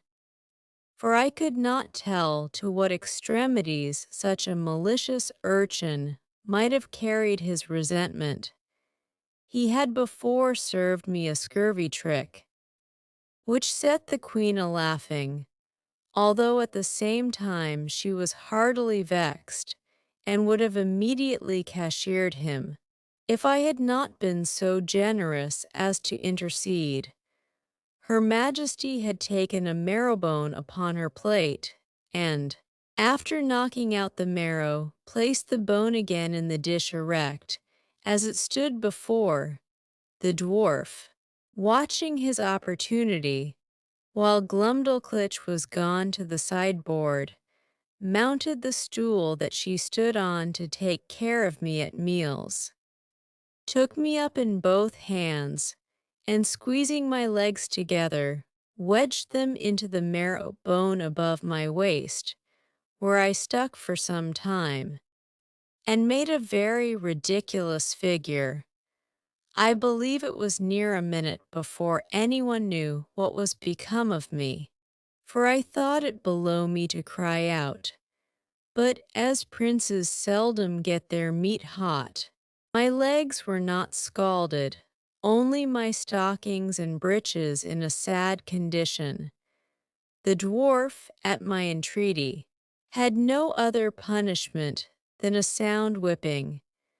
I was frequently rallied by the queen upon account of my fearfulness, and she used to ask me whether the people of my country were as great cowards as myself. The occasion was this: the kingdom is much pestered with flies in summer, and these odious insects, each of them as big as a Dunstable lark, hardly gave me any rest while I sat at dinner, with their continual humming and buzzing about mine ears. They would sometimes alight upon my victuals, and leave their loathsome excrement or spawn behind, which to me was very visible, though not to the natives of that country, whose large optics were not so acute as mine. In viewing smaller objects, sometimes they would fix upon my nose or forehead, where they stung me to the quick, smelling very offensively, and I could easily trace that viscous matter, which, our naturalists tell us, enables those creatures to walk with their feet upwards upon a ceiling. I had much ado to defend myself against these detestable animals, and could not forbear starting when they came on my face. It was the common practice of the dwarf to catch a number of these insects in his hand, as schoolboys do among us, and let them out suddenly under my nose, on purpose to frighten me and divert the queen. My remedy was to cut them in pieces with my knife, as they flew in the air, wherein my dexterity was much admired. I remember one morning, when Glumdalclitch had set me in a box upon a window, as she usually did in fair days to give me air, for I durst not venture to let the box be hung on a nail out of the window, as we do with cages in England. After I had lifted up one of my sashes, and sat down at my table to eat a piece of sweet cake for my breakfast, above 20 wasps, allured by the smell, came flying into the room, humming louder than the drones of as many bagpipes. Some of them seized my cake and carried it piecemeal away. Others flew about my head and face, confounding me with the noise, and putting me in the utmost terror of their stings. However, I had the courage to rise and draw my hanger, and attack them in the air. I dispatched 4 of them, but the rest got away, and I presently shut my window.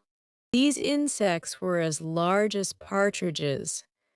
I took out their stings, found them 1.5 inches long, and as sharp as needles. I carefully preserved them all, and having since shown them, with some other curiosities, in several parts of Europe, Upon my return to England, I gave 3 of them to Gresham College and kept the 4th for myself. Chapter IV. The Country Described.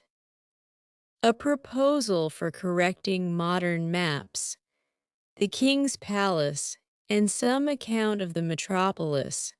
The author's way of traveling, the chief temple described. I now intend to give the reader a short description of this country as far as I traveled in it, which was not above 2,000 miles round Lorbrulgrud, the metropolis. For the Queen, whom I always attended, never went farther when she accompanied the King in his progresses, and there stayed till His Majesty returned from viewing his frontiers. The whole extent of this prince's dominions reaches about 6,000 miles in length, and from 3 to 5 in breadth, whence I cannot but conclude that our geographers of Europe are in a great error by supposing nothing but sea between Japan and California, for it was ever my opinion that there must be a balance of earth to counterpoise the great continent of Tartary, and therefore they ought to correct their maps and charts.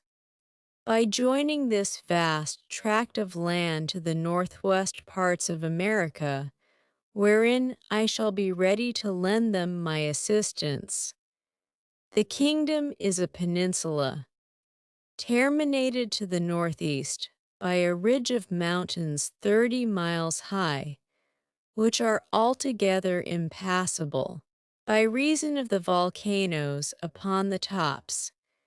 Neither do the most learned know what sort of mortals inhabit beyond those mountains, or whether they be inhabited at all. On the 3 other sides, it is bounded by the ocean.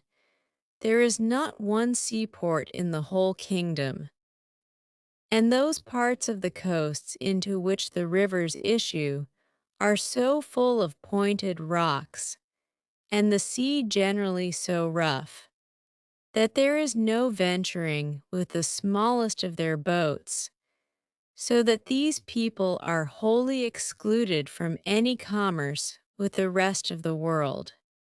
But the large rivers are full of vessels, and abound with excellent fish, for they seldom get any from the sea, because the sea fish are of the same size with those in Europe, and consequently not worth catching, whereby it is manifest that nature, in the production of plants and animals of so extraordinary a bulk, is wholly confined to this continent, of which I leave the reasons to be determined by philosophers. However, now and then they take a whale that happens to be dashed against the rocks, which the common people feed on heartily. These whales I have known so large that a man could hardly carry one upon his shoulders, and sometimes, for curiosity, they are brought in hampers to Lorbrulgrud. I saw one of them in a dish at the king's table, which passed for a rarity, but I did not observe he was fond of it, for I think, indeed, the bigness disgusted him, although I have seen one somewhat larger in Greenland. The country is well inhabited, for it contains 51 cities, near 100 walled towns, and a great number of villages. To satisfy my curious reader, it may be sufficient to describe Lorbrulgrud. This city stands upon almost 2 equal parts, on each side the river that passes through. It contains above 80,000 houses and about 600,000 inhabitants. It is in length 3 glomglungs, which make about 54 English miles, and 2.5 in breadth. As I measured it myself in the royal map made by the king's order, which was laid on the ground on purpose for me, and extended 100 feet. I paced the diameter and circumference several times barefoot, and computing by the scale, measured it pretty exactly. The king's palace is no regular edifice, but a heap of buildings about 7 miles round. The chief rooms are generally 240 feet high, and broad and long in proportion. A coach was allowed to Glumdalclitch and me, wherein her governess frequently took her out to see the town or go among the shops, and I was always of the party, carried in my box. Although the girl, at my own desire, would often take me out and hold me in her hand, that I might more conveniently view the houses and the people as we passed along the streets.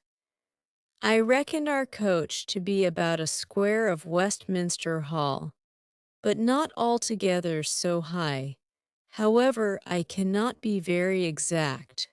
One day the governess ordered our coachman to stop at several shops, where the beggars, watching their opportunity, crowded to the sides of the coach, and gave me the most horrible spectacle that ever a European eye beheld. There was a woman with a cancer in her breast, swelled to a monstrous size, full of holes, in 2 or 3 of which I could have easily crept, and covered my whole body. There was a fellow with a wen in his neck, larger than 5 wool-packs, and another with a couple of wooden legs, each about 20 feet high. But the most hateful sight of all was the lice crawling on their clothes. I could see distinctly the limbs of these vermin with my naked eye, much better than those of a European louse through a microscope, and their snouts with which they rooted like swine. They were the first I had ever beheld, and I should have been curious enough to dissect one of them if I had had proper instruments, which I unluckily left behind me in the ship, although, indeed, the sight was so nauseous that it perfectly turned my stomach.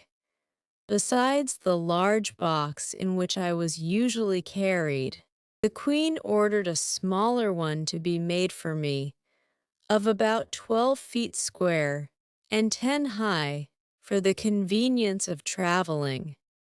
Because the other was somewhat too large for Glumdalclitch's lap and cumbersome in the coach, it was made by the same artist, whom I directed in the whole contrivance. This traveling closet was an exact square, with a window in the middle of 3 of the squares, and each window was latticed with iron wire on the outside, to prevent accidents in long journeys.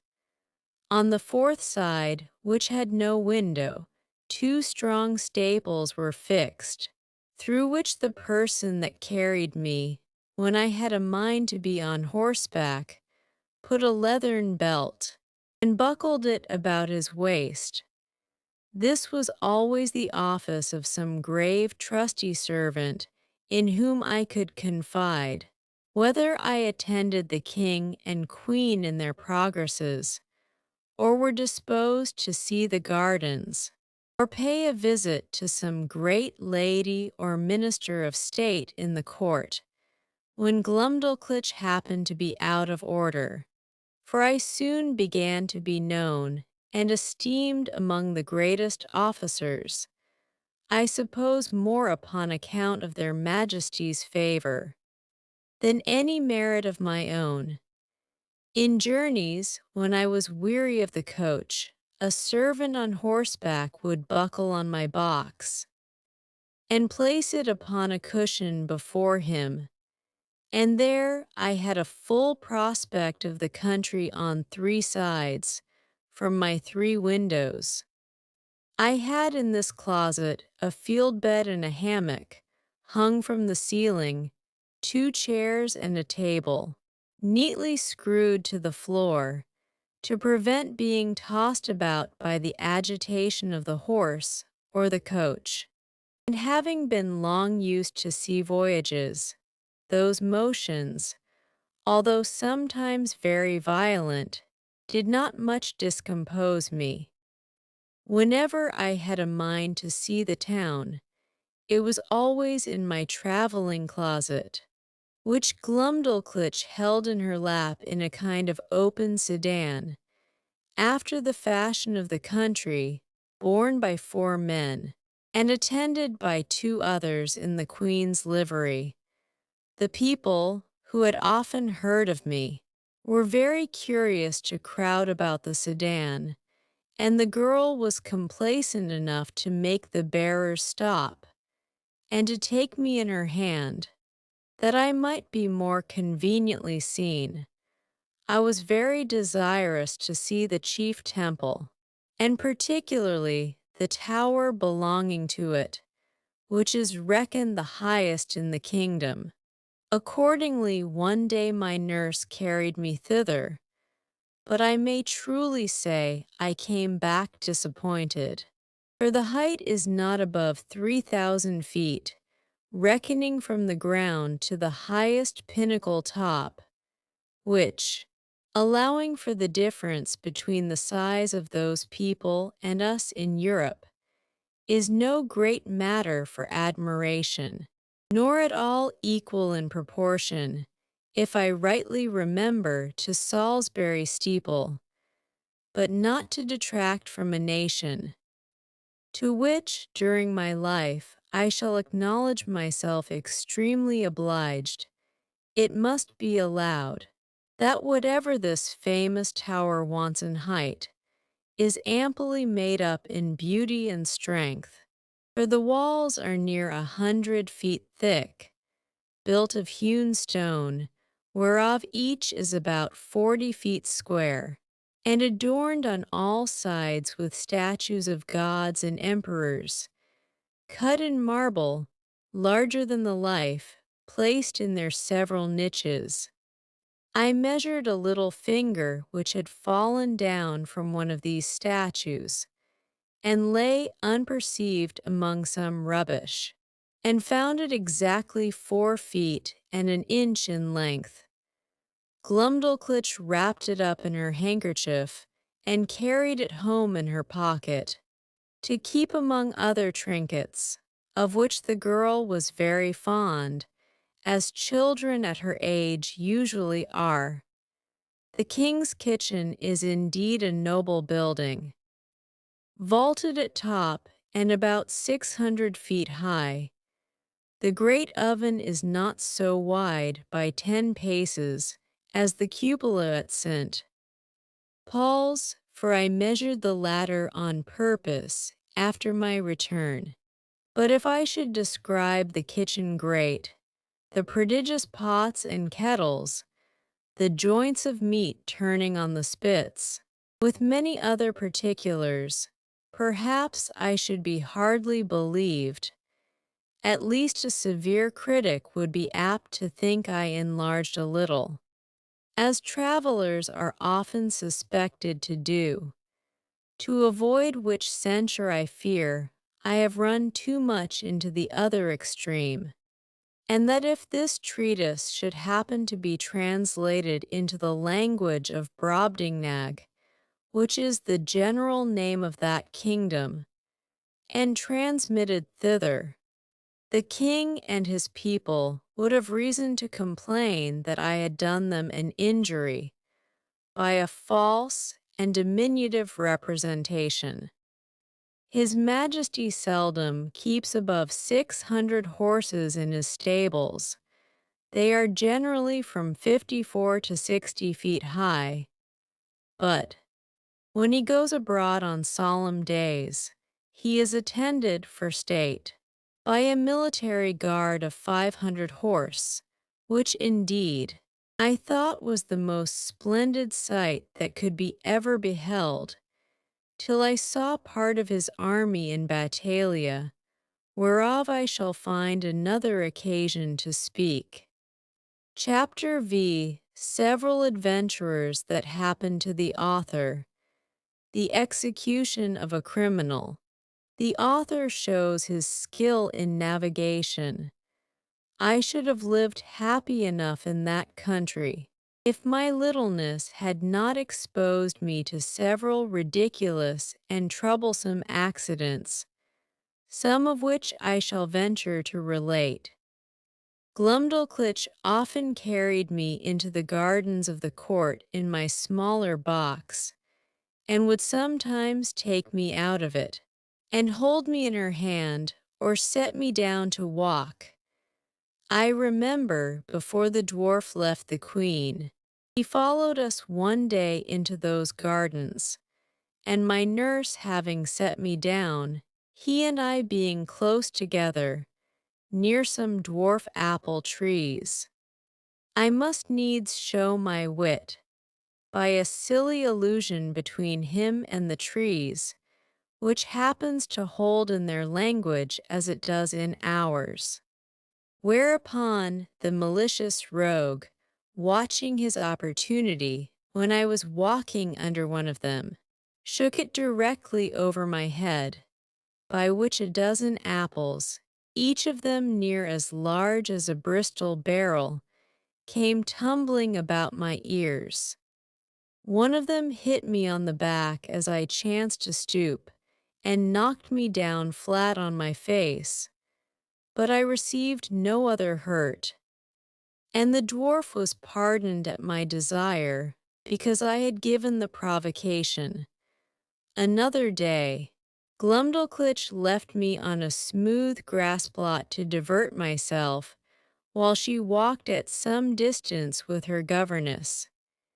In the meantime, there suddenly fell such a violent shower of hail that I was immediately by the force of it struck to the ground, and when I was down, the hailstones gave me such cruel bangs all over the body, as if I had been pelted with tennis balls. However, I made a shift to creep on all fours, and shelter myself by lying flat on my face, on the lee side of a border of lemon thyme, but so bruised from head to foot that I could not go abroad in 10 days. Neither is this at all to be wondered at, because nature in that country, observing the same proportion through all her operations, a hailstone is near 1,800 times as large as one in Europe, which I can assert upon experience, having been so curious as to weigh and measure them. But a more dangerous accident happened to me in the same garden, when my little nurse, believing she had put me in a secure place, which I often entreated her to do, that I might enjoy my own thoughts, and having left my box at home, to avoid the trouble of carrying it, went to another part of the garden with her governess and some ladies of her acquaintance.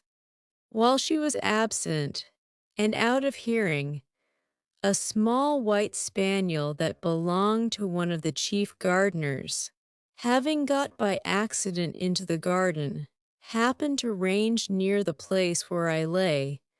The dog, following the scent, came directly up, and taking me in his mouth, ran straight to his master wagging his tail, and set me gently on the ground. By good fortune he had been so well taught that I was carried between his teeth without the least hurt, or even tearing my clothes. But the poor gardener, who knew me well and had a great kindness for me, was in a terrible fright. He gently took me up in both his hands, and asked me how I did, but I was so amazed and out of breath, that I could not speak a word. In a few minutes I came to myself, and he carried me safe to my little nurse, who, by this time, had returned to the place where she left me, and was in cruel agonies when I did not appear, nor answer when she called. She severely reprimanded the gardener on account of his dog, but the thing was hushed up and never known at court, for the girl was afraid of the queen's anger. And truly, as to myself, I thought it would not be for my reputation that such a story should go about. This accident absolutely determined Glumdalclitch never to trust me abroad for the future out of her sight. I had been long afraid of this resolution, and therefore concealed from her some little unlucky adventures that happened in those times when I was left by myself.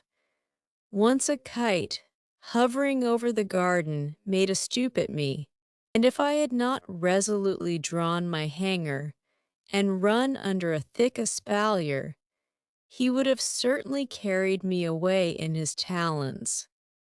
Another time, walking to the top of a fresh molehill, I fell to my neck in the hole, through which that animal had cast up the earth, and coined some lie, not worth remembering, to excuse myself for spoiling my clothes.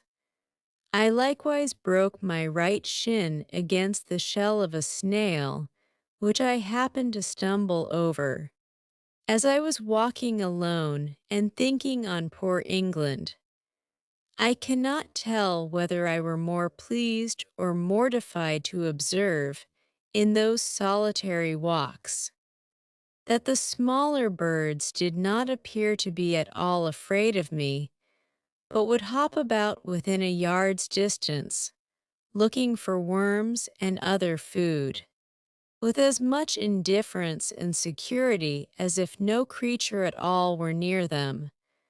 I remember a thrush had the confidence to snatch out of my hand, with his bill, of cake that Glumdalclitch had just given me for my breakfast. When I attempted to catch any of these birds, they would boldly turn against me, endeavoring to peck my fingers, which I durst not venture within their reach, and then they would hop back unconcerned to hunt for worms or snails, as they did before. But one day I took a thick cudgel and threw it with all my strength so luckily at a linnet that I knocked him down, and seizing him by the neck with both my hands, ran with him in triumph to my nurse. However, the bird, who had only been stunned, recovering himself, gave me so many boxes with his wings on both sides of my head and body, though I held him at arm's length, and was out of the reach of his claws, that I was 20 times thinking to let him go. But I was soon relieved by one of our servants, who wrung off the bird's neck, and I had him next day for dinner by the Queen's command. This linnet, as near as I can remember, seemed to be somewhat larger than an English swan.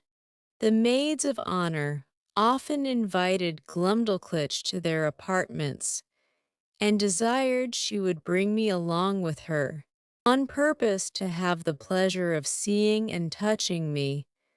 They would often strip me naked from top to toe, and lay me at full length in their bosoms, wherewith I was much disgusted because, to say the truth, a very offensive smell came from their skins, which I do not mention or intend, to the disadvantage of those excellent ladies, for whom I have all manner of respect. But I conceive that my sense was more acute in proportion to my littleness. and that those illustrious persons were no more disagreeable to their lovers, or to each other, than people of the same quality are with us in England. And after all, I found their natural smell was much more supportable than when they used perfumes, under which I immediately swooned away.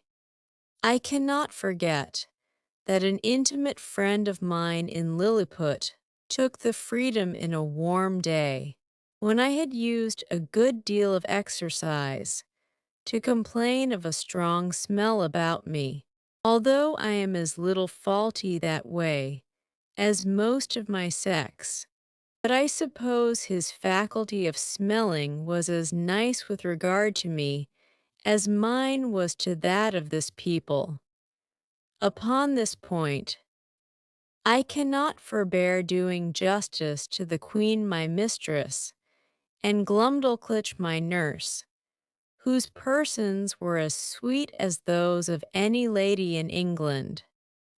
That which gave me most uneasiness among these maids of honor, when my nurse carried me to visit them, was to see them use me without any manner of ceremony, like a creature who had no sort of consequence, for they would strip themselves to the skin and put on their smocks in my presence, while I was placed on their toilet, directly before their naked bodies, which I am sure to me was very far from being a tempting sight, or from giving me any other emotions than those of horror and disgust.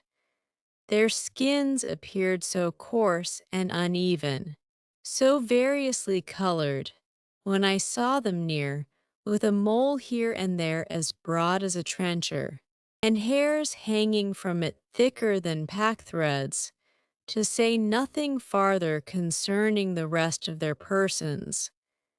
Neither did they at all scruple, while I was by, to discharge what they had drank, to the quantity of at least 2 hogsheads, in a vessel that held above 3 tons. The handsomest among these maids of honor, a pleasant, frolicsome girl of 16, would sometimes set me astride upon one of her nipples, with many other tricks, wherein the reader will excuse me for not being over particular. But I was so much displeased that I entreated Glumdalclitch to contrive some excuse for not seeing that young lady any more. One day, a young gentleman, who was nephew to my nurse's governess, came and pressed them both to see an execution. It was of a man who had murdered one of that gentleman's intimate acquaintance.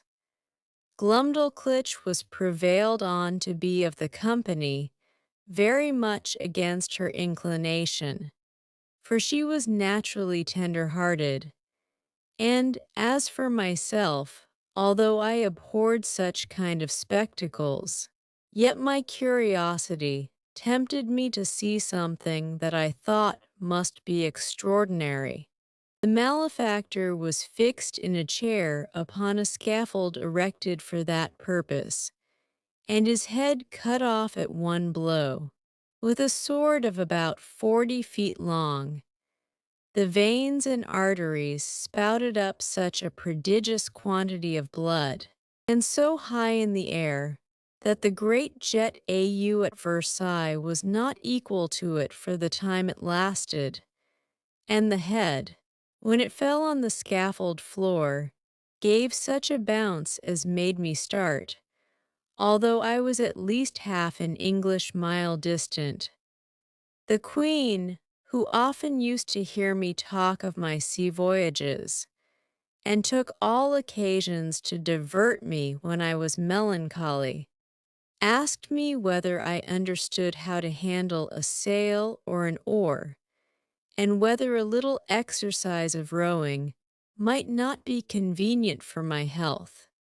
I answered that I understood both very well, For although my proper employment had been to be surgeon or doctor to the ship, yet often, upon a pinch, I was forced to work like a common mariner. But I could not see how this could be done in their country, where the smallest wherry was equal to a first-rate man of war among us. And such a boat as I could manage would never live in any of their rivers. Her Majesty said, if I would contrive a boat, her own joiner should make it, and she would provide a place for me to sail in. The fellow was an ingenious workman, and by my instructions, in 10 days, finished a pleasure boat with all its tackling, able conveniently to hold 8 Europeans.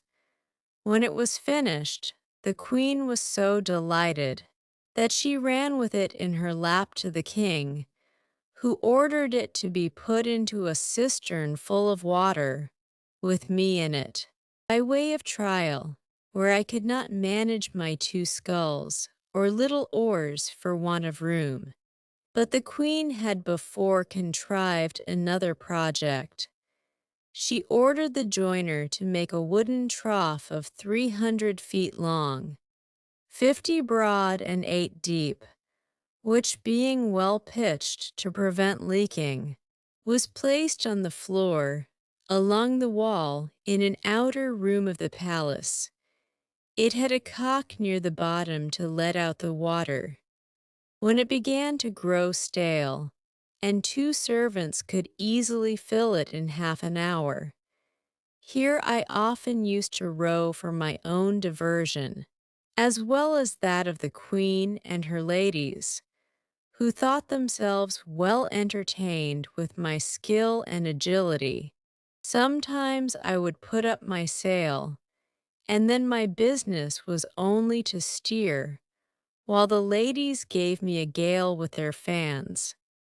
And when they were weary, some of their pages would blow my sail forward with their breath, while I showed my art by steering starboard or larboard as I pleased. When I had done, Glumdalclitch always carried back my boat into her closet, and hung it on a nail to dry. In this exercise I once met an accident which had like to have cost me my life. For one of the pages having put my boat into the trough, the governess who attended Glumdalclitch very officiously lifted me up, to place me in the boat, but I happened to slip through her fingers, and should infallibly have fallen down 40 feet upon the floor, if, by the luckiest chance in the world, I had not been stopped by a corking pin that stuck in the good gentlewoman's stomacher, the head of the pin passing between my shirt and the waistband of my breeches, and thus I was held by the middle in the air, till Glumdalclitch ran to my relief. Another time, one of the servants, whose office it was to fill my trough every 3rd day with fresh water, was so careless as to let a huge frog, not perceiving it, slip out of his pail.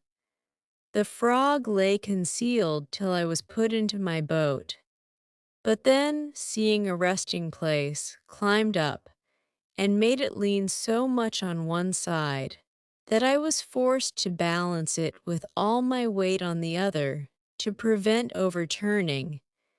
When the frog was got in, it hopped at once half the length of the boat, and then over my head, backward and forward, daubing my face and clothes with its odious slime. The largeness of its features made it appear the most deformed animal that can be conceived. However, I desired Glumdalclitch to let me deal with it alone. I banged it a good while with one of my sculls, and at last forced it to leap out of the boat. But the greatest danger I ever underwent in that kingdom was from a monkey, who belonged to one of the clerks of the kitchen. Glumdalclitch had locked me up in her closet while she went somewhere upon business or a visit. The weather being very warm, the closet window was left open, as well as the windows and the door of my bigger box, in which I usually lived, because of its largeness and conveniency.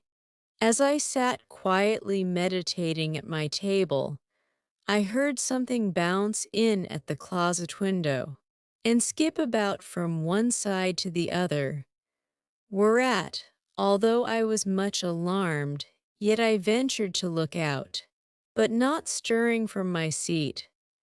And then I saw this frolicsome animal frisking and leaping up and down, till at last he came to my box, which he seemed to view with great pleasure and curiosity, peeping in at the door and every window.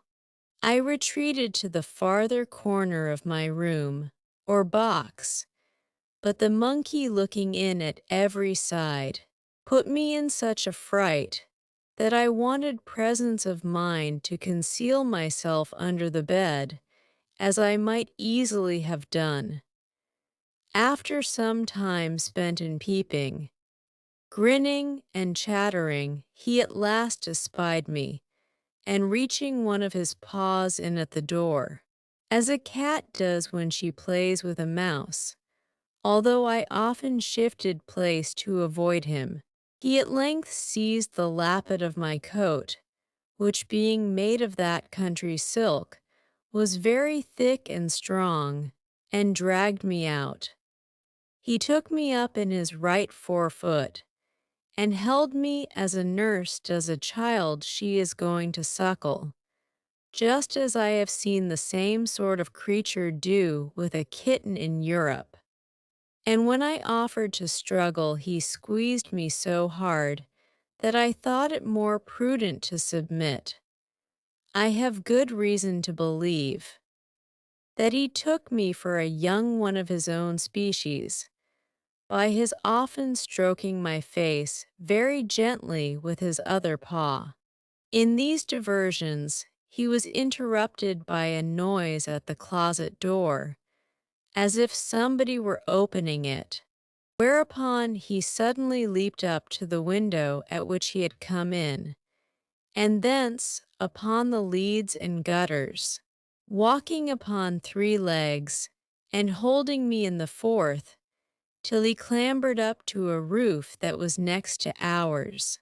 I heard Glumdalclitch give a shriek at the moment he was carrying me out.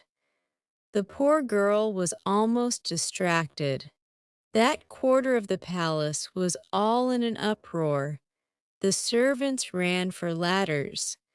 The monkey was seen by hundreds in the court, sitting upon the ridge of a building, holding me like a baby in one of his forepaws, and feeding me with the other, by cramming into my mouth some victuals he had squeezed out of the bag on one side of his chaps, and patting me when I would not eat. Whereat many of the rabble below could not forbear laughing, neither do I think they justly ought to be blamed, for, without question, the sight was ridiculous enough to every body but myself. Some of the people threw up stones, hoping to drive the monkey down, but this was strictly forbidden, or else, very probably, my brains had been dashed out. The ladders were now applied, and mounted by several men, which the monkey observing, and finding himself almost encompassed, not being able to make speed enough with his 3 legs, let me drop on a ridge tile and made his escape. Here I sat for some time, 500 yards from the ground, expecting every moment to be blown down by the wind, or to fall by my own giddiness, and come tumbling over and over from the ridge to the eaves. But an honest lad, one of my nurse's footmen, climbed up, and putting me into his breeches pocket, brought me down safe.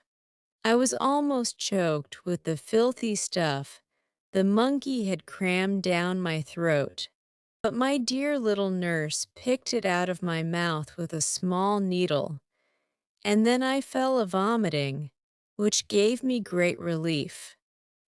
Yet I was so weak and bruised in the sides with the squeezes given me by this odious animal that I was forced to keep my bed a fortnight. The king, queen, and all the court sent every day to inquire after my health, and Her Majesty made me several visits during my sickness. The monkey was killed, and an order made that no such animal should be kept about the palace. When I attended the king after my recovery, to return him thanks for his favors, he was pleased to rally me a good deal upon this adventure. He asked me what my thoughts and speculations were while I lay in the monkey's paw, how I liked the victuals he gave me, his manner of feeding, and whether the fresh air on the roof had sharpened my stomach. He desired to know what I would have done upon such an occasion in my own country. I told His Majesty that in Europe we had no monkeys, except such as were brought for curiosity from other places, and so small that I could deal with a dozen of them together, if they presumed to attack me. And as for that monstrous animal with whom I was so lately engaged, it was indeed as large as an elephant. If my fears had suffered me to think so far as to make use of my hanger, looking fiercely, and clapping my hand on the hilt. As I spoke, when he poked his paw into my chamber, perhaps I should have given him such a wound as would have made him glad to withdraw it with more haste than he put it in. This I delivered in a firm tone, like a person who was jealous lest his courage should be called in question. However, my speech produced nothing else beside a loud laughter, which all the respect due to His Majesty from those about him could not make them contain. This made me reflect how vain an attempt it is for a man to endeavor to do himself honor among those who are out of all degree of equality or comparison with him. And yet I have seen the moral of my own behavior very frequent in England since my return, where a little contemptible varlet, without the least title to birth, person, wit, or common sense, shall presume to look with importance, and put himself upon a foot with the greatest persons of the kingdom. I was every day furnishing the court with some ridiculous story, and Glumdalclitch, although she loved me to excess, yet was arch enough to inform the queen, whenever I committed any folly that she thought would be diverting to Her Majesty. The girl, who had been out of order, was carried by her governess to take the air about an hour's distance, or 30 miles from town. They alighted out of the coach near a small footpath in a field, and Glumdalclitch setting down my traveling box, I went out of it to walk. There was a cow dung in the path, and I must need try my activity by attempting to leap over it. I took a run, but unfortunately jumped short, and found myself just in the middle up to my knees. I waded through with some difficulty, and one of the footmen wiped me as clean as he could with his handkerchief, for I was filthily bemired. and my nurse confined me to my box till we returned home, where the queen was soon informed of what had passed, and the footman spread it about the court, so that all the mirth for some days was at my expense. Chapter VI.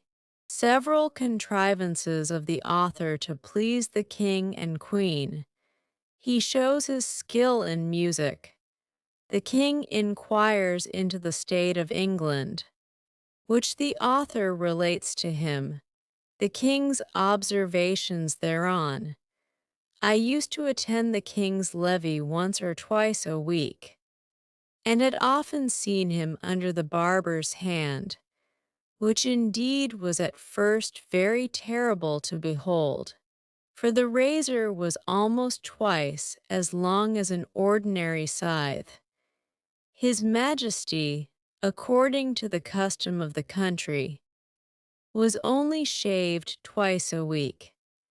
I once prevailed on the barber to give me some of the suds or lather, out of which I picked 40 or 50 of the strongest stumps of hair. I then took a piece of fine wood and cut it like the back of a comb, making several holes in it at equal distances with as small a needle as I could get from Glumdalclitch.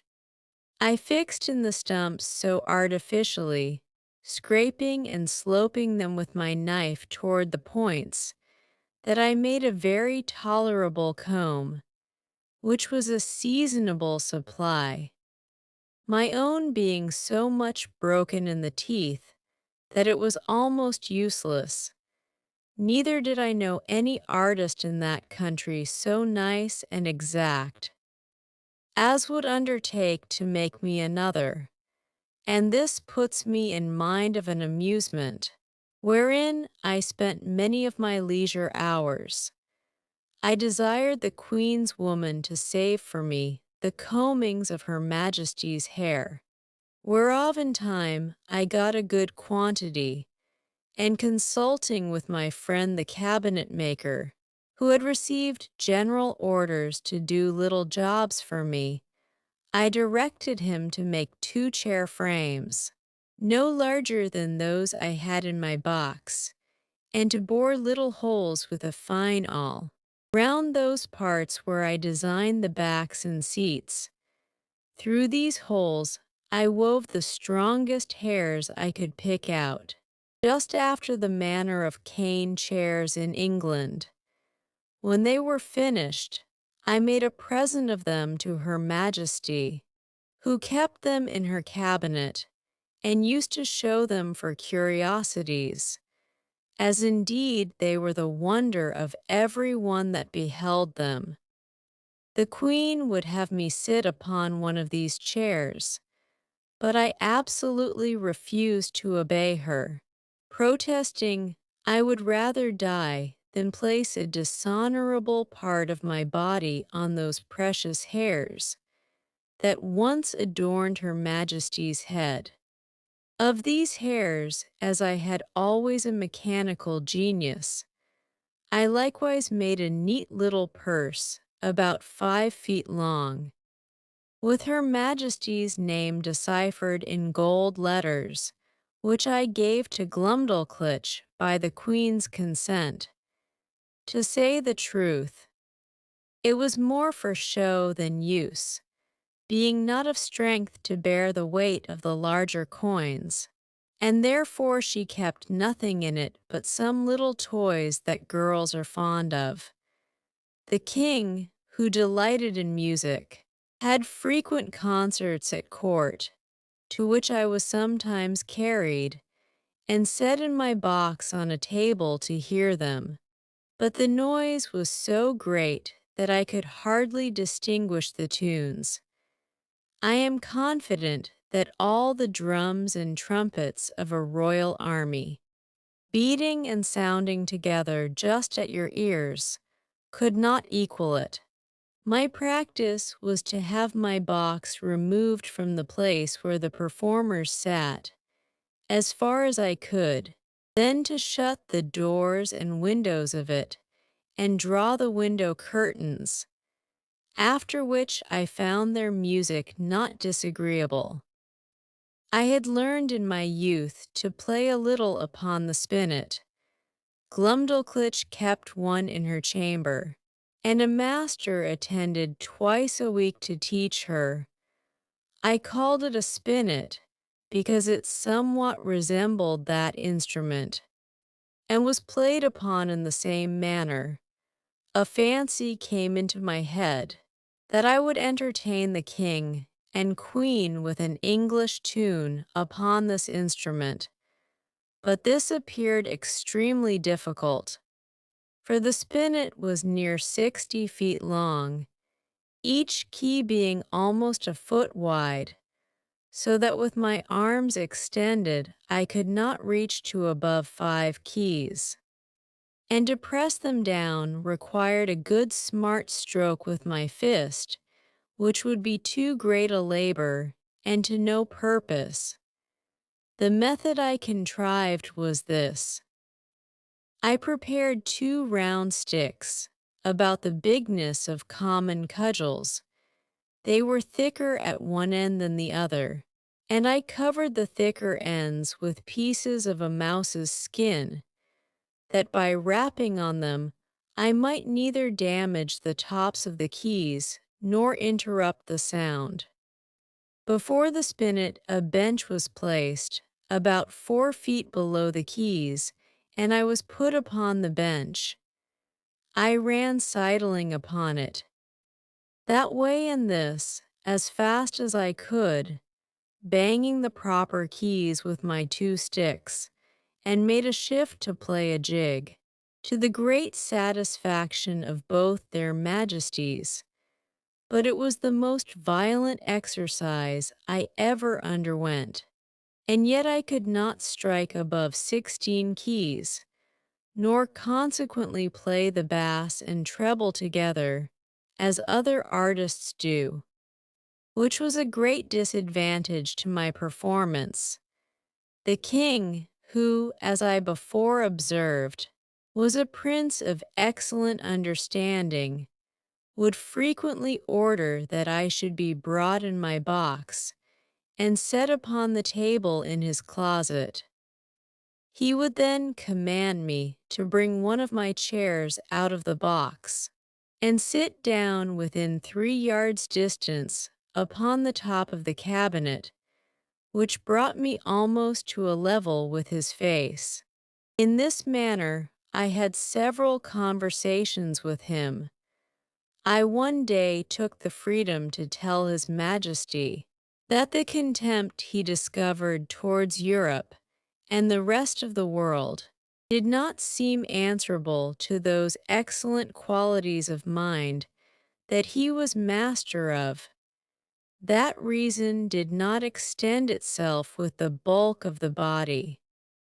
On the contrary, we observed in our country that the tallest persons were usually the least provided with it, that among other animals, bees and ants had the reputation of more industry, art, and sagacity than many of the larger kinds, and that, as inconsiderable as he took me to be, I hoped I might live to do His Majesty some signal service. The king heard me with attention, and began to conceive a much better opinion of me than he had ever before. He desired I would give him as exact an account of the government of England as I possibly could, because, as fond as princes commonly are of their own customs, for so he conjectured of other monarchs, by my former discourses, he should be glad to hear of anything that might deserve imitation. Imagine with thyself, courteous reader, how often I then wished for the tongue of Demosthenes or Cicero, that might have enabled me to celebrate the praise of my own dear native country in a style equal to its merits and felicity. I began my discourse by informing His Majesty that our dominions consisted of 2 islands, which composed 3 mighty kingdoms, under one sovereign, beside our plantations in America. I dwelt long upon the fertility of our soil and the temperature of our climate. I then spoke at large upon the constitution of an English Parliament, partly made up of an illustrious body called the House of Peers, persons of the noblest blood, and of the most ancient and ample patrimonies.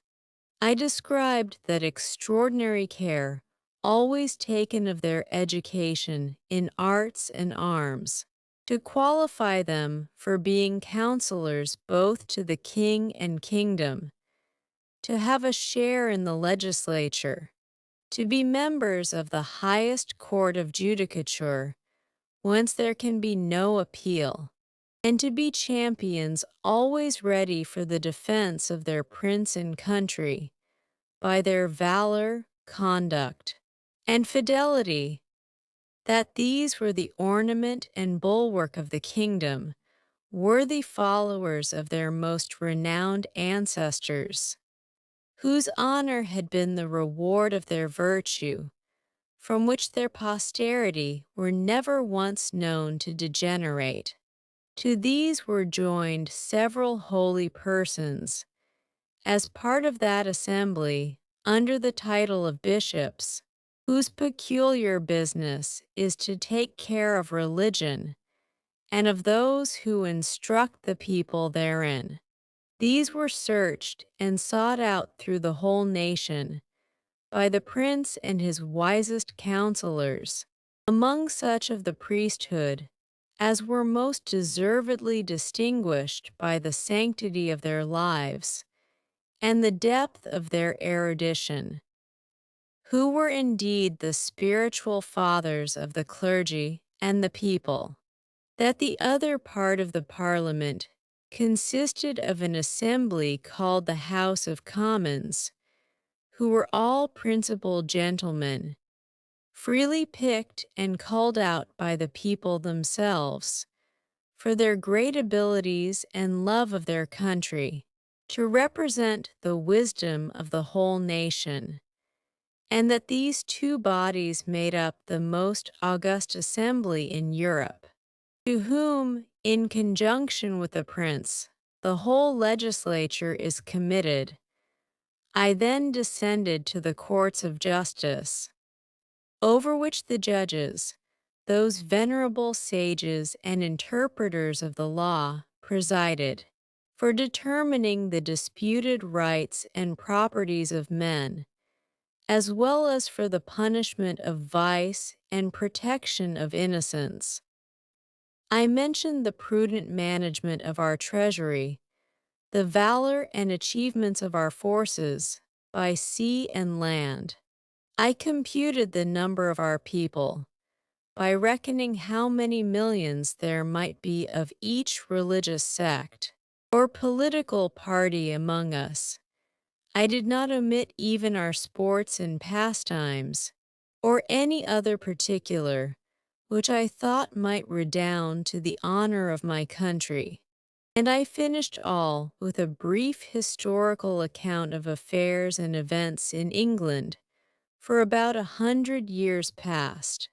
This conversation was not ended under 5 audiences, each of several hours, and the king heard the whole with great attention, frequently taking notes of what I spoke, as well as memorandums of what questions he intended to ask me.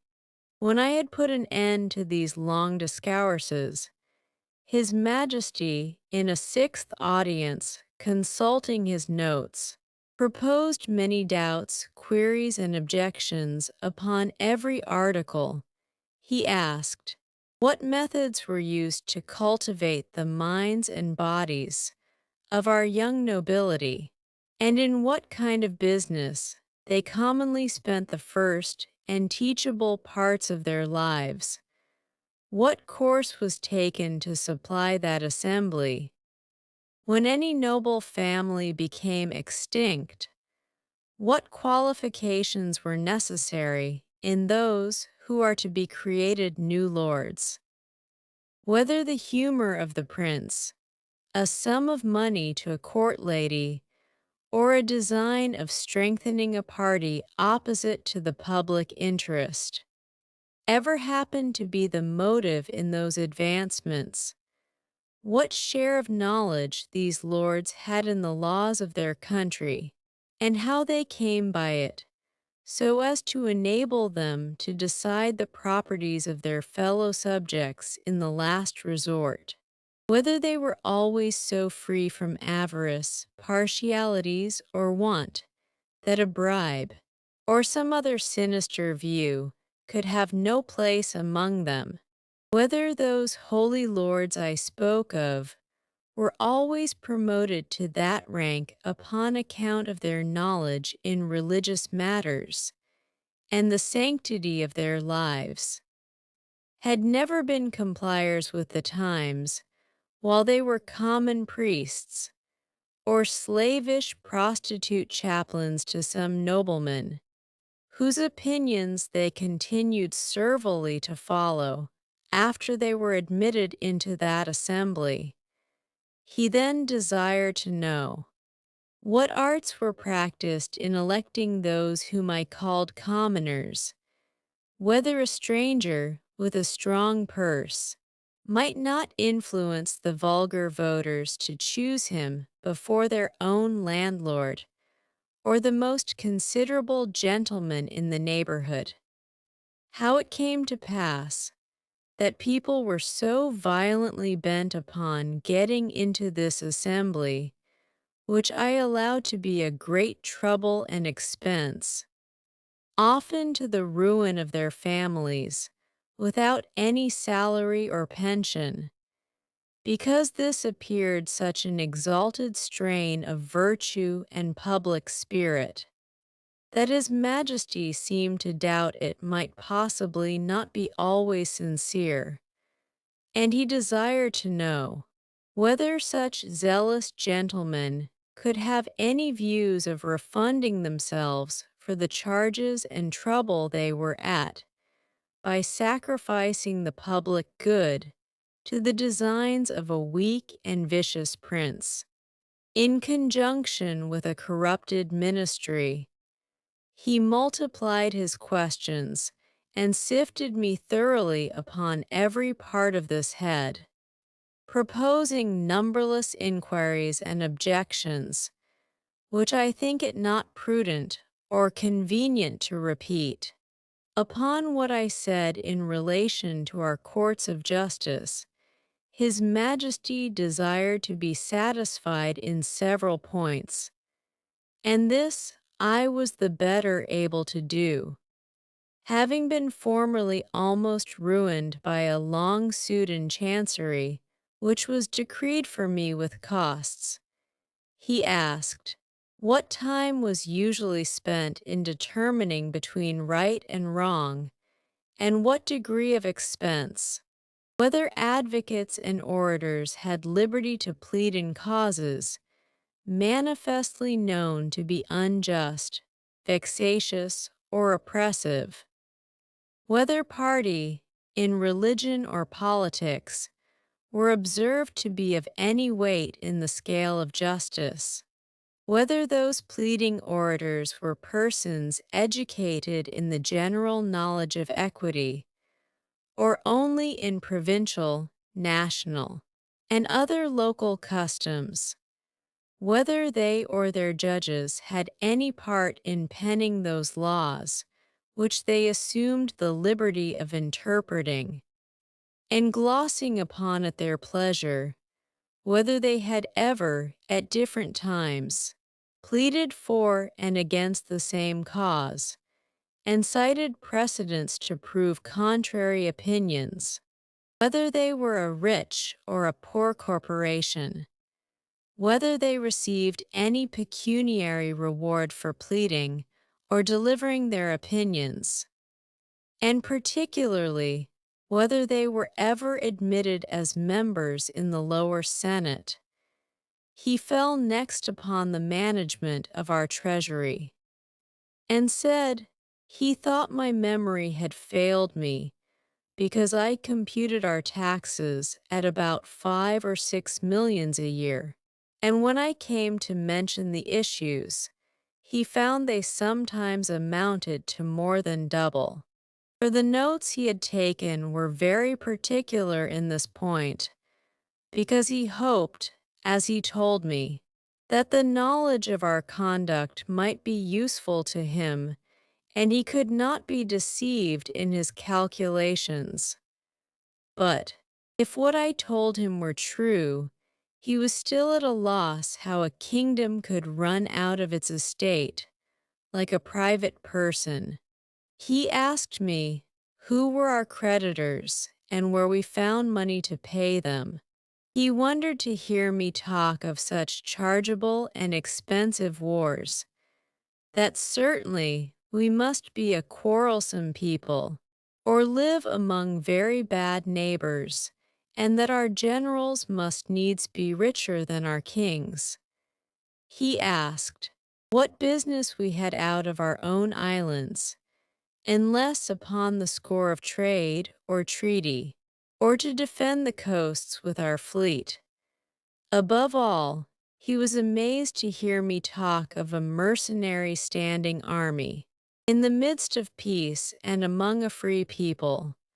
He said, if we were governed by our own consent, in the persons of our representatives, he could not imagine of whom we were afraid or against whom we were to fight, and would hear my opinion, whether a private man's house might not be better defended by himself, his children, and family than by 6 rascals, picked up at a venture in the streets for small wages, who might get 100 times more by cutting their throats.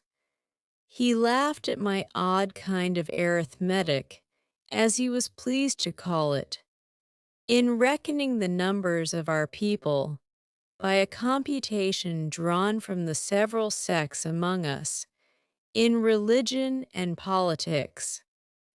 He said he knew no reason why those who entertain opinions prejudicial to the public should be obliged to change, or should not be obliged to conceal them, and as it was tyranny in any government to require the first, so it was weakness not to enforce the second. For a man may be allowed to keep poisons in his closet, but not to vend them about for cordials. He observed that among the diversions of our nobility and gentry, I had mentioned gaming. He desired to know at what age this entertainment was usually taken up, and when it was laid down, how much of their time it employed, whether it ever went so high as to affect their fortunes, whether mean, vicious people, by their dexterity in that art, might not arrive at great riches, and sometimes keep our very nobles in dependence, as well as habituate them to vile companions, wholly take them from the improvement of their minds, and force them, by the losses they received, to learn and practice that infamous dexterity upon others. He was perfectly astonished with the historical account gave him of our affairs during the last century, protesting it was only a heap of conspiracies, rebellions, murders, massacres, revolutions, banishments, the very worst effects that avarice, faction, hypocrisy, perfidiousness, cruelty, rage, madness, hatred, envy, lust, malice, and ambition could produce.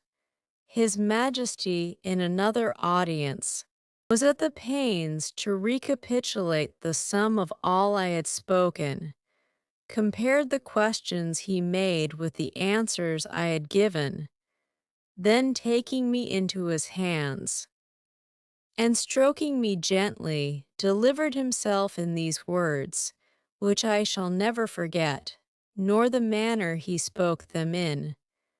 My little friend Grildrig, you have made a most admirable panegyric upon your country.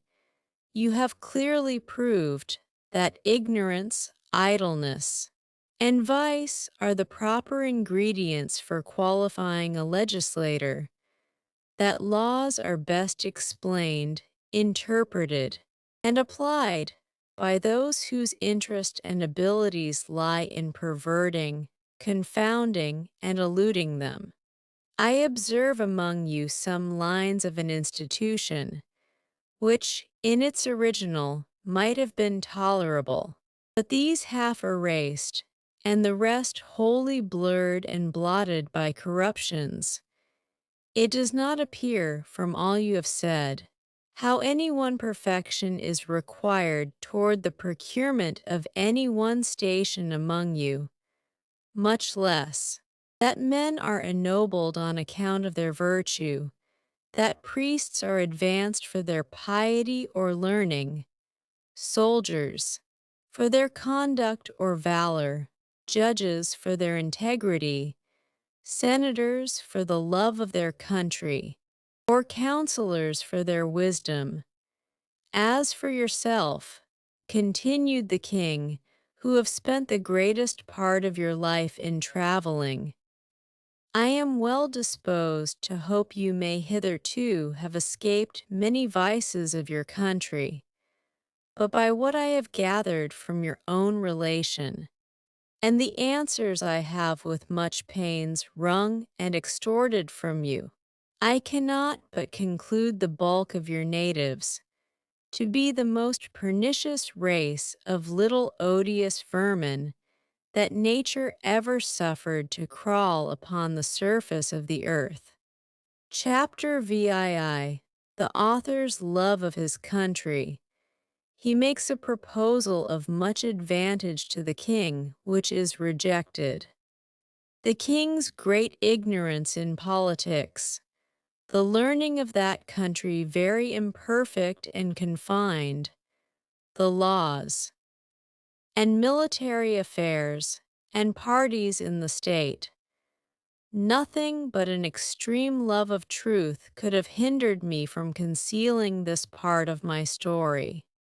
It was in vain to discover my resentments, which were always turned into ridicule, and I was forced to rest with patience, while my noble and beloved country was so injuriously treated. I am as heartily sorry as any of my readers can possibly be that such an occasion was given. But this prince happened to be so curious and inquisitive upon every particular, that it could not consist either with gratitude or good manners to refuse giving him what satisfaction I was able. Yet thus much I may be allowed to say in my own vindication, that I artfully eluded many of his questions, and gave to every point a more favorable turn, by many degrees, than the strictness of truth would allow. For I have always borne that laudable partiality to my own country, which Dionysius Halicarnassensis, with so much justice, recommends to an historian. I would hide the frailties and deformities of my political mother, and place her virtues and beauties in the most advantageous light. This was my sincere endeavor in those many discourses I had with that monarch. Although it unfortunately failed of success, but great allowances should be given to a king who lives wholly secluded from the rest of the world, and must therefore be altogether unacquainted with the manners and customs that most prevail in other nations, the want of which knowledge will ever produce many prejudices, and a certain narrowness of thinking, from which we, and the politer countries of Europe, are wholly exempted, and it would be hard indeed, if so remote a prince's notions of virtue and vice were to be offered as a standard for all mankind. To confirm what I have now said, and further to show the miserable effects of a confined education, I shall here insert a passage which will hardly obtain belief.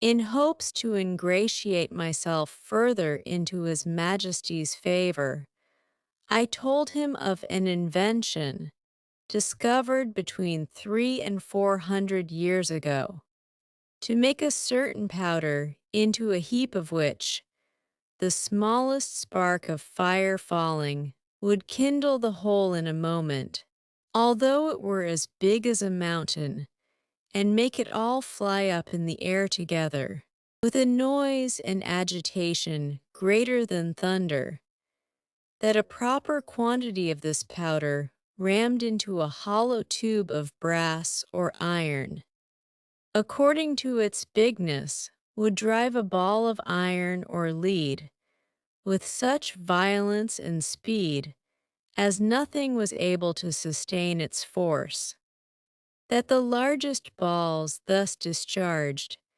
would not only destroy whole ranks of an army at once, but batter the strongest walls to the ground, sink down ships, with 1,000 men in each, to the bottom of the sea, and when linked together by a chain, would cut through masts and rigging, divide hundreds of bodies in the middle, and lay all waste before them, that we often put this powder into large hollow balls of iron, and discharged them by an engine into some city we were besieging, which would rip up the pavements, tear the houses to pieces, burst and throw splinters on every side, dashing out the brains of all who came near.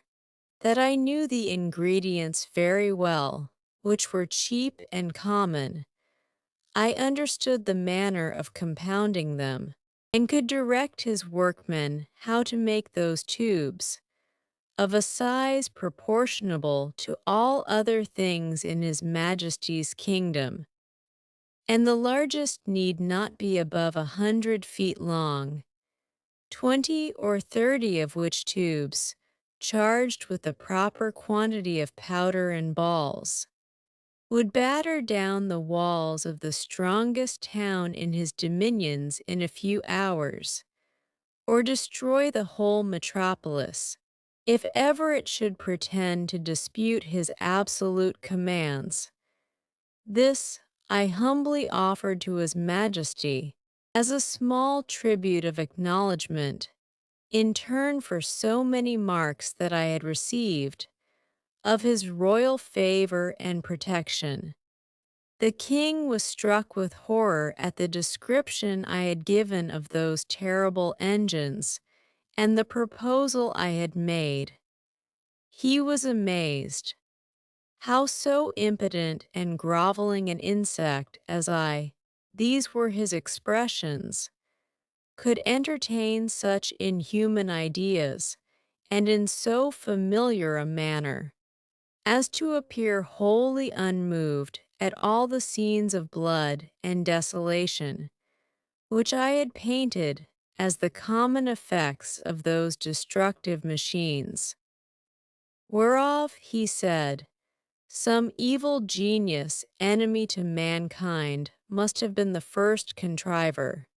As for himself, he protested that although few things delighted him so much as new discoveries in art or in nature, yet he would rather lose half his kingdom than be privy to such a secret, which he commanded me, as I valued any life, never to mention any more, a strange effect of narrow principles and views, that a prince possessed of every quality which procures veneration, love and esteem, of strong parts, great wisdom and profound learning, endowed with admirable talents, and almost adored by his subjects, should from a nice, unnecessary scruple, whereof in Europe we can have no conception, let slip an opportunity put into his hands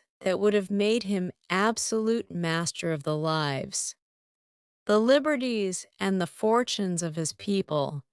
Neither do I say this with the least intention to detract from the many virtues of that excellent king, whose character, I am sensible, will, on this account, be very much lessened in the opinion of an English reader.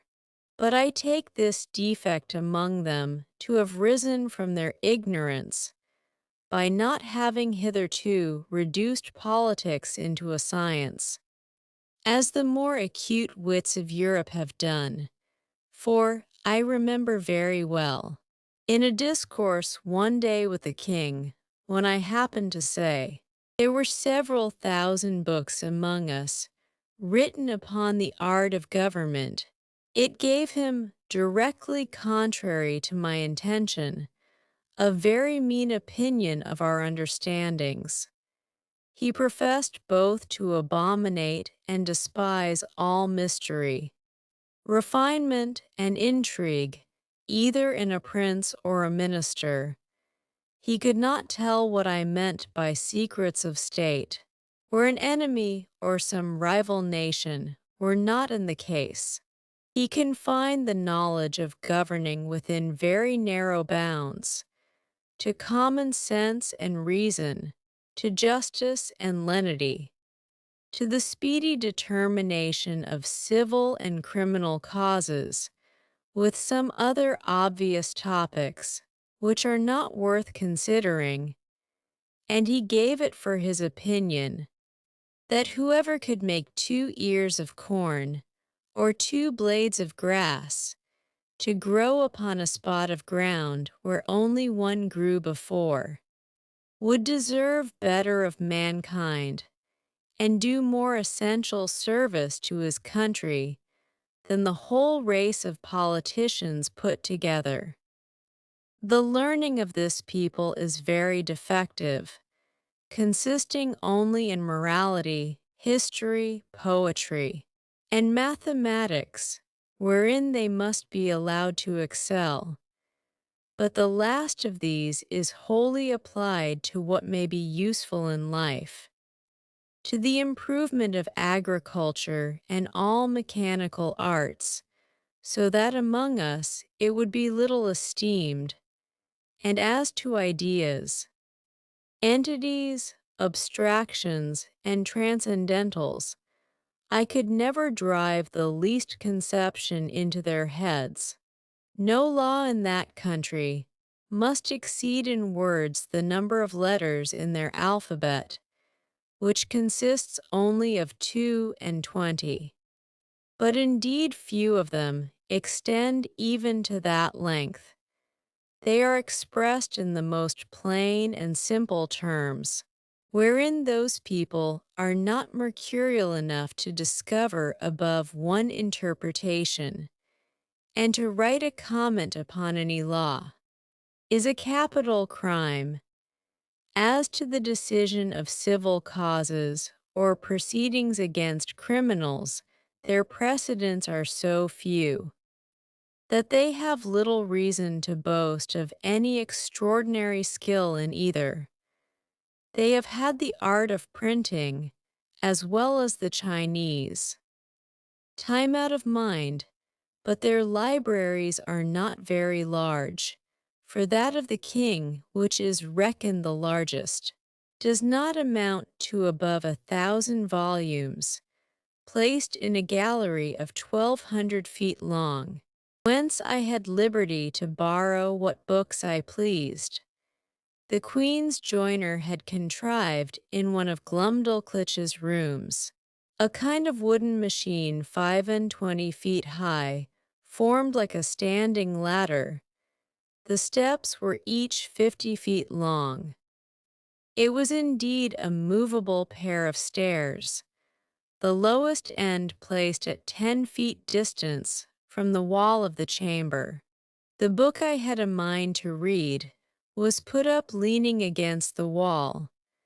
I first mounted to the upper step of the ladder, and turning my face towards the book, began at the top of the page, and so walking to the right and left about 8 or 10 paces, according to the length of the lines, till I had gotten a little below the level of mine eyes, and then descending gradually till I came to the bottom, after which I mounted again, and began the other page in the same manner, and so turned over the leaf, which I could easily do with both my hands, for it was as thick and stiff as a pasteboard, and in the largest folios not above 18 or 20 feet long. Their style is clear, masculine, and smooth, but not florid, for they avoid nothing more than multiplying unnecessary words or using various expressions. I have perused many of their books, especially those in history and morality. Among the rest, I was much diverted with a little old treatise, which always lay in Glumdalclitch's bed-chamber, and belonged to her governess, a grave, elderly gentlewoman, who dealt in writings of morality and devotion. The book treats of the weakness of humankind, and is in little esteem except among the women and the vulgar. However, I was curious to see what an author of that country could say upon such a subject.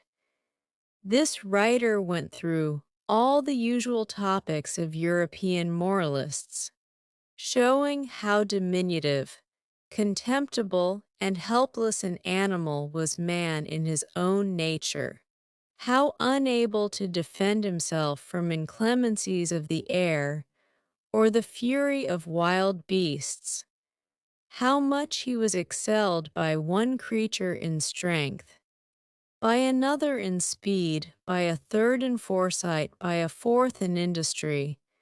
He added, that nature was degenerated in these latter declining ages of the world, and could now produce only small abortive births, in comparison of those in ancient times.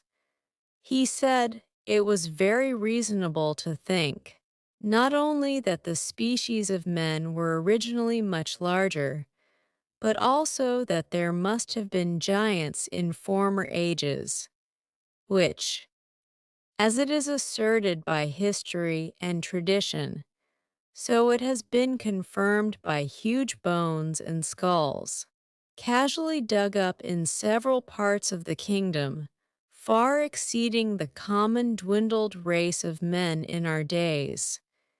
He argued that the very laws of nature absolutely required we should have been made in the beginning of a size more large and robust, not so liable to destruction from every little accident of a tile falling from a house, or a stone cast from the hand of a boy, or being drowned in a little brook.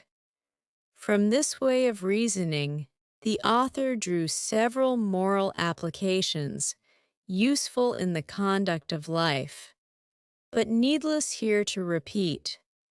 For my own part, I could not avoid reflecting how universally this talent was spread of drawing lectures in morality, or indeed rather matter of discontent and repining from the quarrels we raise with nature. And I believe, upon a strict inquiry, those quarrels might be shown as ill-grounded among us as they are among that people.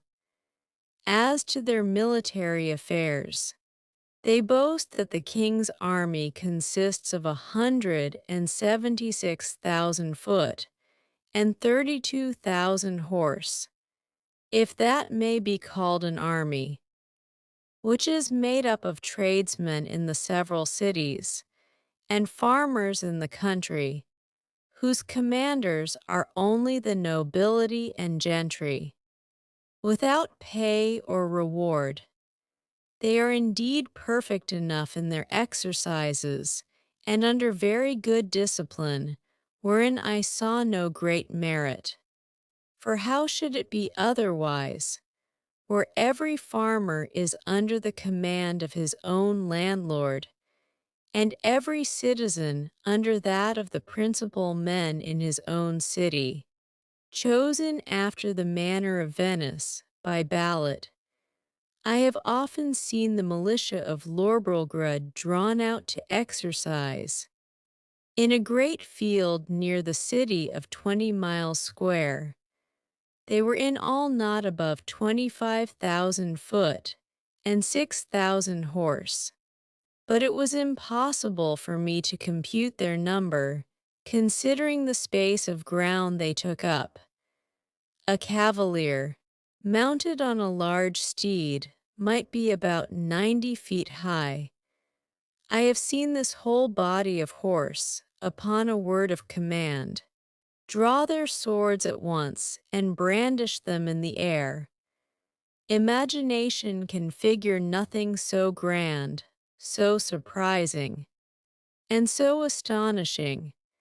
It looked as if 10,000 flashes of lightning were darting at the same time from every quarter of the sky. I was curious to know how this prince, to whose dominions there is no access from any other country, came to think of armies, or to teach his people the practice of military discipline. But I was soon informed, both by conversation and reading their histories. For in the course of many ages, they have been troubled with the same disease to which the whole race of mankind is subject. The nobility often contending for power, the people for liberty, and the king for absolute dominion, all which, however happily tempered by the laws of that kingdom, have been sometimes violated by each of the three parties, and have more than once occasioned civil wars, the last whereof was happily put an end to by this prince's grandfather, in a general composition, and the militia, then settled with common consent, has been ever since kept in the strictest duty. Chapter VIII. The King and Queen make a progress to the frontiers. The author attends them. The manner in which he leaves the country very particularly related. He returns to England. I had always a strong impulse that I should some time recover my liberty, though it was impossible to conjecture by what means, or to form any project with the least hope of succeeding. The ship in which I sailed was the first ever known to be driven within sight of that coast, and the king had given strict orders that if at any time another appeared, it should be taken ashore, and with all its crew and passengers brought in a tumbrel to Lorbrulgrud. He was strongly bent to get me a woman of my own size, by whom I might propagate the breed. But I think I should rather have died than undergone the disgrace of leaving a posterity to be kept in cages, like tame canary birds, and perhaps in time sold about the kingdom to persons of quality. For curiosities, I was indeed treated with much kindness. I was the favorite of a great king and queen, and the delight of the whole court. But it was upon such a foot as ill became the dignity of humankind. I could never forget those domestic pledges I had left behind me. I wanted to be among people with whom I could converse upon even terms, and walk about the streets and fields without being afraid of being trod to death like a frog or a young puppy. But my deliverance came sooner than I expected, and in a manner not very common, the whole story and circumstances of which I shall faithfully relate. I had now been 2 years in this country, and about the beginning of the third, Glumdalclitch and I attended the king and queen in a progress to the south coast of the kingdom. I was carried, as usual, in my traveling box, which, as I have already described, was a very convenient closet of 12 feet wide, and I had ordered a hammock to be fixed by silken ropes from the four corners at the top to break the jolts, when a servant carried me before him on horseback, as I sometimes desired, and would often sleep in my hammock while we were upon the road.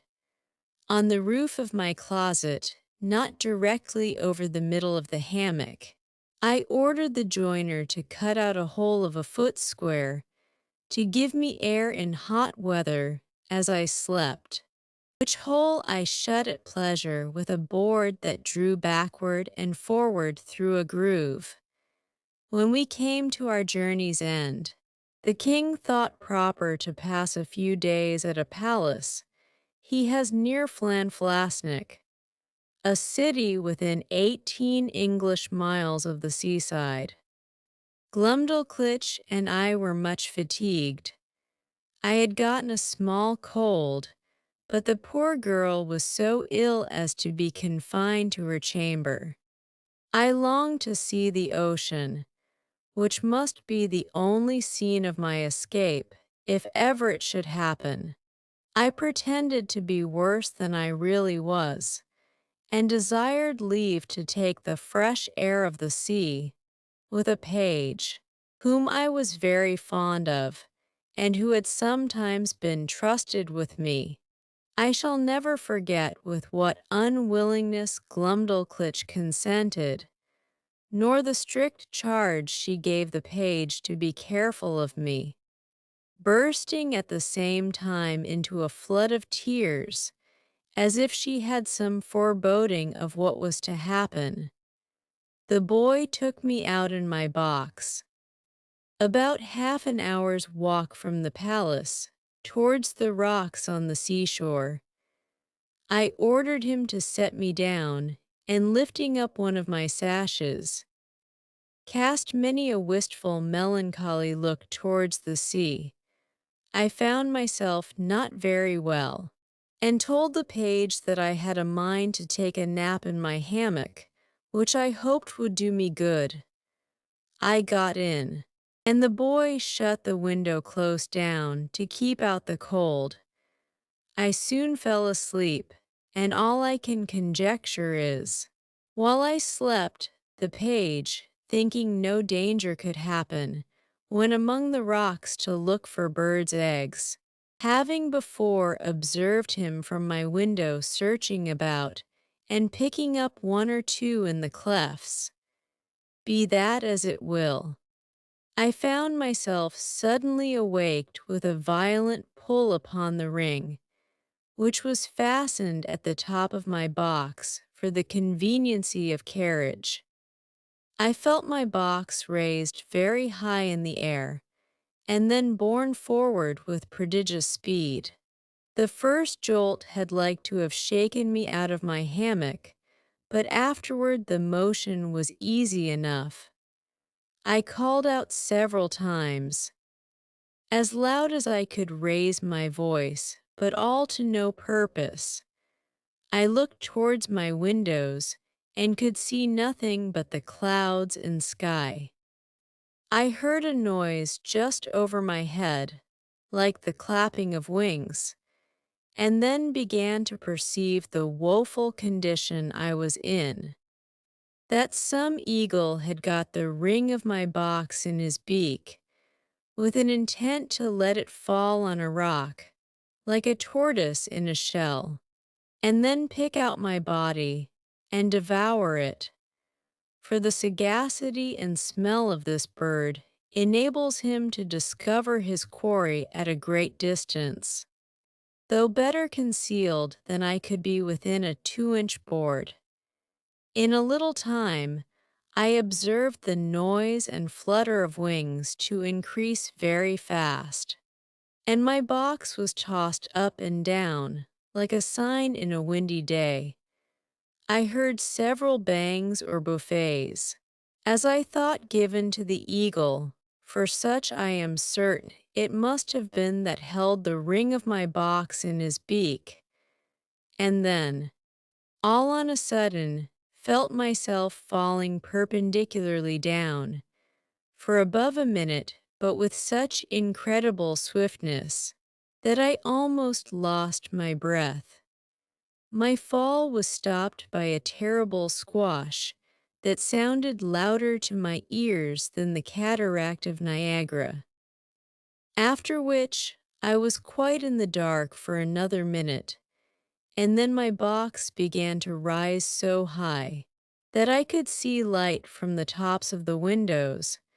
I now perceived I was fallen into the sea, my box, by the weight of my body, the goods that were in, and the broad plates of iron fixed for strength at the 4 corners of the top and bottom, floated about 5 feet deep in water. I did then, and do now suppose, that the eagle which flew away with my box was pursued by 2 or 3 others, and forced to let me drop, while he defended himself against the rest, who hoped to share in the prey. The plates of iron fastened at the bottom of the box, for those were the strongest, preserved the balance while it fell, and hindered it from being broken on the surface of the water. Every joint of it was well grooved, and the door did not move on hinges, but up and down like a sash, which kept my closet so tight that very little water came in. I got with much difficulty out of my hammock, having first ventured to draw back the slipboard on the roof already mentioned, contrived on purpose to let in air, for want of which I found myself almost stifled. How often did I then wish myself with my dear Glumdalclitch, from whom one single hour had so far divided me, and I may say with truth, that in the midst of my own misfortunes, I could not forbear lamenting my poor nurse, the grief she would suffer for my loss, the displeasure of the Queen, and the ruin of her fortune. Perhaps many travelers have not been under greater difficulties and distress than I was at this juncture, expecting every moment to see my box dashed to pieces, or at least overset by the first violent blast or rising wave. A breach in one single pane of glass would have been immediate death, nor could anything have preserved the windows, but the strong lattice wires placed on the outside, against accidents in traveling. I saw the water ooze in at several crannies, although the leaks were not considerable, and I endeavored to stop them as well as I could. I was not able to lift up the roof of my closet, which otherwise I certainly should have done, and sat on the top of it, where I might at least preserve myself some hours longer than by being shut up, as I may call it, in the hold. Or if I escaped these dangers for a day or two, what could I expect but a miserable death of cold and hunger? I was 4 hours under these circumstances, expecting and indeed wishing every moment to be my last. I have already told the reader that there were two strong staples fixed upon that side of my box which had no window, and into which the servant, who used to carry me on horseback, would put a leathern belt and buckle it about his waist. Being in this disconsolate state, I heard, or at least thought I heard, some kind of grating noise on that side of my box where the staples were fixed, and soon after I began to fancy that the box was pulled or towed along the sea, for I now and then felt a sort of tugging, which made the waves rise near the tops of my windows, leaving me almost in the dark. This gave me some faint hopes of relief, although I was not able to imagine how it could be brought about. I ventured to unscrew one of my chairs, which were always fastened to the floor, and having made a hard shift to screw it down again, directly under the slipping board that I had lately opened, I mounted on the chair, and putting my mouth as near as I could to the hole, I called for help in a loud voice, and in all the languages I understood. I then fastened my handkerchief to a stick I usually carried, and thrusting it up the hole, waved it several times in the air, that if any boat or ship were near, the seamen might conjecture some unhappy mortal to be shut up in the box. I found no effect from all I could do, but plainly perceived my closet to be moved along, and in the space of an hour or better, that side of the box where the staples were, and had no windows, struck against something that was hard. I apprehended it to be a rock, and found myself tossed more than ever. I plainly heard a noise upon the cover of my closet, like that of a cable, and the grating of it as it passed through the ring. I then found myself hoisted up by degrees, at least 3 feet higher than I was before, whereupon I again thrust up my stick and handkerchief, calling for help till I was almost hoarse, in return to which I heard a great shout repeated 3 times, giving me such transports of joy as are not to be conceived but by those who feel them. I now heard a trampling over my head, and somebody calling through the hole with a loud voice, in the English tongue, "If there be any body below, let them speak." I answered, I was an Englishman, drawn by ill fortune into the greatest calamity that ever any creature underwent, and begged, by all that was moving, to be delivered out of the dungeon I was in. The voice replied, I was safe, for my box was fastened to their ship, and the carpenter should immediately come and saw a hole in the cover, large enough to pull me out. I answered, that was needless, and would take up too much time, for there was no more to be done, but let one of the crew put his finger into the ring, and take the box out of the sea into the ship, and so into the captain's cabin. Some of them, upon hearing me talk so wildly, thought I was mad.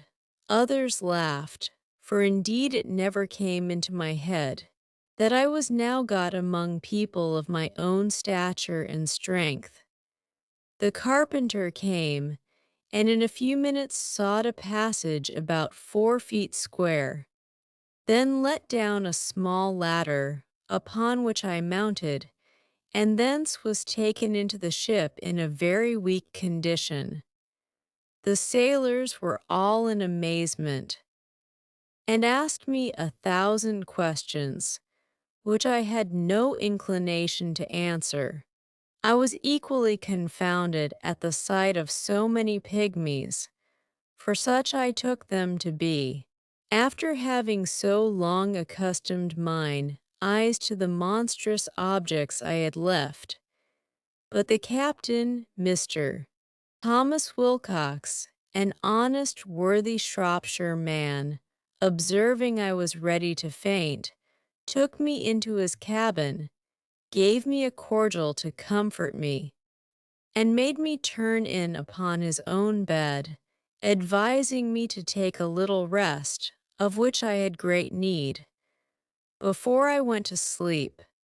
I gave him to understand that I had some valuable furniture in my box, too good to be lost, a fine hammock, a handsome field bed, 2 chairs, a table, and a cabinet, that my closet was hung on all sides, or rather quilted, with silk and cotton, that if he would let one of the crew bring my closet into his cabin, I would open it there before him, and show him my goods. The captain, hearing me utter these absurdities, concluded I was raving.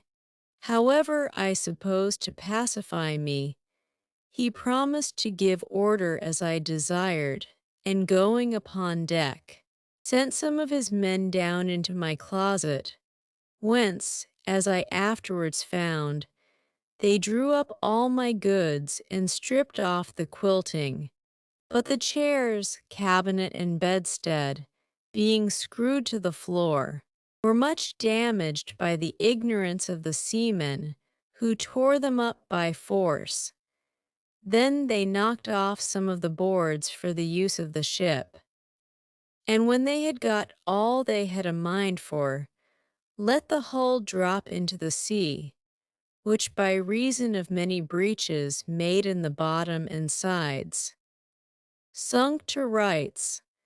And indeed, I was glad not to have been a spectator of the havoc they made, because I am confident it would have sensibly touched me by bringing former passages into my mind, which I would rather have forgot.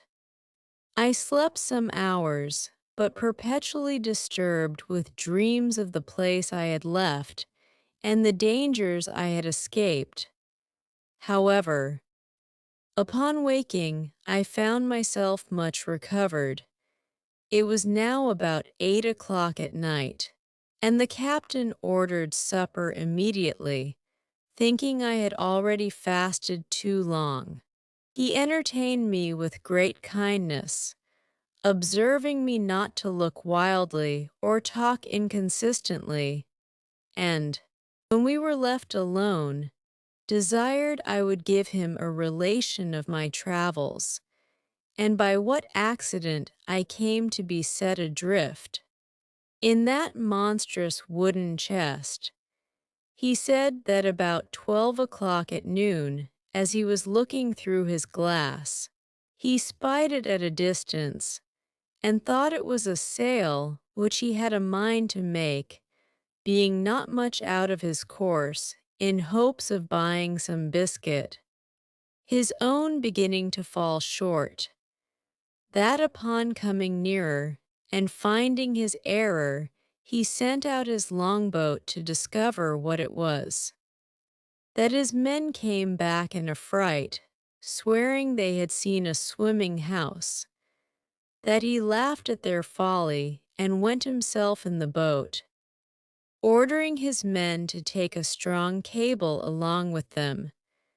That the weather being calm, he rowed round me several times, observed my windows and wire lattices that defended them, that he discovered 2 staples upon one side, which was all of boards, without any passage for light.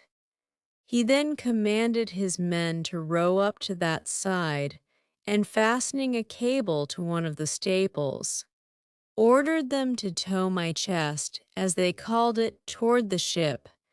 When it was there, he gave directions to fasten another cable to the ring fixed in the cover, and to raise up my chest with pulleys, which all the sailors were not able to do above 2 or 3 feet.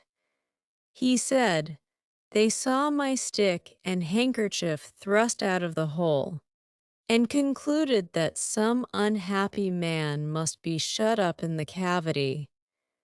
I asked whether he or the crew had seen any prodigious birds in the air. About the time he first discovered me, to which he answered that discoursing this matter with the sailors while I was asleep, one of them said he had observed 3 eagles flying towards the north, but remarked nothing of their being larger than the usual size, which I suppose must be imputed to the great height they were at, and he could not guess the reason of my question. I then asked the captain how far he reckoned we might be from land. He said, by the best computation he could make, we were at least 100 leagues.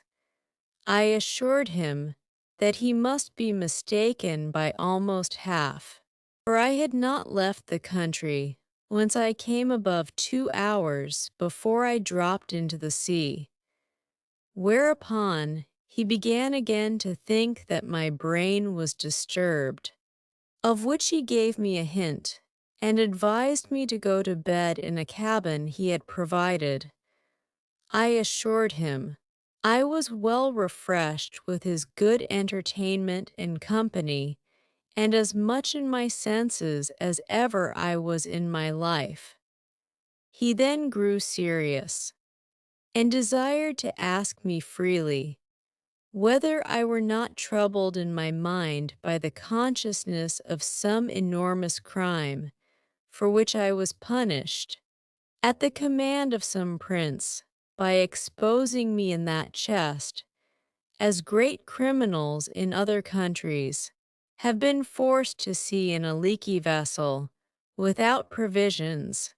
For although he should be sorry to have taken so ill a man into his ship, yet he would engage his word to set me safe ashore. In the first port where we arrived, he added that his suspicions were much increased by some very absurd speeches I had delivered at first to his sailors, and afterwards to himself, in relation to my closet or chest, as well as by my odd looks and behavior while I was at supper. I begged his patience to hear me tell my story, which I faithfully did from the last time I left England to the moment he first discovered me, and, as truth always forces its way into rational minds, so this honest, worthy gentleman, who had some tincture of learning and very good sense, was immediately convinced of my candor and veracity. But further to confirm all I had said, I entreated him to give order that my cabinet should be brought, of which I had the key in my pocket, for he had already informed me how the seamen disposed of my closet. I opened it in his own presence, and showed him the small collection of rarities I made in the country from which I had been so strangely delivered. There was the comb I had contrived out of the stumps of the king's beard, and another of the same materials, but fixed into a paring of Her Majesty's thumbnail, which served for the back. There was a collection of needles and pins, from a foot to half a yard long, 4 wasp stings like joiner's tacks, some combings of the queen's hair, a gold ring, which one day she made me a present of in a most obliging manner, taking it from her little finger and throwing it over my head like a collar. I desired the captain would please to accept this ring in return for his civilities, which he absolutely refused. I showed him a corn that I had cut off with my own hand from a maid of honor's toe. It was about the bigness of Kentish pippin, and grown so hard that when I returned England, I got it hollowed into a cup and set in silver. Lastly, I desired him to see the breeches I had then on, which were made of a mouse's skin. I could force nothing on him but a footman's tooth, which I observed him to examine with great curiosity, and found he had a fancy for it. He received it with abundance of thanks, more than such a trifle could deserve. It was drawn by an unskilful surgeon in a mistake, from one of Glumdalclitch's men, who was afflicted with the toothache, but it was as sound as any in his head. I got it cleaned and put it into my cabinet. It was about a foot long and 4 inches in diameter. The captain was very well satisfied with this plain relation I had given him, and said, he hoped, when we returned to England, I would oblige the world by putting it on paper and making it public.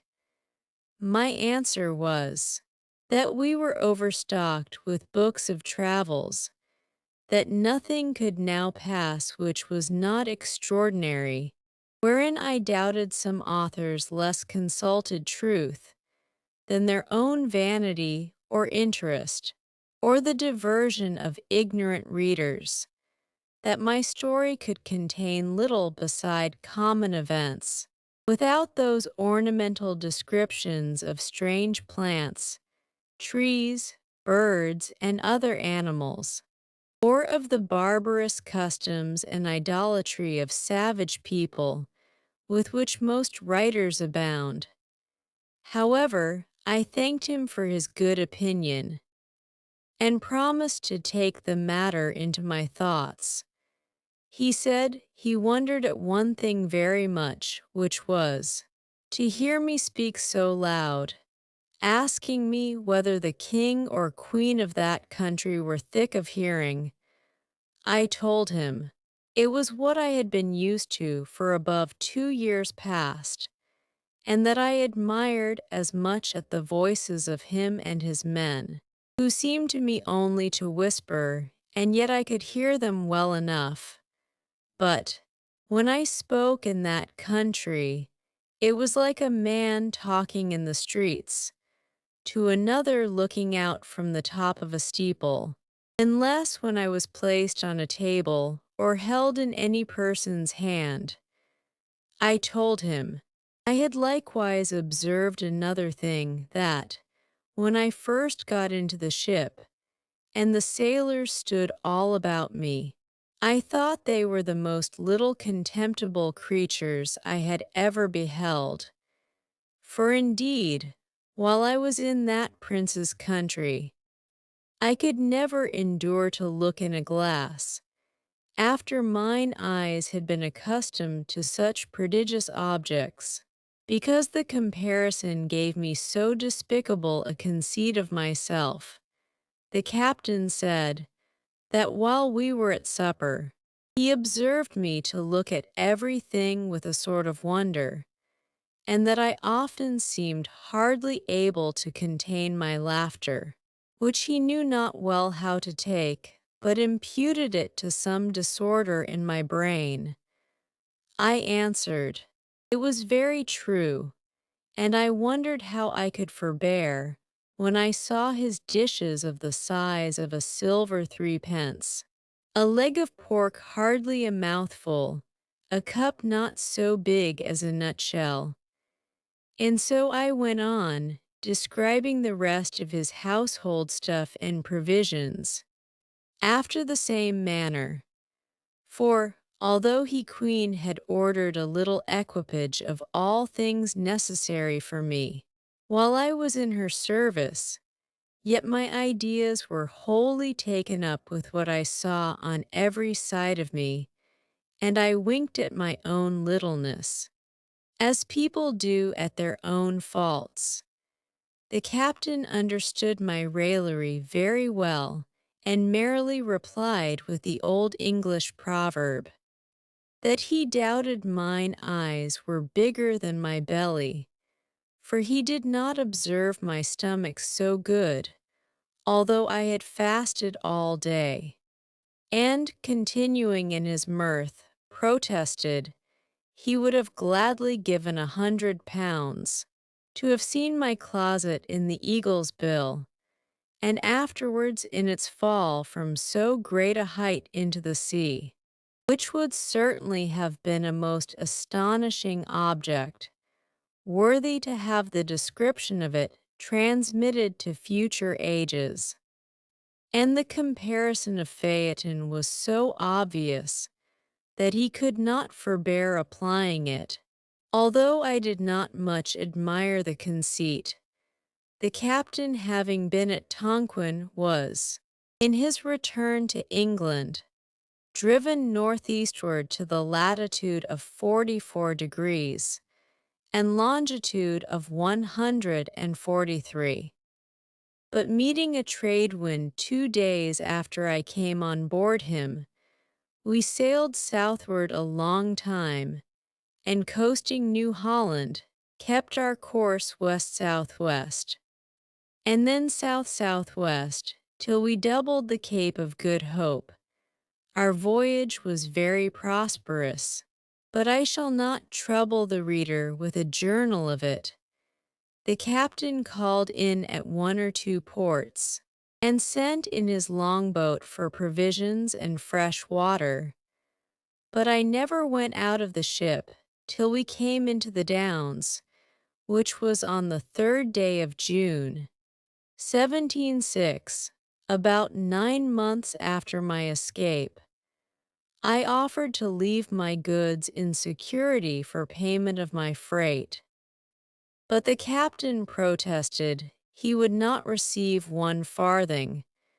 We took a kind leave of each other, and I made him promise he would come to see me at my house in Redriff. I hired a horse and guide for 5 shillings, which I borrowed of the captain.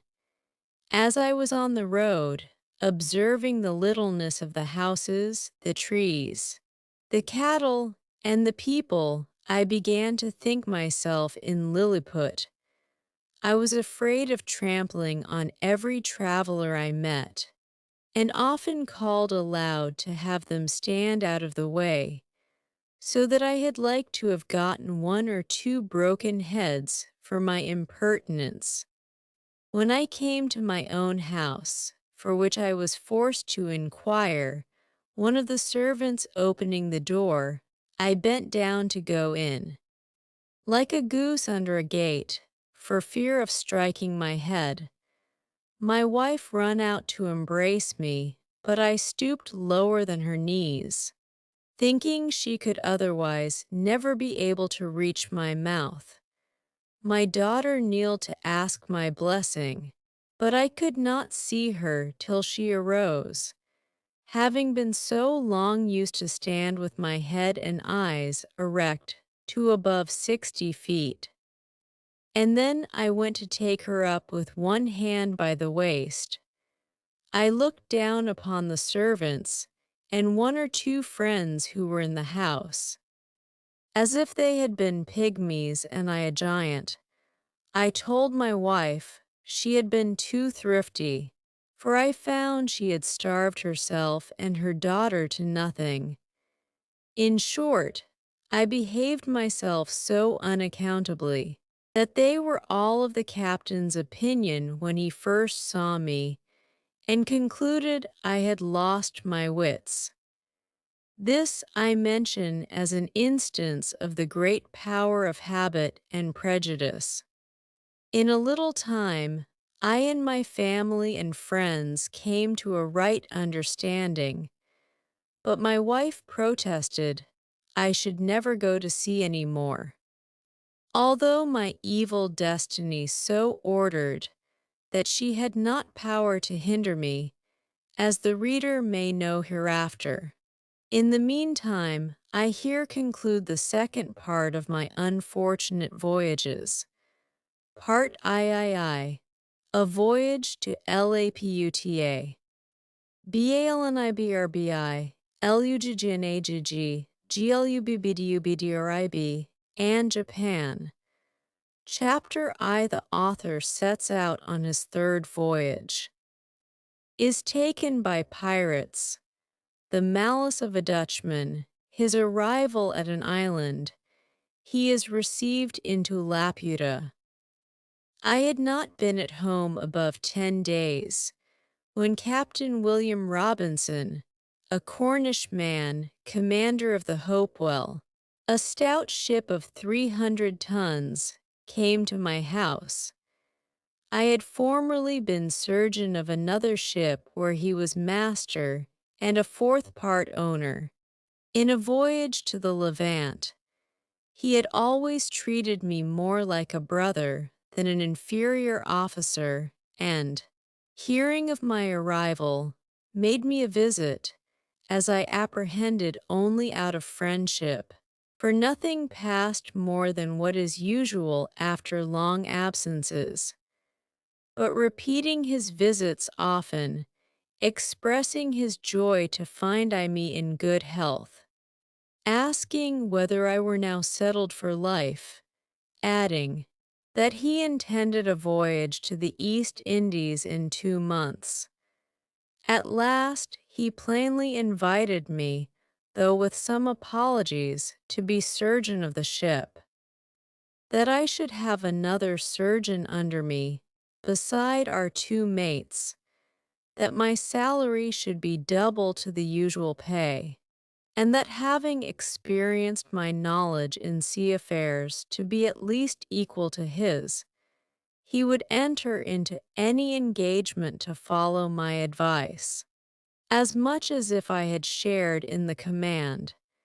He said so many other obliging things, and I knew him to be so honest a man that I could not reject this proposal. The thirst I had of seeing the world, notwithstanding my past misfortunes, continuing as violent as ever. The only difficulty that remained was to persuade my wife, whose consent, however, I at last obtained, by the prospect of advantage she proposed to her children. We set out the 5th day of August, 1706, and arrived at Fort St. George the 11th of April, 1707. We stayed there 3 weeks to refresh our crew, many of whom were sick. From thence we went to Tonquin, where the captain resolved to continue some time, because many of the goods he intended to buy were not ready, nor could he expect to be dispatched in several months. Therefore, in hopes to defray some of the charges he must be at, he bought a sloop, loaded it with several sorts of goods, wherewith the Tonquinese usually trade to the neighboring islands, and putting 14 men on board, whereof 3 were of the country, he appointed me master of the sloop, and gave me power to traffic, while he transacted his affairs at Tonquin. We had not sailed above 3 days, when a great storm arising, we were driven 5 days to the north-northeast, and then to the east, after which we had fair weather, but still with a pretty strong gale from the west. Upon the 10th day we were chased by 2 pirates, who soon overtook us. For my sloop was so deep laden that she sailed very slow, neither were we in a condition to defend ourselves. We were boarded about the same time by both the pirates, who entered furiously at the head of their men. But finding us all prostrate upon our faces, for so I gave order, they pinioned us with strong ropes, and setting guard upon us, went to search the sloop. I observed among them a Dutchman, who seemed to be of some authority, though he was not commander of either ship. He knew us by our countenances to be Englishmen, and jabbering to us in his own language, swore we should be tied back to back and thrown into the sea. I spoke in Dutch tolerably well. I told him who we were, and begged him, in consideration of our being Christians and Protestants, of neighboring countries in strict alliance, that he would move the captains to take some pity on us. This inflamed his rage. He repeated his threatenings, and turning to his companions, spoke with great vehemence in the Japanese language, as I suppose, often using the word Christinos. The largest of the two pirate ships was commanded by a Japanese captain, who spoke a little Dutch, but very imperfectly. He came up to me, and after several questions, which I answered in great humility, he said we should not die. I made the captain a very low bow, and then, turning to the Dutchman, said, I was sorry to find more mercy in a heathen than in a brother Christian, but I had soon reason to repent those foolish words. For that malicious reprobate, having often endeavored in vain to persuade both the captains that I might be thrown into the sea, which they would not yield to, after the promise made me that I should not die, however, prevailed so far as to have a punishment inflicted on me worse in all human appearance than death itself. My men were sent by an equal division into both the pirate ships and my sloop new manned. As to myself, it was determined that I should be set adrift in a small canoe, with paddles and a sail and 4 days' provisions, which last, the Japanese captain was so kind to double out of his own stores, and would permit no man to search me. I got down into the canoe, while the Dutchman, standing upon the deck, loaded me with all the curses and injurious terms his language could afford. About an hour before we saw the pirates I had taken an observation, and found we were in the latitude of 46°N and longitude of 183°. When I was at some distance from the pirates, I discovered by my pocket glass several islands to the southeast. I set up my sail, the wind being fair, with a design to reach the nearest of those islands, which I made a shift to do. In about 3 hours, it was all rocky, however I got many birds' eggs, and striking fire, I kindled some heath and dry seaweed, by which I roasted my eggs. I ate no other supper, being resolved to spare my provisions as much as I could. I passed the night under the shelter of a rock, strewing some heath under me, and slept pretty well. The next day I sailed to another island, and thence to a third and fourth, sometimes using my sail, and sometimes my paddles. But not to trouble the reader with a particular account of my distresses, let it suffice that on the 5th day I arrived at the last island in my sight, which lay south-southeast to the former. This island was at a greater distance than I expected, and I did not reach it in less than 5 hours. I encompassed it almost round, before I could find a convenient place to land in, which was a small creek, about 3 times the wideness of my canoe. I found the island to be all rocky, only a little intermingled with tufts of grass and sweet-smelling herbs. I took out my small provisions, and after having refreshed myself, I secured the remainder in a cave, whereof there were great numbers. I gathered plenty of eggs upon the rocks, and got a quantity of dry seaweed and parched grass, which I designed to kindle the next day, and roast my eggs as well as I could, for I had about me my flint, steel, match, and burning glass. I lay all night in the cave where I had lodged my provisions. My bed was the same dry grass and seaweed which I intended for fuel. I slept very little, for the disquiets of my mind prevailed over my weariness, and kept me awake.